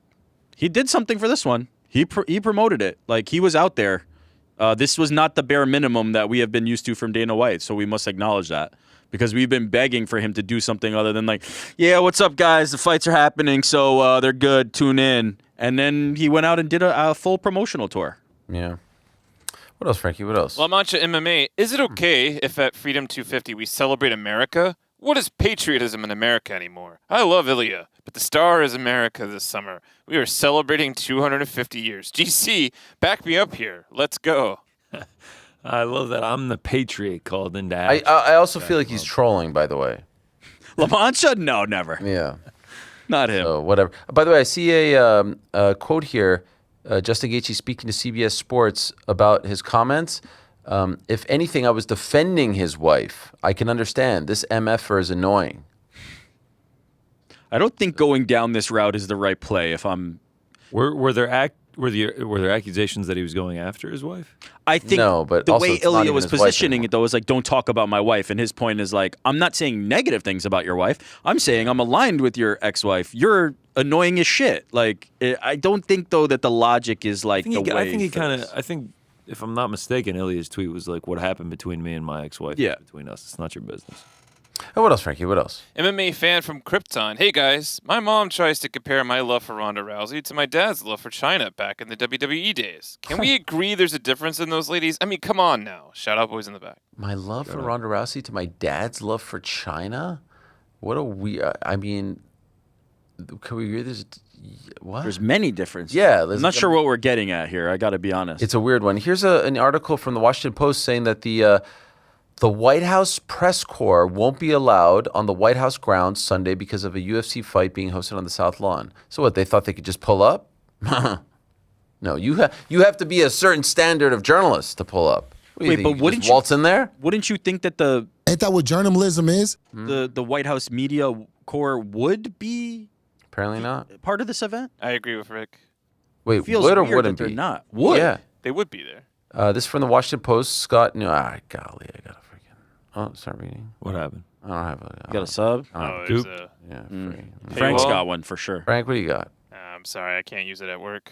Oh, what else, Frankie? What else? Ruben Salazar, 40-71, 2 missed flagrant on Wemby, but will beat the script. I saw someone say, I think it's Mark Stein, saying that they're looking into it. Well, here it is. Mark Stein does a great job. NBA head of officiating Monty McCutcheon, appearing now on ESPN, acknowledges that a foul was missed on Victor Wembanyama's first quarter shove at Jalen Brunson. Yeah, you think? Also against Jose Alvarado in the game 2 I don't remember what quarter that was. And says the league will review is still. Oh, it's still ongoing regarding whether the play will be deemed a retroactive flag. It has to be, right? It's got. It's got to be a flagrant one, man. If he gets a flagrant, is he suspended or did No. he get a flagrant 2? Flagrant 2 suspended. They'll call it a flagrant 1. But then there was It is a flagrant one. But then there was another play where he's right under Josh as he hits the 3, and they called that a flagrant on Jalen and called nothing on him.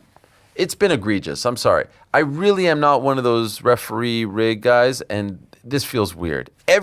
You could predict every time that they were always going to go in favor of them.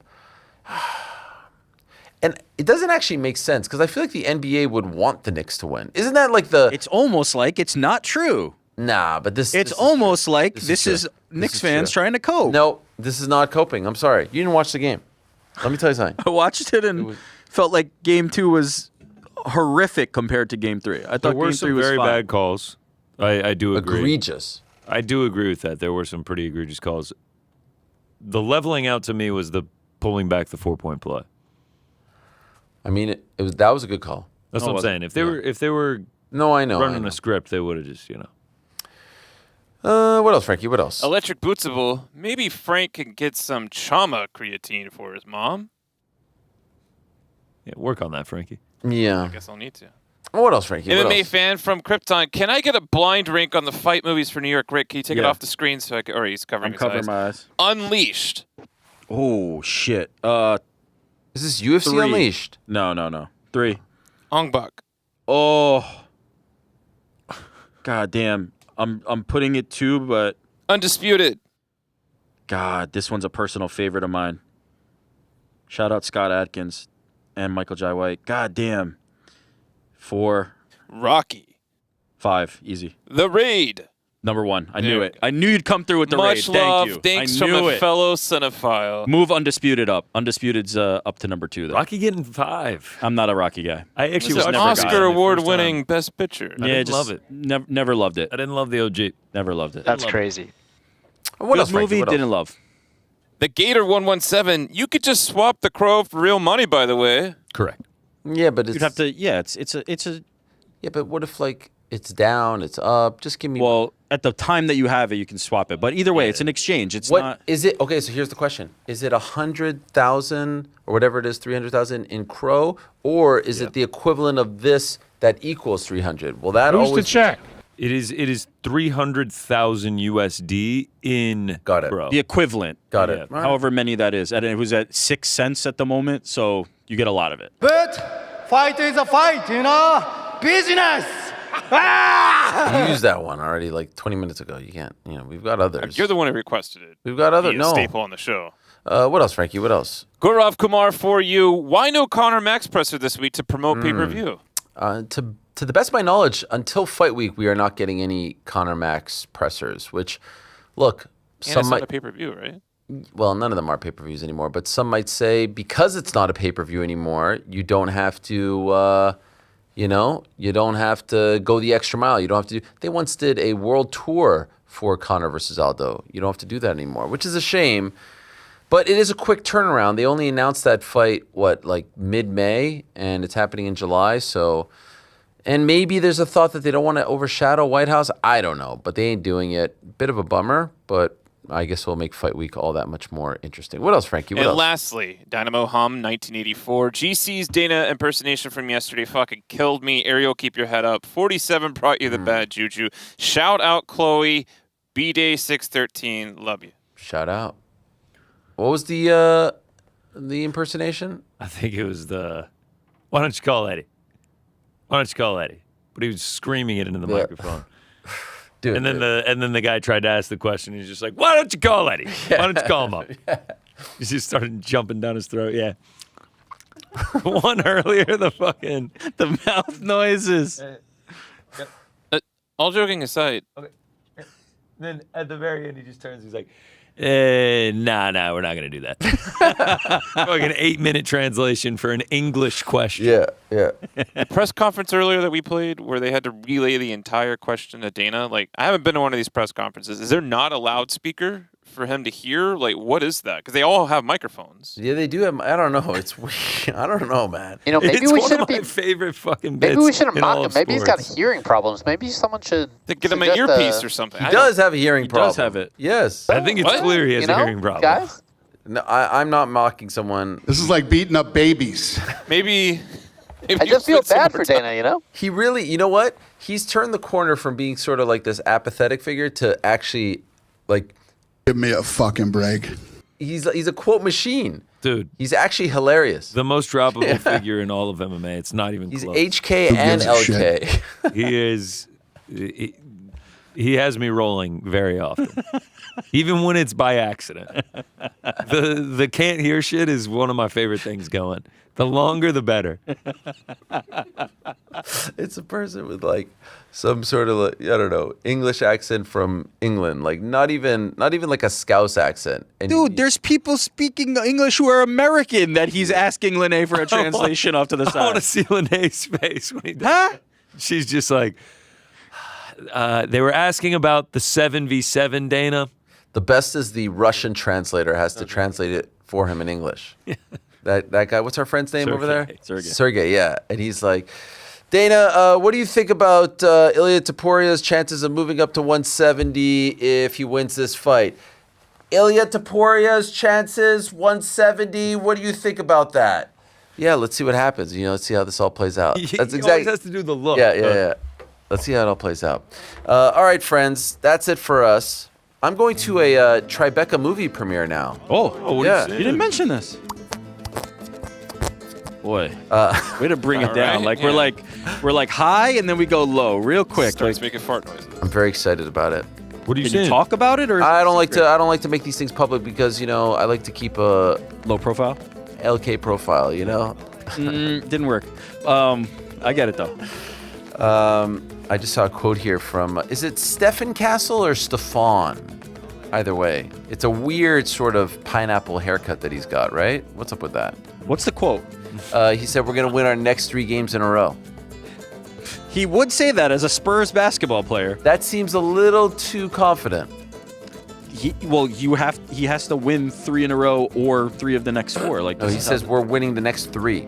You understand? He has to win 3 in a row or 3 of the next 4 regardless. What do you want There's him to only say? 2 options here. We're going to drop one more, but we'll end up winning in 7. Meanwhile, the Knicks are saying 0-0, which means we have to win 4 in a row.